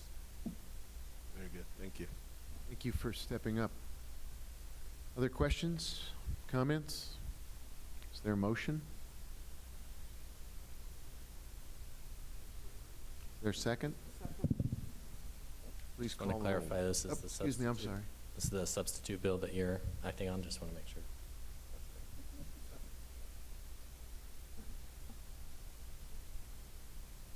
Could you please call the roll then? Counselor Ives? Yes. Lindell? Counselor Rivera? Yes. Counselor Ward? Yes. Counselor Costa? Abstain? Counselor Villarreal? Yes, and I'd like to co-sponsor. Counselor Beta? Yes. Counselor Harris? Mayor Weber? Yes. Thank you. Motion is approved. Thank you, and thank you all for being here tonight. It really makes a big difference when we've got your voices in the room. Much appreciated. Councilor Lindell is feeling very under the weather, and we're going to excuse her for the remainder of this evening and hope you get better quickly. Brings us to item hearing H4, which is a rezoning matter. Lee. Thank you, Mr. Mayor and Council. So case number 2019-55 is 4323 Airport Road rezoning. Liaison Planning Services is the agent for Judy and Julie Rodriguez, the owners. They're requesting a rezoning from R1, which is residential 1 dwelling unit per acre, to R6, residential 6 dwelling units per acre. Property is located at 4323 Airport Road and is approximately 10.3 acres. The applicants are requesting the rezone for the purpose of creating approximately 61 residential lots. This is not a subdivision consideration tonight. The actual subdivision will follow later and go through preliminary and final at the Planning Commission. But just as a concept plan, they're showing 61 residential lots. Subject site consists of 10.3 acres, located once again at 4323 Airport Road. It's surrounded by a variety of residential zoning densities, R7 to the east, of course, being Las Acequias neighborhood, R29 apartments down on the south end, and mobile home park to the west. Property lies within the central neighborhood plan area of the Southwest Area Master Plan, otherwise sometimes known as the Swamp, which is, effectively serves as the specific general plan for that area. That said, the Southwest Area Master Plan doesn't have a whole lot to say about this particular parcel. It was already surrounded by residential development, so the Swamp simply identified it, and this is an error in my staff report that chagrins me to point out, but as page 1 turns to page 2 in your staff report, the Swamp identifies this actually as residential low density. Apologies, it says very low in your staff report. Just wanted to correct that. So the Swamp identifies it as residential low density, which is the same as Las Acequias to the east, which would allow 3 to 7 dwelling units per acre. So this rezoning request is within what the general plan and the Swamp allows for that. The Planning Commission conducted a public hearing on July 11th, 2019 for this case. They found that the applicants had satisfied all the rezoning criteria set forth in section 14-3.5C. They adopted findings of fact and conclusions of law recommending that the governing body should approve the rezoning request. Those findings are, of course, summarized and in your packet. The Planning Commission's recommendation was subject to a condition that they complete a lot line adjustment, which would actually create the lot we're looking at rezoning tonight, and that condition has been met. The governing body's decision must be based on the approval criteria and balancing tests set forth in section 14.3-5 or 14-3.5C. Those criteria are listed on page 2 of your report, followed by the findings that the Planning Commission addressed all those criteria.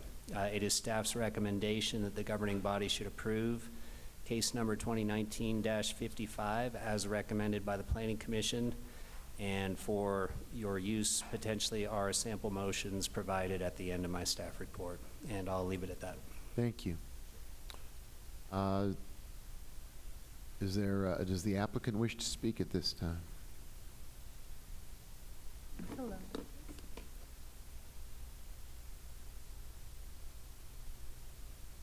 I do.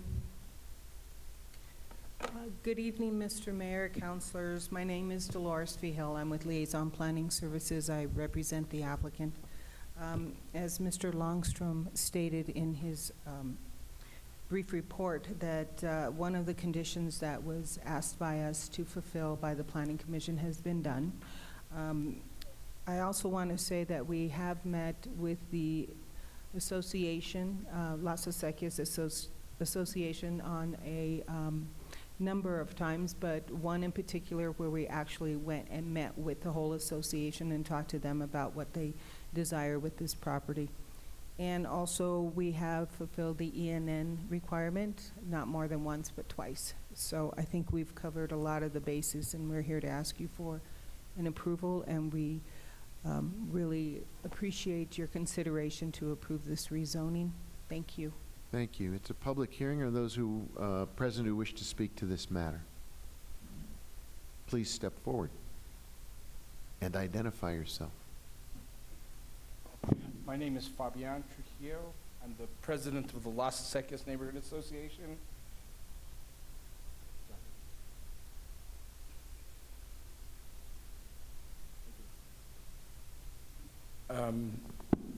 Good evening again, Mr. Mayor, members of the governing body. I am here to support the zoning change in case 219-55. Our neighborhood association met considerable times with the applicant, and we were very pleased. We were really pleased with the cooperation that they provided us and that they were willing to work with us. The original request was to go from a zoning change from R1 to R21, and after the considerable meetings that we've had, they decided to make the request to an R6. The members of our association, there was probably close to 80 to 100 people at the Nancy Rodriguez Community Center when we met, and we got a full briefing, and we were very pleased with that. So I'm here to support that, and we're looking forward to working with Mr. and Mrs. Rodriguez as they bring bring the full development plan going forward.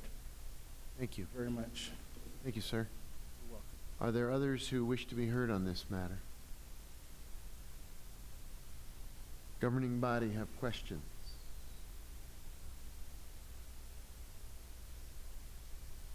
Is there a motion in the House? I'll move for approval of the request to rezone the property from R1 to R6 and to adopt the findings of the Planning Commission. Is there a second? Second. Is there discussion? No discussion, let's call the roll. Mr. Rivera? Mr. Mello Work? Yes. Mr. Hillel Kaufman? Yes. Mr. Villarreal? Yes. Mr. Baker? Yes. Mr. Harris? Counselor Ives? Yes. Mayor Weber? Yes. The motion is approved. Thank you very much. Thank you for coming and Thank speaking you. tonight. Much appreciated. That brings us to item H5, which is an appeal. Before we begin, I've been asked for a 2-minute pause for a bio break, I presume. Let's suspend for 2 minutes and we'll be right back.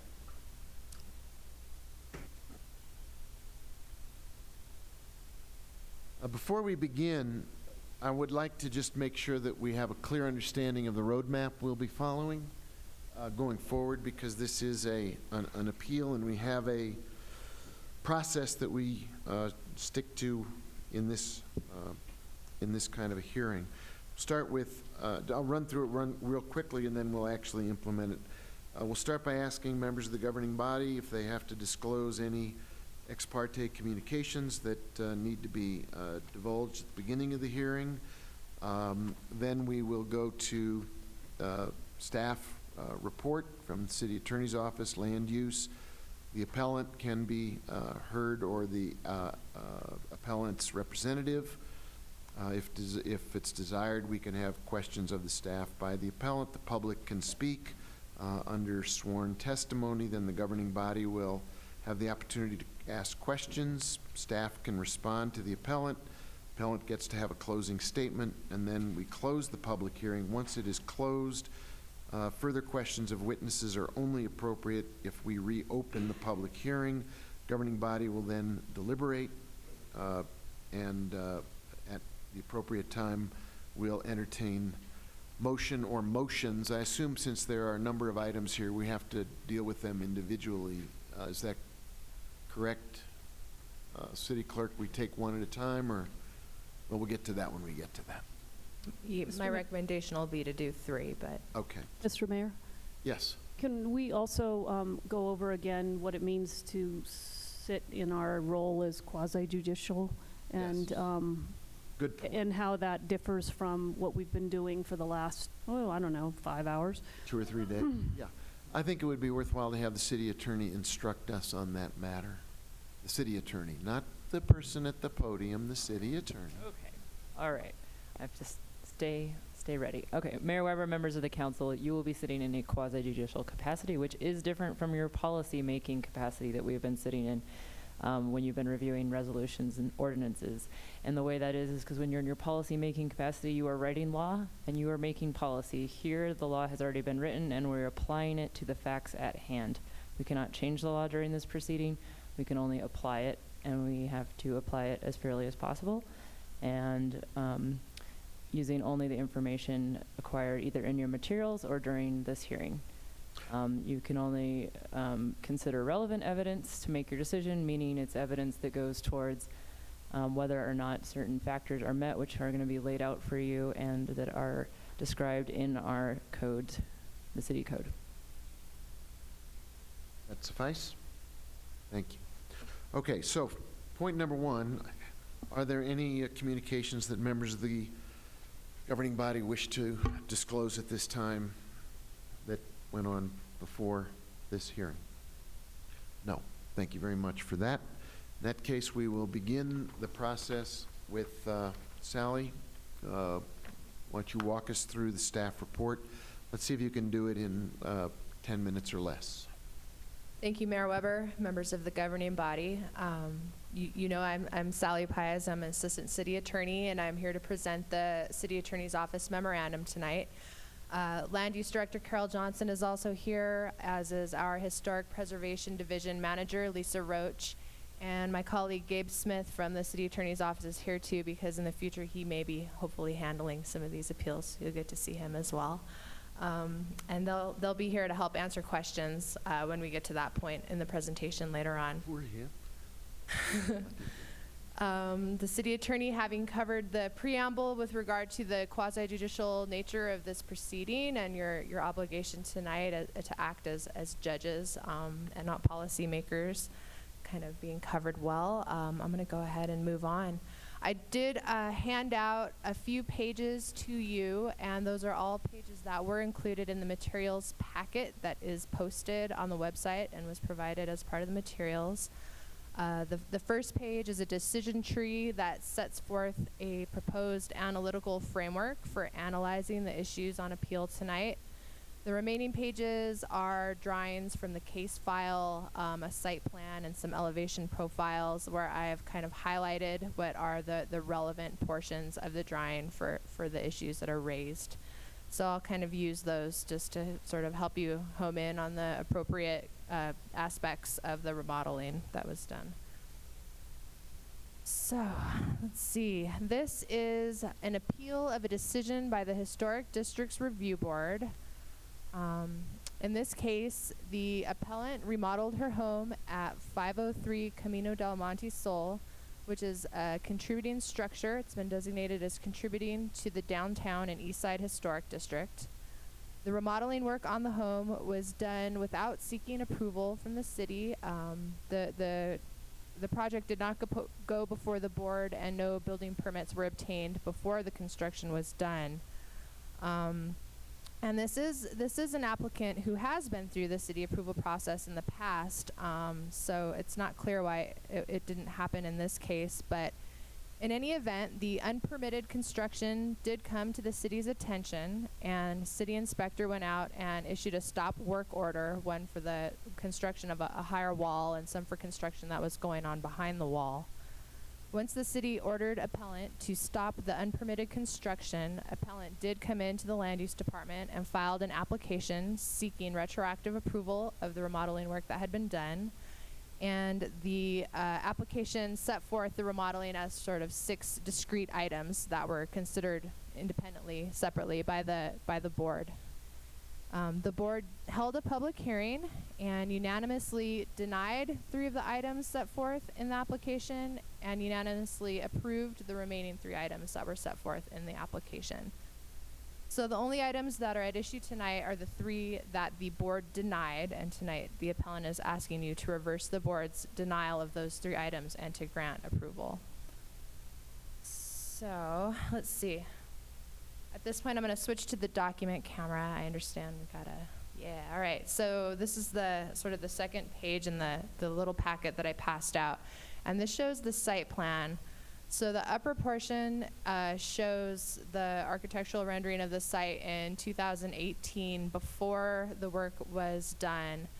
And then below the red dash line that I added there, you can see the current site plan with the additions that have been made and the changes that have been made.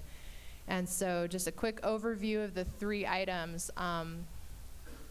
Item 1 is this this north-facing elevation There's what was a door on the 2018 plan is now a window, and so that's item 1 that we're going to talk about. Item 2 is the south-facing elevation. And the south elevation, the drawing actually has an error here that was pointed out at the board hearing.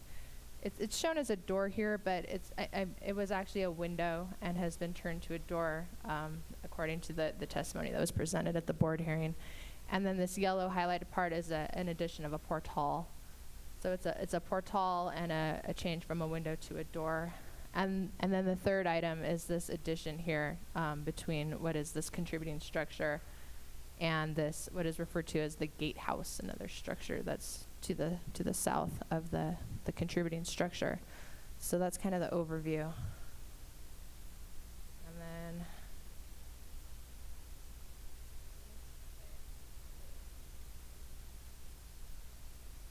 directionally challenged. All right. So item number 1 was the replacement on the north facade of a door with a window. And under the code, a property owner cannot change the size of an opening on the primary facade of a contributing structure, so an opening being a door or a window, unless the owner is granted an exception to the rule in the code that says you can't change these openings.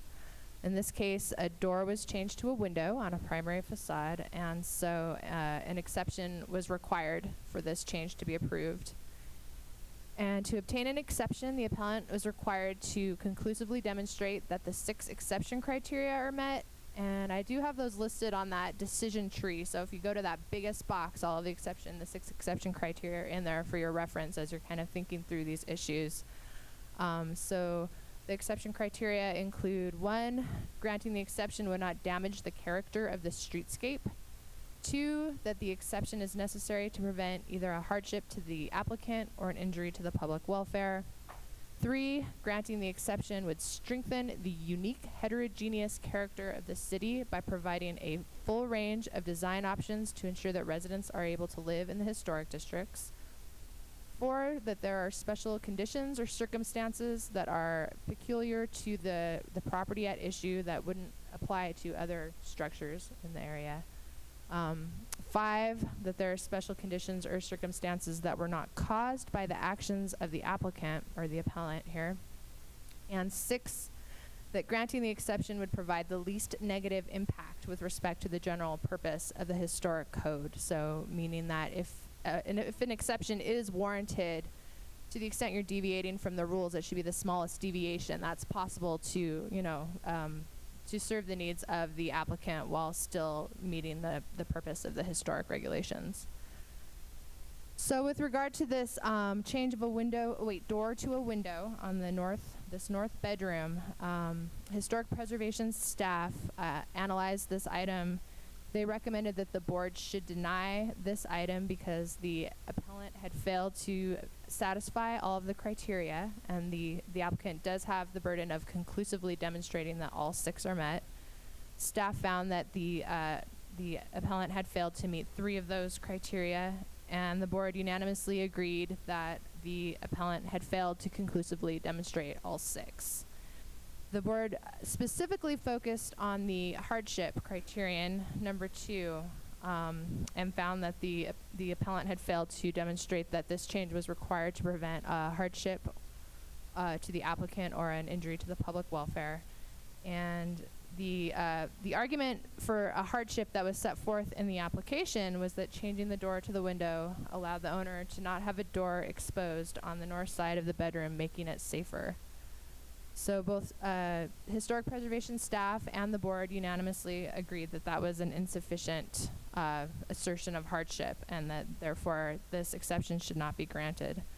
So on appeal, you should look to see if you find that all 6 of these exception criteria are met for this change, then you should approve this item and grant the appeal as to this item. And if you find that one or more of the criteria have not been met, then you should affirm the board and deny approval of this item. Okay, moving on to number 2. I just want to, for the record, to point out a small error in my memorandum. I referred to this elevation, I think, as being the east facade. It's actually the south facade, number 4. Today when I went in and made sure that I understood exactly what's going on, I realized that I had called this east when in fact it is south. So in this item, there was a window on the south bedroom that was changed to a door, and a portal was added. And this is also a primary facade. So there's a couple of rules at play here. First, under the code, a property owner cannot add an addition to a primary facade unless the applicant is granted an exception. And so here we do have the addition of the portal. And then second, of course, we're changing an opening again. So the same exception is at play for changing the size of the opening from a window to a door. Again, the appellant did seek an exception to obtain retroactive approval of this change. And again, staff found that this applicant failed to conclusively demonstrate 4 out of 6 of the criteria. Again, the board unanimously agreed that the appellant had not conclusively demonstrated all 6 exception criteria and denied this item. And again, the board kind of focused on what it found to be a weakness in the hardship argument. So in this situation, the board found that the applicant's hardship argument was that the door was required for egress from the bedroom and that the portal was needed to protect the door.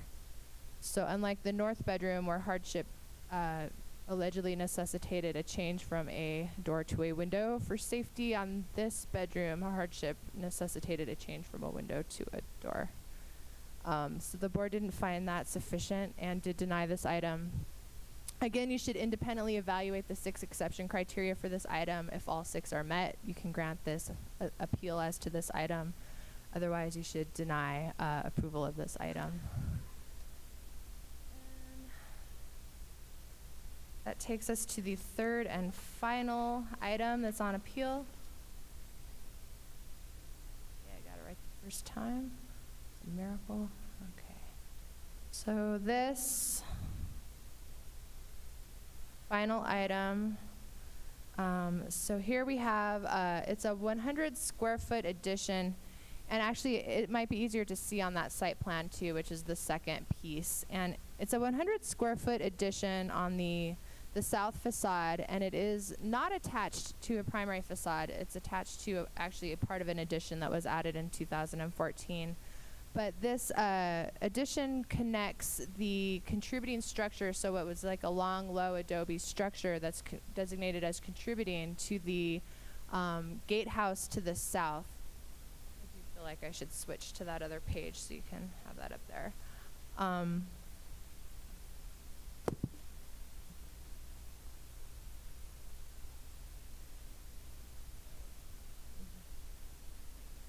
Fall backwards. So it's that middle item 3 that connects the contributing structure to the north to the gatehouse to the south.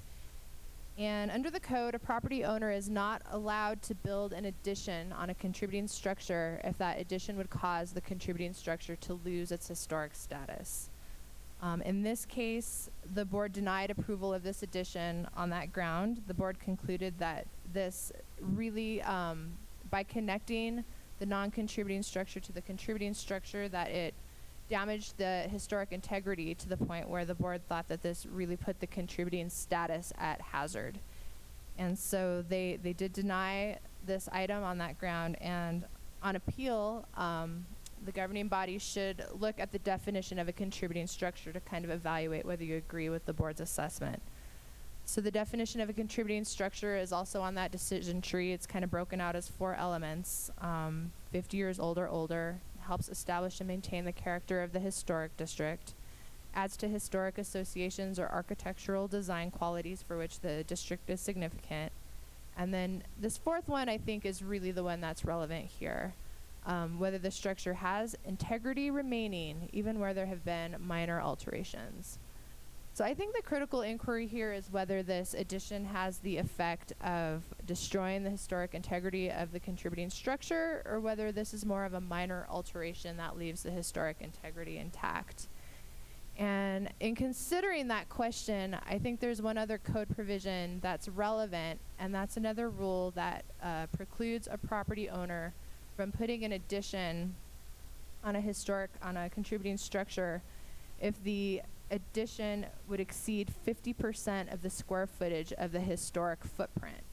So there's a limitation in the code adding on to a contributing structure. If you're adding more than 50% non-historic to the historic, then that should be denied because it's defeats the historic integrity. So in this case, we've kind of got an addition that serves to unite these structures into kind of one larger building. And although the new addition is only 100 square feet, if you combine that with the almost 1,500 square feet of that southern structure, the gatehouse, which is not a contributing structure, you've got well over 50%. In fact, it's over 100%. And I know that Lisa has some more detailed math if you want better calculations on these numbers, but it is a really large addition if you count all of that. So on appeal, the governing body should decide whether the board got it right by determining that this put the contributing status at risk to the point where it should be denied. And if you agree with the board, then you should affirm and deny retroactive approval of item 3.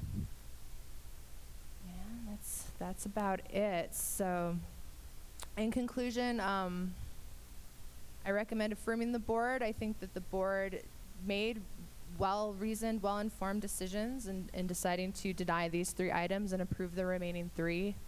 The board was cognizant of its duty to apply the code the same to already completed work as it would be to apply to work that had not yet been constructed. There was a discussion at the hearing about,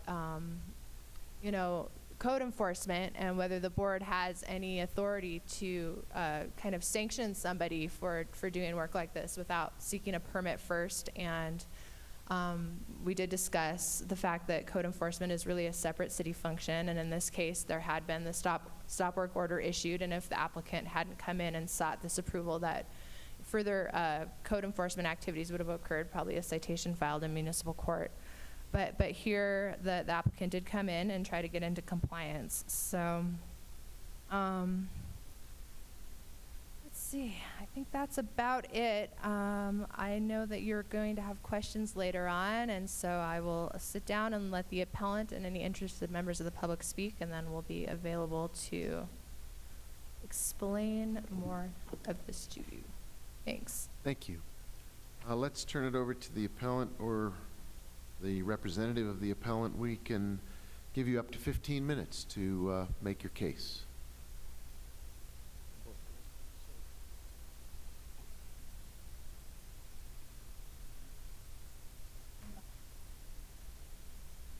Yes. Thank you, Mr. Mayor, councilors. My name is Frank Herdman. I represent the appellant in this matter. Ms. Gilbert and I have a lot of ground to cover in a very short period of time, so please indulge us. We'll be moving very quickly. If we go a little long, we request your indulgence to complete our presentation. Let me begin by saying that Ms. Gilbert is not here this evening to make excuses. When I'm done speaking, she'll explain how this happened and offer her apology to all of you. With that said, there is nothing in the code that allows a retroactive application to be reviewed differently than a prospective application. And so I respectfully ask that you keep an open mind and review this appeal on the merits. And I would point out this is a de novo appeal, and so you are not bound by the decision of the HDRB. Let me turn to the appellant's hearing materials. You should all have a copy of that in front of you. I'll be referring to those as I go through my presentation. Beginning on page 1, you find an excerpt from the survey from Ms. Gilbert's property, for Ms. Gilbert's property. It shows the location of the 2 structures in question, which are outlined in blue. Specifically the gatehouse and the small house to which the gatehouse was connected with the small hallway. The small house, that's the contributing structure to which I'll be referring. The small house is the contributing structure, and it was formerly located on a separate lot that was consolidated into Ms. Gilbert's property to the south. The red line shows the old lot line. It was consolidated about 2018. after she purchased the small house. The small house was formerly a part of the property to the north, which is now a commercial gallery, and as a result, the small house used to be oriented to the north with its front door on the north side of the house and facing away from Ms. Gilbert's lot. Page 2 has the floor plans for the two structures. The three modifications in question are shown in yellow. They are the hallway, which is actually 85 square feet between the two structures, the portal that was added to the south elevation, and the new window on the north side where the front door was formerly located. The gatehouse, as you see, does not have a full kitchen, and its front door is oriented toward the south of to the south and into the interior of Ms. Gilbert's lot, and we measure it to be 815 square feet. The floor plans also show the courtyard area between the two structures, to which I'll be referring, and this page also shows the hallway that was attached to the two non-historic additions that were made to the small house before Ms. Gilbert bought it in 2018. We turn to page 3. Page 3 are copies of the floor plans that were submitted as part of an application of the HDRB in 2013. In response to that application, this is 5 years before Ms. Gilbert bought the lot, in response to that application, the HDRB approved a 217 square foot addition to the south primary facade as shown, as well as the removal of the carport on the street facing primary facade. And in 1978, an addition was added, a 150 square foot addition was added to the south facade as well. So as a result, the non-historic additions to the structure at the time that Ms. Gilbert bought it represented nearly a quarter of the building's footprint. And as we saw on the prior page, the new hall was connected to those non-historic additions. Page 4 shows the south elevation of the gatehouse that faces south into the interior of Ms. Gilbert's lot. So to take you on a kind of a tour, if we flip to page 5, pretend that you entered the front door of the gatehouse, you're walking in the direction of the small house. Page 5 shows the new hallway as you enter through the front door of the gatehouse, walking in the direction of the small house. And the yellow lines show where the hallway connects to the gatehouse and the small house. The hallway is 10 feet long and only 92 inches wide where it connects to the small house. Page 6 has two photos showing the narrow width of the hallway. The first photo is from the interior of the gatehouse, looking through the hallway and into the small house beyond. And the second is from the small house, looking into the direction of the gatehouse and through the hallway. Turning to page 7, the top photo shows the hallway from the outside. The new hallway is outlined in yellow. The 2013 addition that was approved by the HDRB, to which the hallway is connected, is outlined in red. So you can see how the hallway is connected to the non-contributing portion of the house. The bottom picture is another photo showing the hallway from the exterior. This was taken from the courtyard. And page 8 has two more photos of the hallway from the outside. The one on the top shows the courtyard area and the hallway beyond. The one on the bottom shows the hallway from the east side of the house where it's connected to the 1978 addition. The photos show that the hallway is compatible with the Pueblo style of the contributing structure and compliant with the standards for old Santa Fe style of architecture. So it's not unusual that new additions are attached to contributing structures and that buildings with different historic statuses are connected without a loss of contributing status. Page 9, there are two photos showing the old St. Vincent Hospital, which was designed by John Gaw Mean. The same building today as well in the second photo after substantial modifications to the Drury Hotel. Those modifications, which were approved by the HDRB, did not result in the loss of that building's contributing status, which it had before and after those changes. Page 10 is an excerpt from the city's map showing the historic status of buildings in the downtown area. The map shows a checkerboard of connected buildings with different historic statuses, proving that buildings with different historic statuses can be attached side by side without affecting their historic status. In this case, all we have is a small, narrow hallway between two separate and distinct buildings. Page 11 explains why the hallway did not cause a loss of the small house's contributing status. First, the code actually requires that new additions be attached to non-contributing portions of structures, which is what happened in this case. Second, the small house previously had two additions comprising nearly a quarter of its footprint, and those additions did not result in a loss of its contributing status. The hallway is small and narrow, and the footprint of the two structures as well as their architectural features remain separate and intact.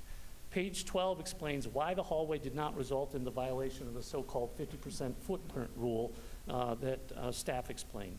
The word addition as used in the code means new construction. The gatehouse is not new construction.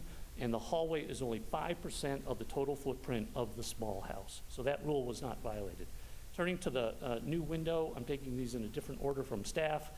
Turning next to the new window that was added to the north elevation, page 13 shows a photo of that window where the front door to the house was formerly located. Turning to page 14, we see pictures of other windows on the small house, confirming that the new window is compatible with the Pueblo style of the existing windows and compliant with the standards for old Santa Fe style of architecture. On page 15, the photo at the top shows the new window from the inside. The door in this location was replaced with a window for several reasons. When you step through the old door, there were 2 steps down into the room, which was dangerous. Also, that door, which used to be the main house to the main door to the house, faced the adjacent commercial property to the north.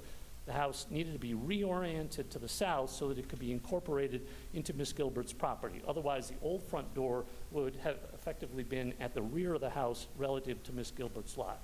The photo on the bottom on page 15 shows the door that the window replaced. You see from both photos that the wooden lintel was preserved, and by looking at that lintel, you can see, contrary to staff's position, that the door opening was not widened to install the window. On page 16, we see that an entirely different door on the house was modified as part of the 2013 renovation that was reviewed and approved by the HDRB. This is actually the Google Street View that you see today that happened to capture the work that was done to the house in 2013 before Ms. Gilbert bought it. The photo shows that there was a door on the street-facing facade that was completely filled in, and you see the wooden lintel there showing that it was a historic part of the structure. That work was done without staff requiring an exception. Page 17 explains why staff should not have required an exception to replace the door with a window on the north side, because an exception is only required if the opening is widened, and that didn't happen in this case. We also know that no exception was required for completely filling in that other door in 2013, and as I stated in the third bullet point, the door that was replaced with the window on the north elevation, where the new window was put in, that was previously modified in 2013, and staff confirmed no exception was required. So let's turn to the portal and the 2 doors that were added to the south facade. Page 18 has photos taken from inside the bedroom showing the doors that were installed to provide access to the portal and the courtyard beyond. Page 19 shows the window that was replaced by the 2 doors. Note again the wooden lintel above the window. Looking back at page 18, you see that the wooden lintel was preserved and the opening was not widened to install the 2 doors. Therefore, no exception was actually required for those doors. Page 20 shows the portal from the courtyard and confirms that the portal is compliant with the standards for old Santa Fe style of architecture. And the portal is only 97.5 square feet, which is less than a third of the prior 2 non-historic additions that were made to the same side of the building prior to Ms. Gilbert's purchase of it. So there was obviously no harm in adding the portal to the building. Page 21 shows a photo of the new hotel entrance that was added to the primary facade of the old St. Vincent Hospital, confirming that additions to primary facades are allowed if they're compatible. I want to turn to next to the issue of hardship as part of the exception criteria. Page 22 shows the hardship finding when the HDRB approved the addition to the south primary facade in 2013. The HDRB found that without the new addition to the house that it approved, that the prior owners would suffer quote-unquote extreme hardship because they could not, quote, live comfortably in this house, which was about 1,400 square feet without the exception.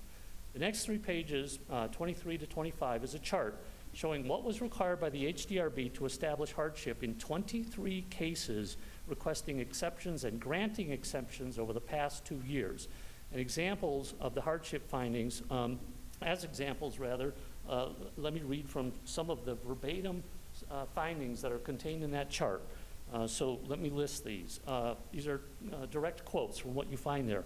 The small bathroom addition allows the owner to fully utilize the upstairs bedroom and studio where most of the living and working takes place. Next, without significant alteration of the alcove, the interior room is an awkward, narrow, and unusable space. Next, adding a porch will provide added outdoor shelter during inclement weather for both the family and the many visitors that cross the threshold. Next, a change in the type of stairs will decrease the potential for injury and hardship to the applicant. Next, not being able to take advantage of a view in Santa Fe is a hardship. I kid you not. Next, a 72-inch wall will provide a functional relaxation space on the streetscape. Next, the lack of interior connection between the two structures is a hardship on the Browns because they must go outside to travel between the two buildings. Next, granting an exception is required to prevent a hardship to the applicant because that side of the existing house has 2 small bedrooms, 1 full bathroom, and essentially no closet space, which presents a hardship to the multi-generational family and the pets that live there, end quote. In other words, hardship means that there is an existing condition that requires modification in order for the structure to be made compatible or to be made more comfortable for the owner's intended use. That is the historical determination of hardship by the HDRB, as evidenced by the chart that I provided you. The last 2 pages explain how the exception criteria for the window and the portal have been satisfied. This is not required for the addition, for the hallway. I don't have the time to go through all the details, but I offer the following summary as an overview. As Ms. Gilbert will explain, she wanted to make a second home on her property for a close friend who needed a place to live. Ms. Gilbert was living alone on the property, so her friend living on the property provided her with additional security. The gatehouse did not have a kitchen, so it wouldn't work as a home for her friend. The small house went on the market, but it was small, narrow, and oriented toward the commercial property to the north, but it did have a kitchen. So connecting the two with a small hallway would make for a complete home. However, the door on the north side of the house was dangerous because they had steps down into the room, so it was replaced with a window, but without widening the opening. The portal and the doors were added to the south facade to provide egress from that same room and access to the courtyard. And as a result of the changes, the small house was effectively reoriented to the south and appropriately incorporated into her property. All of those changes comply with the standards for old Santa Fe style, and the changes breathe new life into the small house while retaining its separate architectural integrity. So we ask that you grant the approvals requested, and for the record, I've given to the stenographer additional supporting materials for my presentation. Thank you, and I turn to Ms. Gilbert.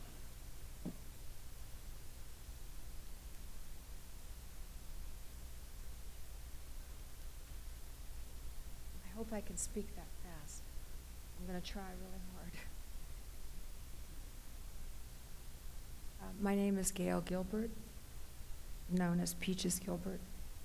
Thank you. Mr. Mayor and councilors, I'd like to say a few words of apology and hopefully shed some light.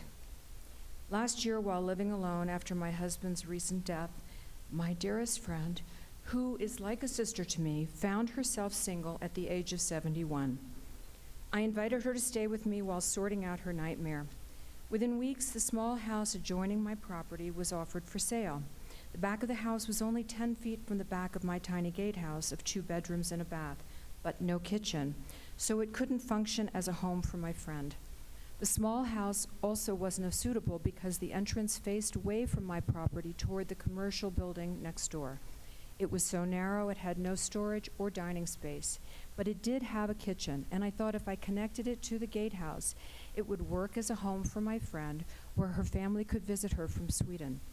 Connecting the small house to the gatehouse with a short, narrow hallway made sense. The holidays were 8 weeks away, so in a moment of angst, I bought the house and began creating a home for my friend, allowing me to age in place with the safety of another person living on my property. The front door of the small house was a problem. It was facing a commercial building on the north, and it was extremely dangerous, with stairs from the door down into the room. I replaced the door with an historic window, increasing privacy, security, and safety without widening the opening. Then I replaced the rotted window on the south, facing the interior courtyard, with French doors, again not changing the width. It appeared that there had been a door and patio there in the past. The doors provide safe egress from the bedroom since the unsafe door has been removed, while allowing access to the courtyard and garden. The portal protects both the doors and the interior from the elements. Allow me. I'm almost done.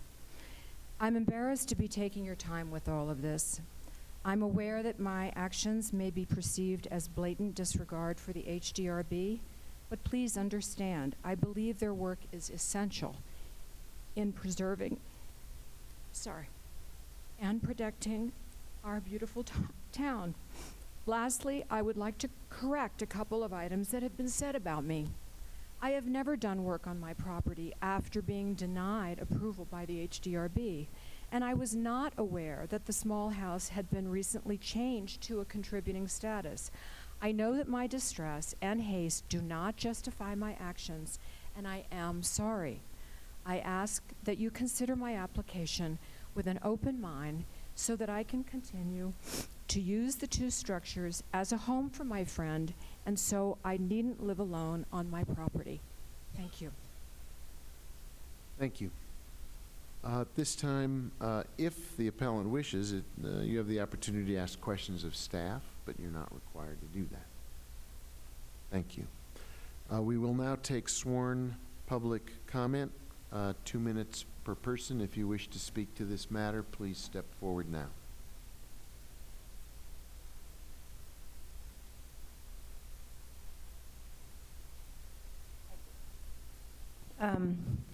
I think that you should uphold the... Excuse us. Stephanie Beninato, Thank you. excuse me. I think that you should uphold the H-Board's decision.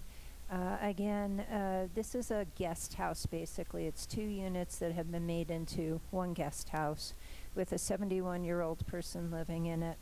And were granted 3 out of the 6 changes that they requested after the fact. And the board very carefully, although gets upset that people wait till after the fact to come in and ask for forgiveness rather than permission, they were not considering that. They were not being vindictive or judgmental or retaliatory in any way when they were looking at this.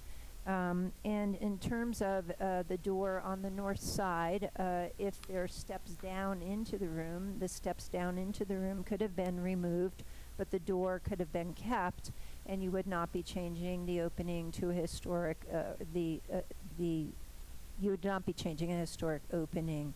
And just because it faces a different direction, it's not a hardship. You remove the stairs.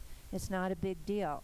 It's not unique to this property. There are many properties where you have doors and you have to step down. And yes, there's hazards stepping down, of course. Any time you're coming down or upstairs, you can probably fall. The same on the other side, too. Again, it's a door. It was a window. Now it's 2 doors and a portal. And that significantly changes that contributing facade, or primary facade, excuse me. And it's not just the change of, it's not just whether it gets bigger or smaller, it's whether you're removing historic material. So if you are making a door where a window was and you're removing all the material below the window, you are taking out historic material. And although the connection is quite small, I do agree with both staff and with the board that you have just now adjoined another structure to a contributing structure. And initially, they were allowed 25% addition to a contributing structure, which is under the 50% prohibition. But this actually makes the gatehouse, the carriage house, whatever it's called, it becomes part of that structure, and it overwhelms the structure. And I think that is the point. Thank you. Thank you very much. Next, please.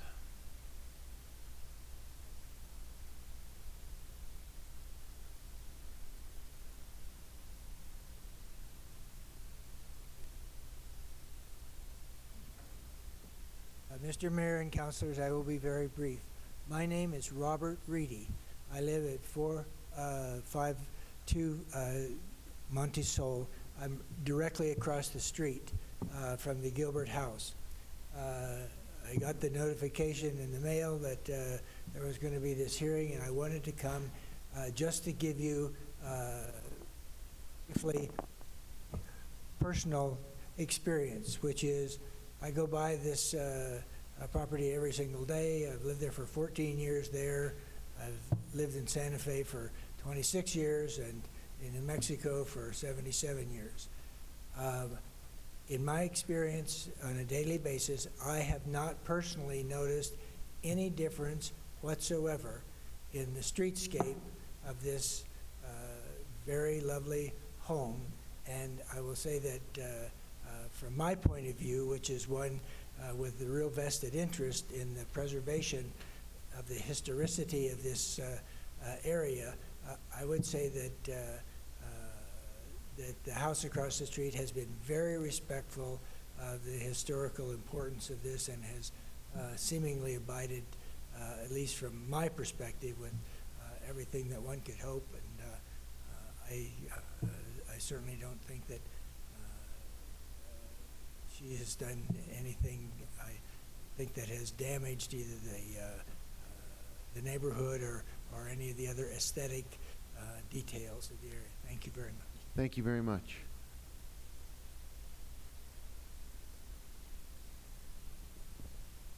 Good evening. My name is Christy Wareham, and I'm an attorney practicing here in Santa Fe. And I'm speaking to you tonight, not as an attorney, but as a friend. I have been close friends with Mrs. Gilbert and her friend, Mrs. Callan, who moved on to her property for many years. And I understand how important the living arrangements Mrs. Gilbert has created is to both of them.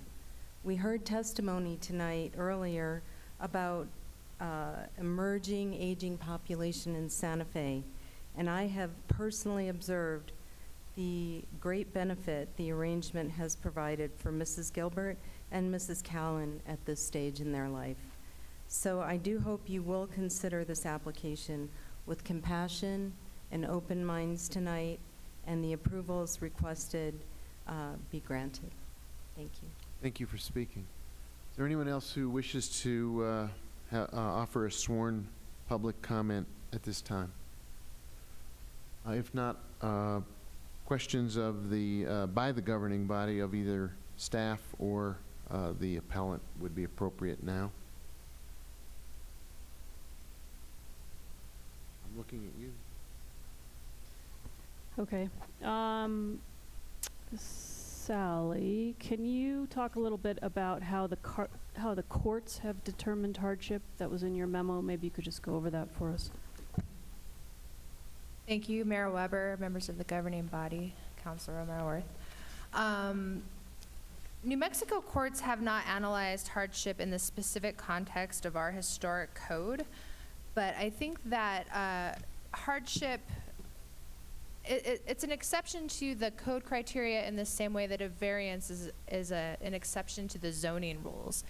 And an exception should really be an exception. It shouldn't be sort of generally granted for a smaller, it should be for a significant reason. And so in defining the word hardship in the related context of a variance hardship, courts have said that hardship exists in circumstances in which no reasonable use can otherwise be made of the land. And that's a situation where you're sort of approaching like a constitutional problem, like a taking. If someone can't use their land without granting an exception to the historic code or a variance to the zoning rules, then that's a hardship. Courts also consider economic detriment to the applicant and the financial hardship created by any work necessary to bring the building into compliance with the applicable code. I think that other communities that have strong historic preservation rules, and at the national level too, often hardship is really considered to be economic hardship. Financial hardship is really the most common type of hardship that's considered. Somebody who can't meet all of the rules and regulations of a historic preservation ordinance can often get like a waiver after the fact by asking, I can't afford to repair these windows. I can't afford to replicate this historic roof. I need an exception for hardship. Finally, although the economic factors can be relevant, simply allowing somebody to make a greater and higher use or higher profit off of their property is not considered a hardship. And also, a hardship cannot be based on a condition that's created by the owner. So that's kind of related to the exception criterion about you need a special condition that was not caused by the actions of the applicant. So sort of the idea that, if you create your own hardship, you're not entitled to an exception. So that was some of the guidance that I found in New Mexico case law that I thought is relevant. Yeah, and can you address the window to door, door to window, and the fact that neither were widened? Certainly. So under the code, the Historic Preservation Division, the Land Use Department staff are tasked with the responsibility of determining whether an exception is required. And the way that the city interprets that widened or narrowed language is that it's not just in the vertical dimension, it includes the horizontal, the vertical, it could be any direction. So by saying that because it wasn't widened or narrowed horizontally, it was widened or narrowed vertically, and that's still a widening or a narrowing, and staff did determine that an exception was required for that change to the opening. Arguably, though, the way it's written doesn't say that. No, I mean, if we spelled out every possible, I think widened or narrowed, it also doesn't say that it's limited to that horizontal plane. And it's the land use department that's tasked with applying this, determining whether an exception is required, and then interpreting the code. So, and historically, that is how we've looked at it. yes, I'm getting a yes from the staff in Historic Preservation Division. I haven't seen anything to the contrary in anything I've looked at. It's been consistent in my 9 months. Let's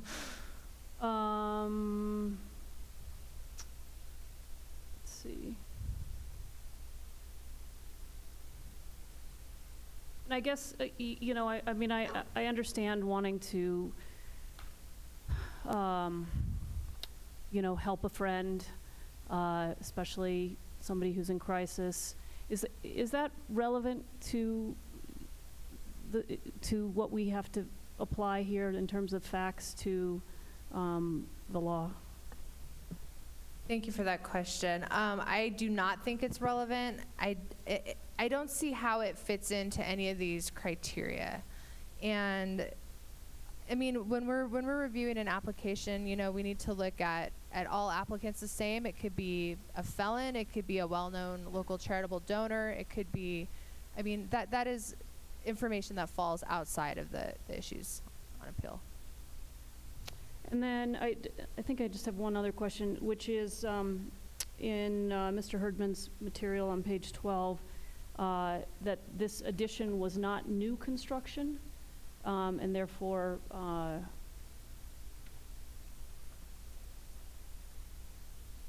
the word addition means new construction. So the fact that this was with regard to the 50% rule. Yeah, I'm not exactly sure where that's taken from. That is not a definition from our code, I don't think. I don't think that the code defines the word addition. I think that the appellant is relying on the plain language in the dictionary, and the dictionary definition provided on page 12 says, a part added as to a building. So I think that a part added does not say new construction in my view.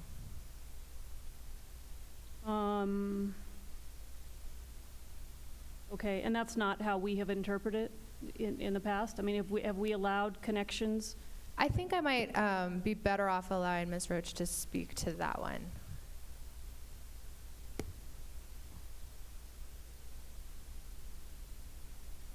Good evening. My name's Lisa Roach. I'm the Historic Preservation Division Manager. And just to speak a little bit to the way that this 50% rule has been interpreted and applied in my experience with the code, which goes back to 2014, the section 14-5.2 D2 specifies that an addition shall not exceed 50% of the square footage of the historic portion of the home. And so when you're connecting two buildings, you're not just looking at what's new construction, you're looking at the non-historic footprint versus the historic footprint of the home. And the way that it has been interpreted, in my understanding, is that if the non-historic footprint of the resulting home exceeds 50% of that exceeds 50% of the historic footprint of the resulting home, then that is considered to overwhelm that historic home, and then that jeopardizes contributing status. And so in this case, The new square footage is only about 100 square feet, arguably. But the resulting square footage of adding 2 freestanding residences together is over 3,000 square feet. So the non-historic footprint of the home becomes around 1,800 square feet, or about 57% of the resulting home. That's all I have for the moment. Thank you. Counselor Ives. Thank you, Mr. Mayor. A couple of questions for staff. So, which of the facades on the small house were contributing?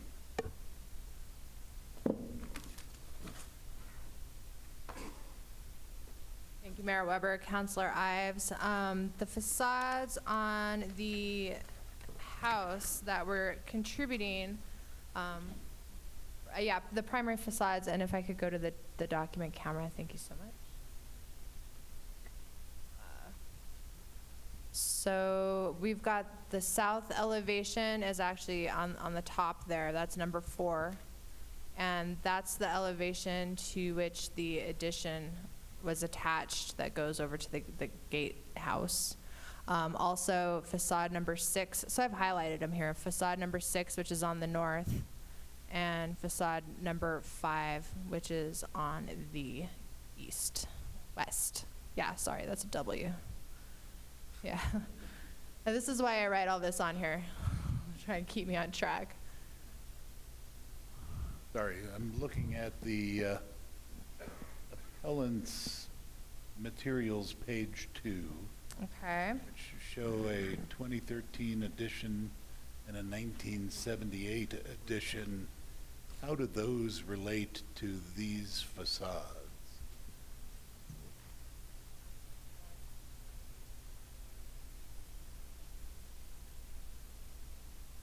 So the 2013 edition was placed to the, I'm trying to orient myself, to the south, right? No, yes, to the south of facade 3. It's here.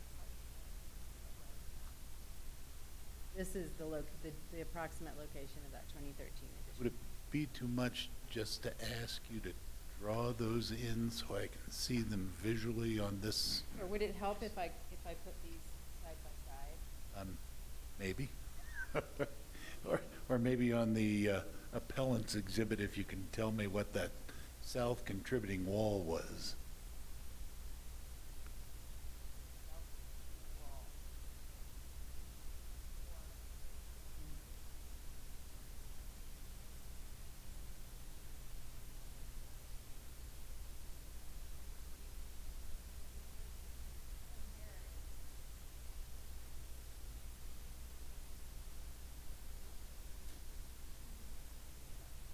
So, here, I'll point. So if we look at the appellant's exhibit, this facade would be facade 2. This would be facade 3. And the addition is placed basically in the corner between facades 3 and 4. Here. So that would roughly translate to this location on this drawing. Does that translate? Still struggling. Okay. Let me ask you this question. Okay. This hallway, Yes. did the hallway attach to the contributing facade on the image on the left? The hallway attached to the 2013 edition, so it did not attach to a primary facade. That is correct. And I'm trying to understand the context of a primary facade which has had an addition added to it, which would seem to obliterate it? In this case, That's the right term. the addition, the 2013 edition effectively reduced primary facade number 4 to a smaller area on the south elevation. And so that would have been that portion to the west, if you will. Just sketch this addition being right here. Then the resulting primary facade would be Right.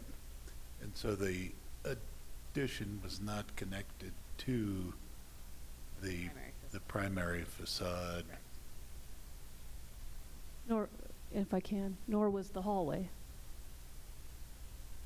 Well, the hallway, I'm sorry. we're referring to the Not the hall, the hallway. addition is the hallway. Okay. Is that what we're talking about? Yeah, so the hallway, addition sorry. connected So, to the 2013 addition. so the hallway is attached on your drawing to number 3. To where you just drew the addition. Can you draw where the hallway is on your? So the hallway would have been Yeah. going off. Yeah. Yeah. Yes, 3 is this. So what I'm struggling with is why the hallway attaching to an addition that was already blocking the primary facade, how is that violative? It's not. The hallway we did not require an exception for the hallway to attach to that particular facade of the contributing building. We required an exception for the Portal addition, which is down here, that attaches to primary facade number 4. Yes, and that's, I'm not even looking at those yet. So the objection to the hallway relates to this 50%? It relates to the 50% rule, connecting, the idea is that connecting a contributing building to a non-contributing building, or a substantially sized non-historic footprint to a historic footprint would then overwhelm the historic footprint of the contributing residence, thus threatening its contributing status. That's the logic of the board in this particular case.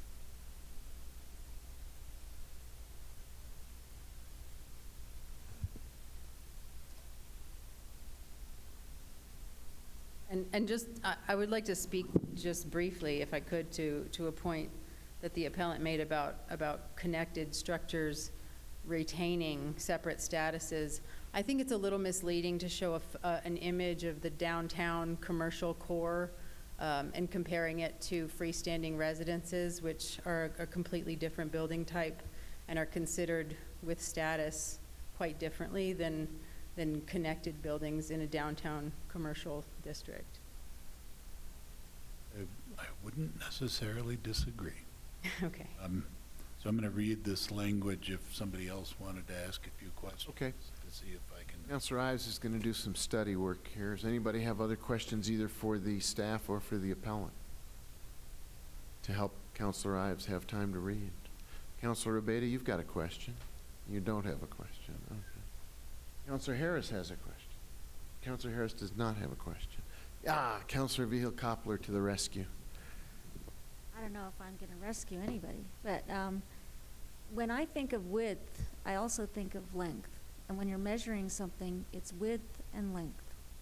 So when Counselor Romero-Worth asked about width, and when I first started hearing all this tonight, and the width of the window or the door, I thought of width, not length. And so even though you all say that's how we always interpret it, is fine, but when we had an earlier decision tonight, it was like, let's just base this on the letter of the what's in print. And if you look up the definition of width, it would seem to me it wouldn't address length. So that's all I have to say. Thank you, Mayor Weber, Counselor. The code does not actually use the word width or length. It says widen or narrow. I guess widen and width probably have the same root if you want to get into linguistics, but it does say widen or narrow, so it doesn't specifically use the term width or length. So I do think that it's appropriate to say that widening or narrowing could be this way or this way. Additionally, I do want to note that the reason for this is the loss of the historic material. Historic windows and doors have special significance under the historic code. So that is a part of this when you go in and you change out a door for a window to a door, and you're removing historic material. We have these other rules about how whenever you're if you're going to have your historic windows repaired, you always need to repair them rather than replace them if there's any possibility of repairing the historic material and not losing any of that. So I think that's part of why this rule is in there. So I think that sort of speaks to how we should interpret the widening and narrowing language. So did I hear you a moment ago say that the issue is not connecting the two structures, or is it an issue? Yes, that's item 3. Items 1 and 2 are concerned with those openings changing and the addition of the portal. Item number 3 is the connection. And there's an issue with that. The board denied. Okay, so then my question is, could that be considered an accessory dwelling unit and fall under those approvals? You want to speak to that, Carol?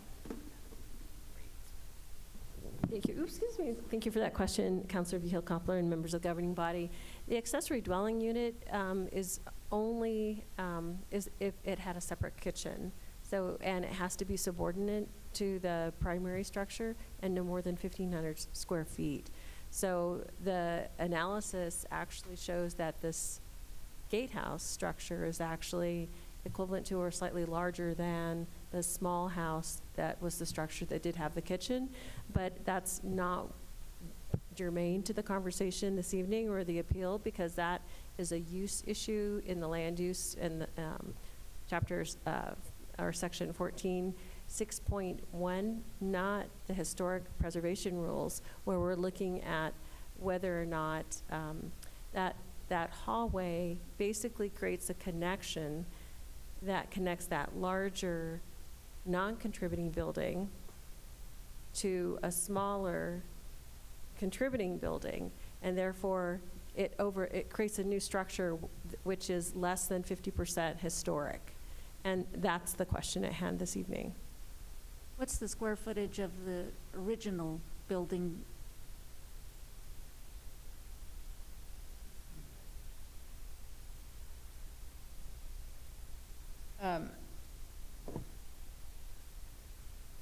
So our calculations of square footage vary slightly from the appellant's calculations of square footage. So the original, meaning the contributing structure, I can speak to both structures. Originally, before they were connected, the contributing structure had approximately 1,327 square feet of historic footprint and approximately 217 square feet of non-historic that was approved in 2013. The non-contributing gatehouse structure, because we consider all roofed area, not just the core. So we're counting the portals as well, because that is how we determine footprint, is looking at roofed area. So that the total square footage of that gatehouse structure is approximately 1,485 square feet. So the resulting structure together is just, I think, just over 3,200 square feet, of which 1,800 approximately would be non-historic, or 57%. So prior to connecting the two, each of them was less than 1,500 square feet? No, the contributing structure was just over 1,500 square feet, somewhere between 1,500 and 1,600 square feet in our estimation. But you counted the portal, right? There was no portal in the contributing structure originally. You're counting it now? Or is it on the other one? I'm not sure what you're asking. Well, the portals are counted in roofed area, yes. in an appraisal, they count living square feet. And so I'm not sure if I don't recall in our accessory dwelling ordinance if portals are are counted in the square footage. And so. Councilor Vihil-Coppler, I'm not sure that that's relevant. Well, my question is relevant, I hope.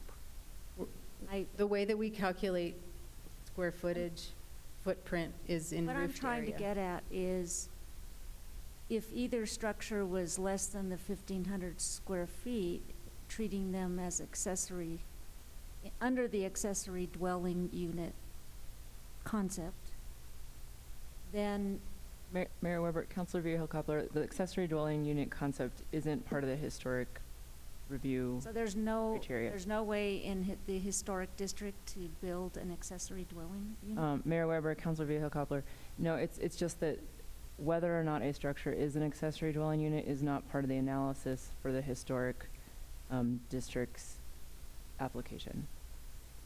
So you apply the rules the same whether or not it's accessory dwelling unit or not. Okay. The design and preservation standards are separate. I was trying to figure out, by connecting the two, because apparently that was still an issue here, and that if it was possible to interpret that the original structure could be the accessory dwelling unit and the other one not. And I have a right to ask questions, and so I'm asking my questions. And I'm sorry if you don't like them. Councilor Vehil-Coppler, it's not that I don't like your question. It is certainly, I mean, I am not as familiar with the ADU regulations because my purview is the historic district ordinance. It's possible that one of the structures could be considered an accessory dwelling unit, but that is a separate analysis from whether or not a structure complies with the design and preservation standards that are encompassed in the historic district's ordinance. It's a different set of standards. It's a different analysis. Yeah. I would respond, firstly, they're not two dwelling units because there's only one kitchen. So even though it might have an irregular shape because of that narrow connection, it's considered one dwelling unit, not two. In the accessory dwelling unit regulations, they are controlled by gross floor area. So we're using two separate measurements for two different purposes. One is to determine the size of an accessory dwelling unit relative to a primary dwelling unit. In the Historic Preservation Code, we're looking at the entire area under roof to determine the proportion of historic versus non-historic material and building.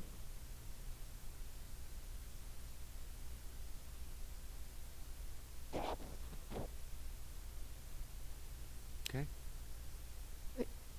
Councilor Ives. A slightly different, or in a slightly different direction. I believe we heard testimony that the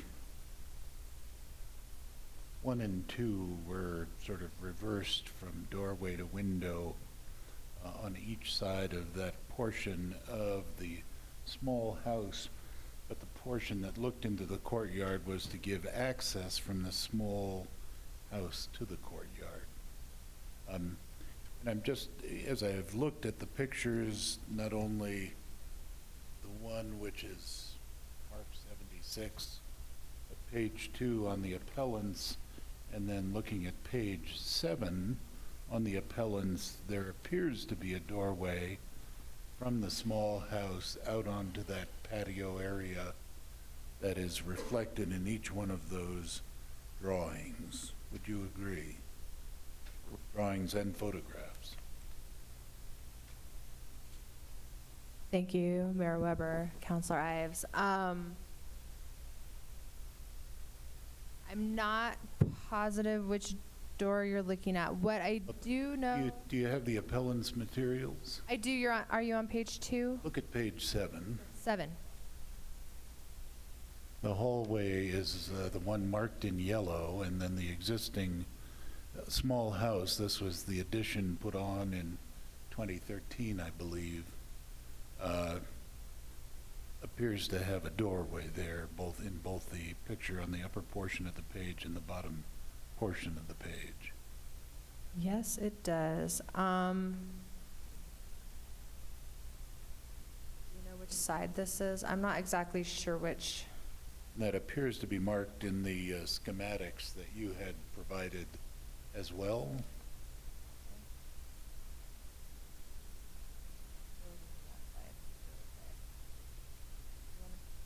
We maybe put this one on the document camera. This is the site plan. If you would, back in the sound booth, thank you so much. So from the hallway, if you look a little bit to your left, right there, that's the door that's shown on the photograph on page 7, I believe. So there is an existing door out to that courtyard area from the small house. The one that's outlined in red on page 7. Yes. Yes. That is correct. And what type of structures are there around the exterior of the small house in that section? I've had a sense that there's some wall, and if you look at page 1 of the appellant's materials, I'm not sure if it appears to be a wall that connects to where the gate comes into the property. Am I reading that correctly? There does appear to be a structure there. I'm not sure that we know what it is. This may be a question. Let me ask somebody on the appellant appellant side. Yeah, we noticed that, and I'm not sure we know.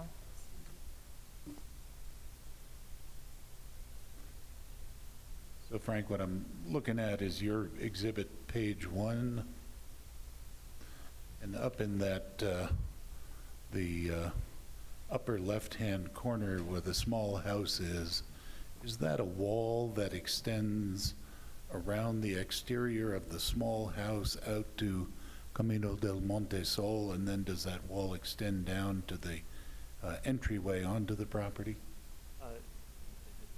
If I understand correctly, and maybe just to confirm what we're talking about, this wall here, which goes, and I'll have Ms. Gilbert confirm that I'm actually correct, goes here, makes a small right turn there, and at that point, it abuts an existing wall along the street. As part of the 2013 renovations, the small house used to have a carport in this area. That carport was demolished, and then in lieu of that, this small parking area was created. That's since been abandoned after this yard wall was constructed. And I think if you look at my page, the Google Street View photograph, you may, no, I don't think, I think that wall was constructed as part of the 2013 construction, so it's not shown in that photograph, but it's because it hadn't been constructed yet. That would be on page 16. But there is a wall along Camino del Monte Sol in that area. There is a wall here along Camino del Monte Sol.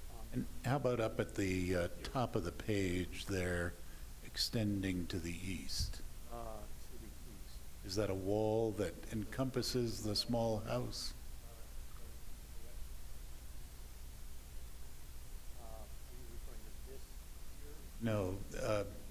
Follow Camino del Monte Sol up to the lot corner, and then from the lot corner go into the east towards the small house. There is a wall there, yes. And does that then surround the small house? No, it does not. My recollection is that this is a yard wall. There's a gate here, which is further evidence of the use by this small house by the adjacent property to the north. Recollection is that it does not. That if you look at the overhead, going to beyond the house, small house.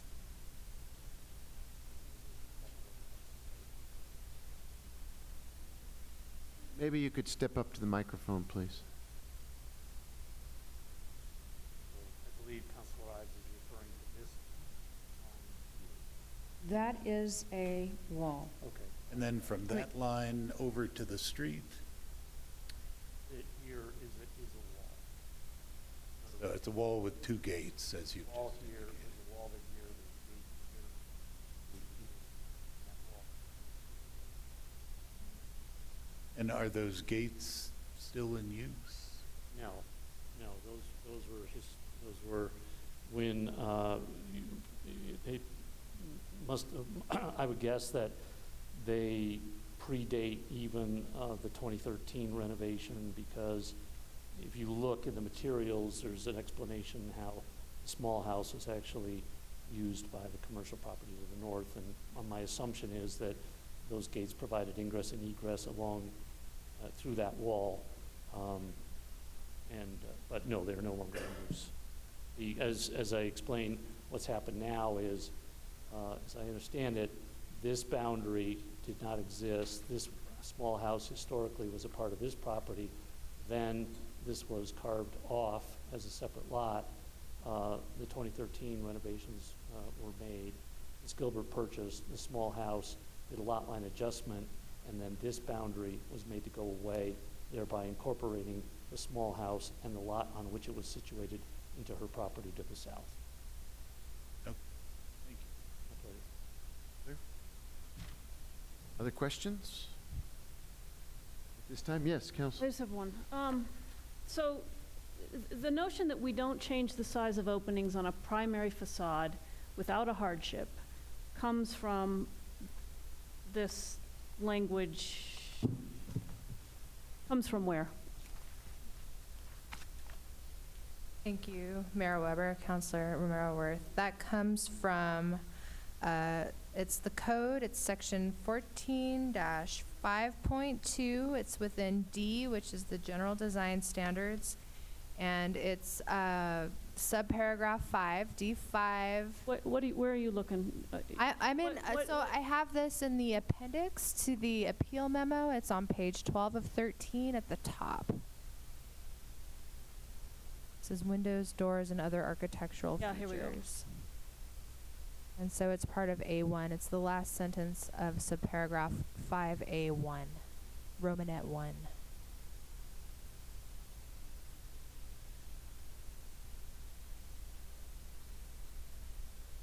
And it reflects that this idea is related to that concept of needing to repair historic windows and doors whenever possible and really maintain that historic material. Okay, thank you. Okay. Yes. Mr. Mayor, just a quick Councilwoman question Villarreal. again about the hardship. And did you have any response to these examples where hardship had different interpretations in different cases? Thank you for that question. I haven't had an opportunity to review all of those in great detail. I think that it's important to remember that the exception criteria need to be applied to the specific facts and circumstances of every case. It's really a case-by-case inquiry. It's a fact-specific analysis. And so it's a little misleading, I think, to pull just that snippet out without reviewing the whole record of what the project is and all the various facets. That said, I also think that looking at these other cases is really a red herring here because they're outside the scope of the issue that you're looking at. I mean, here you have one case and you know all the facts and the circumstances. And perhaps maybe some of these, maybe the board did get them wrong, but those aren't on appeal here tonight. Somebody could have appealed them if they had been wrong, and we would have had an opportunity to review that. Error correction could have happened through the appeal process. In reviewing some of the prior cases, I did find some that I thought were really quite compelling. Some of them, and I think some of these are actually listed in the chart. I've got, a case where there was a hardship because a church didn't have the money and the time necessary to repair the historic windows on the Cristo Rey Church, and it was kind of a public interest hardship exception because it's a church and they had a lot of windows, and it would have taken a long time to recreate the historic repair and recreate the historic windows, and so there was a hardship found there. And there was a case where there was a disabled resident who couldn't get in and out of the residence due to the steps and the width of the doorway for a wheelchair access. Cases where there was a structural instability that made it really difficult to retain a feature on the home and where it needed to be removed, or where there was a need to protect historic adobe walls, so you're adding a different type of roof structure or protection system over the historic adobe to keep that from washing away underneath.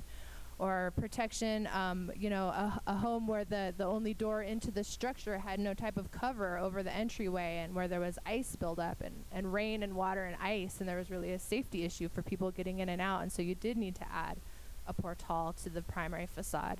So in reviewing the cases, I do think that there are a lot of cases where, a much more compelling argument for hardship was made, but without really understanding all of the circumstances, it's kind of hard to really give it a good comparison. Thanks for the information. I guess I don't see this at all as a hardship in any case, any instance. It's just hard for me because there's other aspects on the exception criteria that make sense, that could be applicable. But you're saying it doesn't matter because we have to demonstrate all 6. We can't do partial. The requirement is to conclusively demonstrate that all 6 are met. And I think the board, by kind of focusing on one, they said, well, you didn't meet all 6. And so, yeah, definitely all 6 need to be met under the code. Thank you. I also appreciate your raising that question about the other examples.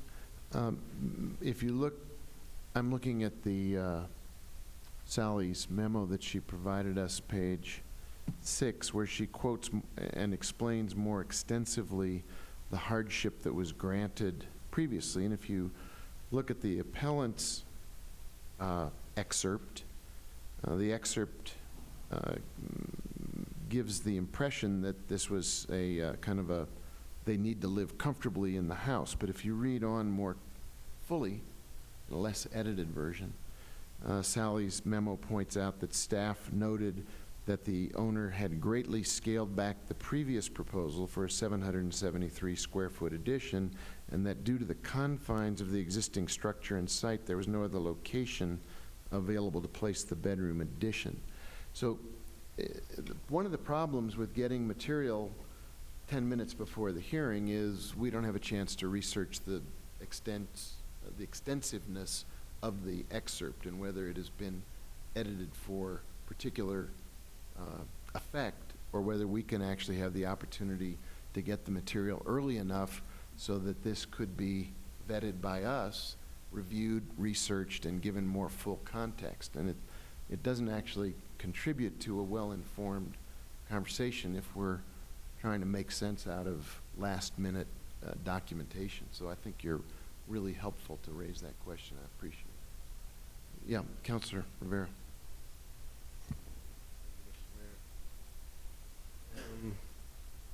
So Sally, in your document where you showed the primary facades, you have 4, which is on the south side, but it doesn't include the 2013 edition. Was that inadvertently left out, or? Thank you for the question, Councilor Rivera. So the history of the case was that in 2013, the prior owners first brought forward a request for the Historic Districts Review Board to consider and determine the historic status, and as part of that status hearing, they designated the primary facades. And after they determined that it was a contributing structure and designated the primary facades, they then sought approval for that 2013 edition. So it was actually 2 separate public hearings. So at the time that they designated the primary facades, that last page in the packet, that sort of shows the floor plan at that time. And then very soon thereafter was the approval of the small addition on primary facade 4. And so there hasn't been an updated drawing that shows the facades. I just included the one that was used at that first hearing where they actually designated the primary facades before the addition was approved and made. The 2013 edition. So with the 1978 edition and the 2013 edition, is it still considered a contributing structure? It is at this time considered a contributing structure because there has not been an application to reconsider it. So the board can only consider a change in status if that's brought forward through an application and if it's properly noticed and the subject of the public hearing. So if, for example, all of this work is approved, say if you were to approve all of this remodeling tonight and there was a concern by the city or by the board that the status needs to be changed to non-contributing, that could happen, but it would need to be the subject of a public hearing, it would have to be properly noticed that status was going to be considered, and then the board would consider the evidence, look at the changes that have been made to the property, and decide whether it should be re-statused as non-contributing. Okay, but we're certain that the hallway addition is connected to the 2013 addition? Correct. I think we're all in agreement on that. And then the hardship with the door that was changed to a window, do we know how many steps down into the, was it 1 or 2 or? I can't speak to that. If you'd like to ask the appellant, I think. I don't. I don't believe that it was in the record of the materials that was presented to the board, which is what I'm relying on. Right. Do we know how many steps were added to the hallway? I don't know that either. I don't know if they're accurately shown on the drawing. I mean, you could count what has been drawn by the architect. Because the purview of the board is really to look at exterior renovations, and even when they do site visits, they don't go inside. We don't necessarily know those kind of details.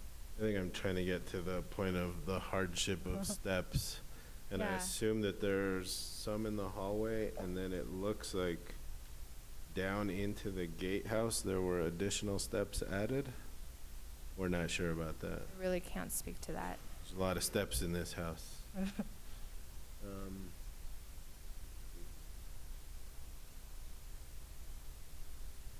All right, so, I don't know if we're ready to move on this, but I personally, I think that, it looks like maybe the board got 1 and 2 correct, and I guess I would,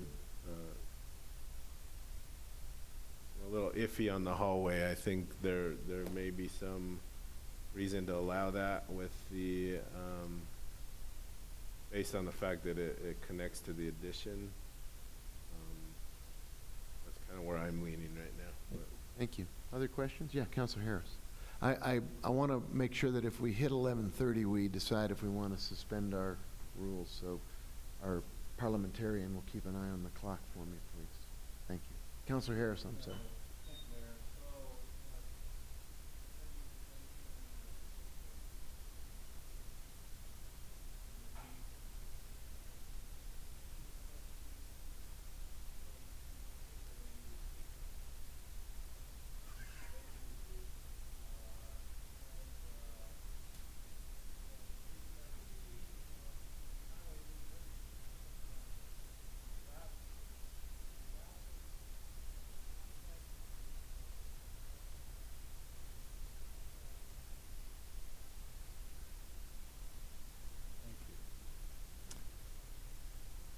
So it's been created, and no matter what I may think about it and kind of, or get a headache from it, the matter of fact, it's there.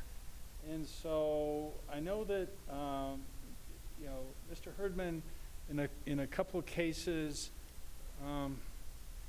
he really seems to suggest, and I think it's, based on reading some of the comments at the board, particularly by Ms. Rios, that the sentiment that came out of these actions by Ms. Gilbert and her agents, not her attorney, really worked against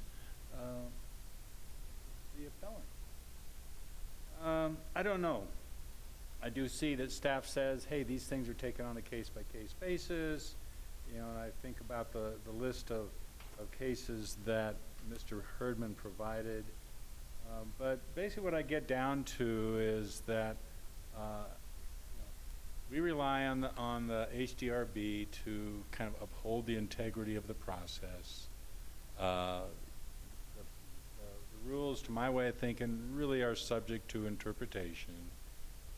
Those folks are human, but in fact, they've been charged with a certain responsibility, which does mean to uphold the integrity of the process. So I don't find myself trying to think through too many of the primary facades and the addition and contributing and those types of things. I followed it as best I can. Basically, I have to defer to their judgment. And so that's where I'm going to end up. Thank you. Thank you. Councilor Ives. I fundamentally am where Councillor Rivera. Before we get to the conclusions, I want to decide if we are done asking questions, because if we are, there's other work to be, we have to follow the process a little bit here. We can arrive at our own conclusions after we've closed the public hearing part. If there are more questions, now's the time, because once I close the public hearing, then we're going to not ask more questions of the staff or the appellant. Perfectly fine. You defy the process. So are we completed with our question of the relevant parties? If so, I think the staff we'll give the staff 2 minutes if they wish to respond to the appellant, and the appellant gets 5 minutes for a closing statement if you'd like to make that. Staff, do you want to reply in any way to some of the arguments made by the appellant?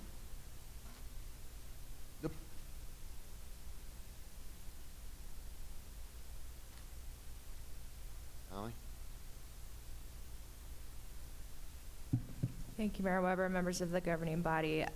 I think that we've actually covered everything that I wanted to say. I think that you've pretty much covered in your questions. There was one thing that I just wanted to circle back on, and that is that, this is a situation where we do have prior cases involving the same applicant. We did find a couple in the files, one at a nearby property owned by the same applicant at 620 Camino del Monte Sol in 2018, in which construction was done without a permit and then retroactive approval sought. And then another application for 507 Camino del Monte Sol in 2014, which is right in the same sort of larger compound area where the procedures were followed, and an exception was requested to construct a pitched roof, and an application was filed before work was done. So I just kind of wanted to clarify that there has been, a history of the same applicant following the city's rules and being aware of the city's rules. Anything else that you wanted to add, Lisa? I think the city attorney has a point. Mayor Weber, Sally, could you just point out the distinction of the analysis for the hallway versus the windows and doors, and whether or not it's relevant that it's attached or not attached to a primary facade? Sure. So the analysis for the two window to door, door to window, one of which involved the addition of the portal, those were remodel items for which an exception was requested, and so the appropriate analysis is whether all 6 exception criteria were met. The reason the exception was required was because those changes were done on primary facades.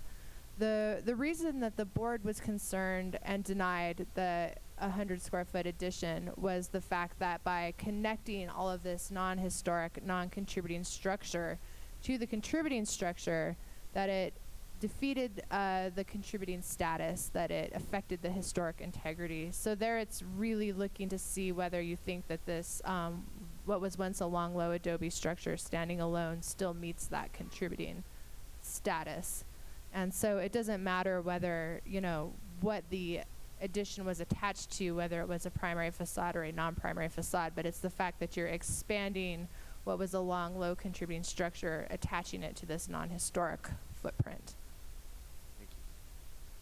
The appellant, would you like to make a concluding argument? Thank you. Mayor, members of the council, I just have a few points that I want to respond to. First, with respect to the last comment by staff, in fact, the HDRB did not find that the hallway resulted in a loss of the contributing structure of the small house. If you look at the findings, the HDRB expressly stated that it placed the status at hazard. That's not what is prohibited by the code. So if you were to defer to the HDRB did not find that there was a loss of contributing status. No exception was required for the hallway. I think if we look at my page 2, the floor plans, and we were to ask ourselves in a reasonable, objective way whether the gatehouse constituted an addition to the small house. The law requires that the code be interpreted in accordance with its plain language. The word addition is not defined. The addition was the hallway. I don't think any reasonable person would say, I did an addition to my house because I attached a hallway that is a single-use connection, 92 inches wide. The single use is for passage between two distinct and separate structures. No one would, I think, reasonably conclude that the second structure to which that hallway is attached constitutes an addition. The addition is obviously just the hallway. It's a mere 85 square feet, which is a tiny fraction of both structures, and therefore the 50% rule is not violated. Also, importantly, there's no evidence whatsoever to suggest that either presented to the HDRB or found by the HDRB, if you look at its findings, that the hallway results in a loss of the contributing status of the structure. Nothing I submit has been presented this evening to support that conclusion. We have a very small 85 square foot means of passage between two distinct structures. The shape and the floor plan of the small house remains readily discernible as evidenced by the floor plan. And by the way, we measure the interior heated square footage of the gatehouse to be 850 square feet. The neighborhood across the street has confirmed that there is no adverse effect to the streetscape. The hardship standard is extremely low and it has been satisfied. We do know in detail what happened in 2013. We do know that there was a capacity to add 773 square feet to this house and that the lot accommodated it because that's what was proposed. That was nearly 50% of the existing floor plan of the house. Yes, it was cut back, but the hardship standard was found. Why? Because the people who own the house said, we want to live more comfortably in the house. So living more comfortably in a house that's already 1,400 square feet, that's sufficient to satisfy the hardship. That's been in the record. We know that that satisfied the hardship standard in that case. And it's further evidence that modification to a contributing structure is allowed if the owner needs to modify the structure in a way to live more comfortably or more suitably in the structure. Mr. Herdman, let me just interrupt you for a quick moment to make a motion to suspend the rules in order that we may continue this to conclusion. Second. Is this a voice vote? Voice vote. All in favor say aye. Aye. Opposed? Motion carries. Thank you. The next point, the modifications will certainly satisfy the goals of the historic districts and that they allowed the two structures to act as a home for the friend of an owner. In terms of the cases cited by staff, those cases involve variances. Variance is an animal created by New Mexico statute. It is separate and distinct from the exception criteria that's included in your code. That exception criteria is unique to your code, and there are no cases construing it. The best authority is the decisions of the HDRB, of which I have cited numerous examples. Wanting to make a friend for a home is relevant. If you look at the last example on my chart, what happened in that particular case is that the applicant wanted to construct an addition to the existing residence. The house was confined in particular ways, and it was the application was granted to provide additional room not only for the members of the family but for the pets that live there. Again, it's a modification that is intended to accommodate the needs of the owner. The standard is extremely low, and we know that from the history of this particular case. Again, nothing supports the loss of the contributing status of the small house. Its footprint remains distinct. The exception criteria for the other two modifications, the window and the portal and the doors, the exception criteria has been satisfied, including the hardship standard. Lastly, I want to point out that the other door into the small house that Councilor Ives identified, that enters into the mechanical room, so it does not provide meaningful passage in and out of the small house. So I stand for any questions. We respectfully request that you do grant the application on the three items that are at issue, and I do want to thank you for the time and attention that you have given our appeal this evening. Thank you, sir. Thank you very much. That will close the public hearing. Yep. You okay, Peter? You okay, Mike? Okay. Okay, I'm sorry.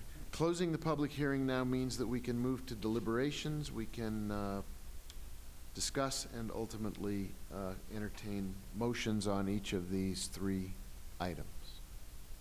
Now, Counselor Ives, I cut you off previously. You were going to discuss your thoughts about the case in general. Thank you. Yeah, I was indicating I was fundamentally aligned with Councillor Rivetta in his remarks with regards to the case, which was to deny the appeal with regards to what have been identified this evening as items 1 and 2 in the presentation by City Council or City's attorneys, but grant the appeal with regards to item 3, which is the hallway, and would like to speak to that hallway issue really quickly. We've just heard Mr. Herdman say that there was no denial of contributing status to the small house after the construction of the hallway. This is at page 13 in our packet, which are the findings and conclusions of the H Board. Although their item 2 is tonight's item 3, but it's identified as item 2, construct an approximately 100 square foot addition on the south elevation. And it concludes, just jumping to the chase, by retroactive approval of item 2 should be denied because connecting the non-contributing structure to the contributing residence puts the contributing status of the residence at hazard. So it is correct to say that there was no finding that the small house therefore lost its contributing status, although it says that that might be called into question. However, I must admit I find the construction of the 2013 edition and the 1978 edition, those additions to that south facade, which was a contributing facade, to me much more worrisome from the perspective of contributing status of the small house than I do this hallway, which is why I am inclined to grant the appeal on that particular item and deny it on items 1 and 2 as presented by the city attorney. Thank you, Councilor. Councilor Okay, motion, Mr. Mayor. Do you want to? I just wanted to make one comment before we get to the voting part. I appreciate the staff work and also the appeal. Responding briefly to what Councilor Ives just talked about with item number 3, I think there are two components to the concern. One is the question about losing its contributing status. The other is the issue about the so-called 50% rule. And I find it really slightly not, well, I don't find it convincing to say that the only thing that's added is the hallway. When you build a hallway to a much larger building, the addition is the larger building. The addition is not the hallway. And to see it otherwise, I think, is really not a compelling, not only not a compelling argument, it doesn't conform to how I think generally we imagine an addition. The hallway creates the opportunity to add a much larger building to the existing building. And when you do the math, it significantly exceeds the 50% standard. And so it strikes me as not a convincing argument to say that the only thing that's the addition is the hallway. I'm sorry, I just don't find that logic compelling. And if I may, on that point, looking at what's been identified as Exhibit L, which is the flow chart provided by the city attorney under item 3, which is the 100 square foot addition, in the second block from the left, it says, if an addition would cause the structure to lose its contributing status, the addition should be denied. But there is no finding that it would lose its contributing status. And yeah, I agree. But I'm expanding my own flow chart to include the question of this identified for as 50% rule, which then adds another dimension to the argument about whether or not the integrity of the contributing structure is compromised. And if I can add, this is a de novo appeal, so we can decide on our own. Criteria. Correct? Yes. The attorney? Mayor Weber, Councilor Romero-Worth, I think you can make that determination, yes, yourself, whether it would cause it to lose its contributing status.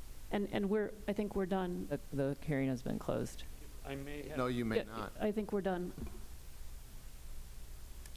So I just wanted to take that up, Councilor Ives, because I see it in a slightly different way. Now, I didn't mean to cut you off from making a motion without, I didn't mean to do it peremptorily. I just wanted to get in. Just a point of order before the motion. Are we making 3 motions? Yes, we have, I think Okay. according to the material, we are looking at these as motion 1, motion 2, and motion 3. So with that in mind, Councilor, you have the floor. So I'll make a motion to deny the retroactive approval of item number 1, which is a replacement of a door with a window on the north elevation. Okay, we have a motion. Is there a Second. second? We have a motion, we have a second. So let's take a vote on that. Councilor Romero-Worth, Yes. Councilor Villal-Coppler? No. Councilor Villarreal? Yes. Councilor Beta? Yes. Councilor Harris? Councilor Ives? Yes. Councilor Rivera? Yes. Mayor Weber? Yes, Motion is approved. thank you.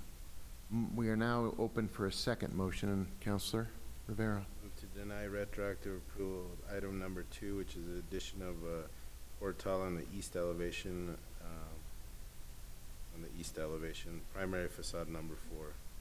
Please excuse my interruption, but I just want to interject that that's my error in calling it the east elevation. It is the south, just to clarify for the record. My apologies. Thank you. South elevation. So the motion is to deny the retroactive appeal of item number 2. Is there a second? Second. Okay, can we please take a vote on that item? Councilor Villal-Coppler? No. Councilor Villarreal? Yes. Councilor Beta? Yes. Councilor Harris? Councilor Ives? Yes. Councilor Rivera? Yes. Councilor Romero-Worth? Yes. Yes. Now we move to item number 3, which has to do with the question of the addition. Is there a motion on item number 3? I'll make a motion to grant retroactive approval of item number 3, which is the 100 square foot addition. Okay, there's a motion. Is there a second to Second. grant this part of the appeal? Second. There is a second. Okay, let's call the roll on that. Councilor Villarreal? Yes. Councilor Beta? Yes. Councilor Harris? Councilor Ives? Yes. Councilor Rivera? Yes. Councilor Romero-Worth?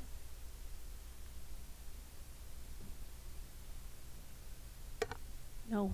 Councilor Villal-Coppler? Yes. Mayor Weber? No. Motion is approved. Okay. So we have now denied items 1 and 2 and approved item number 3. Thank you all for your patience and for your thoughtful presentations. And with that,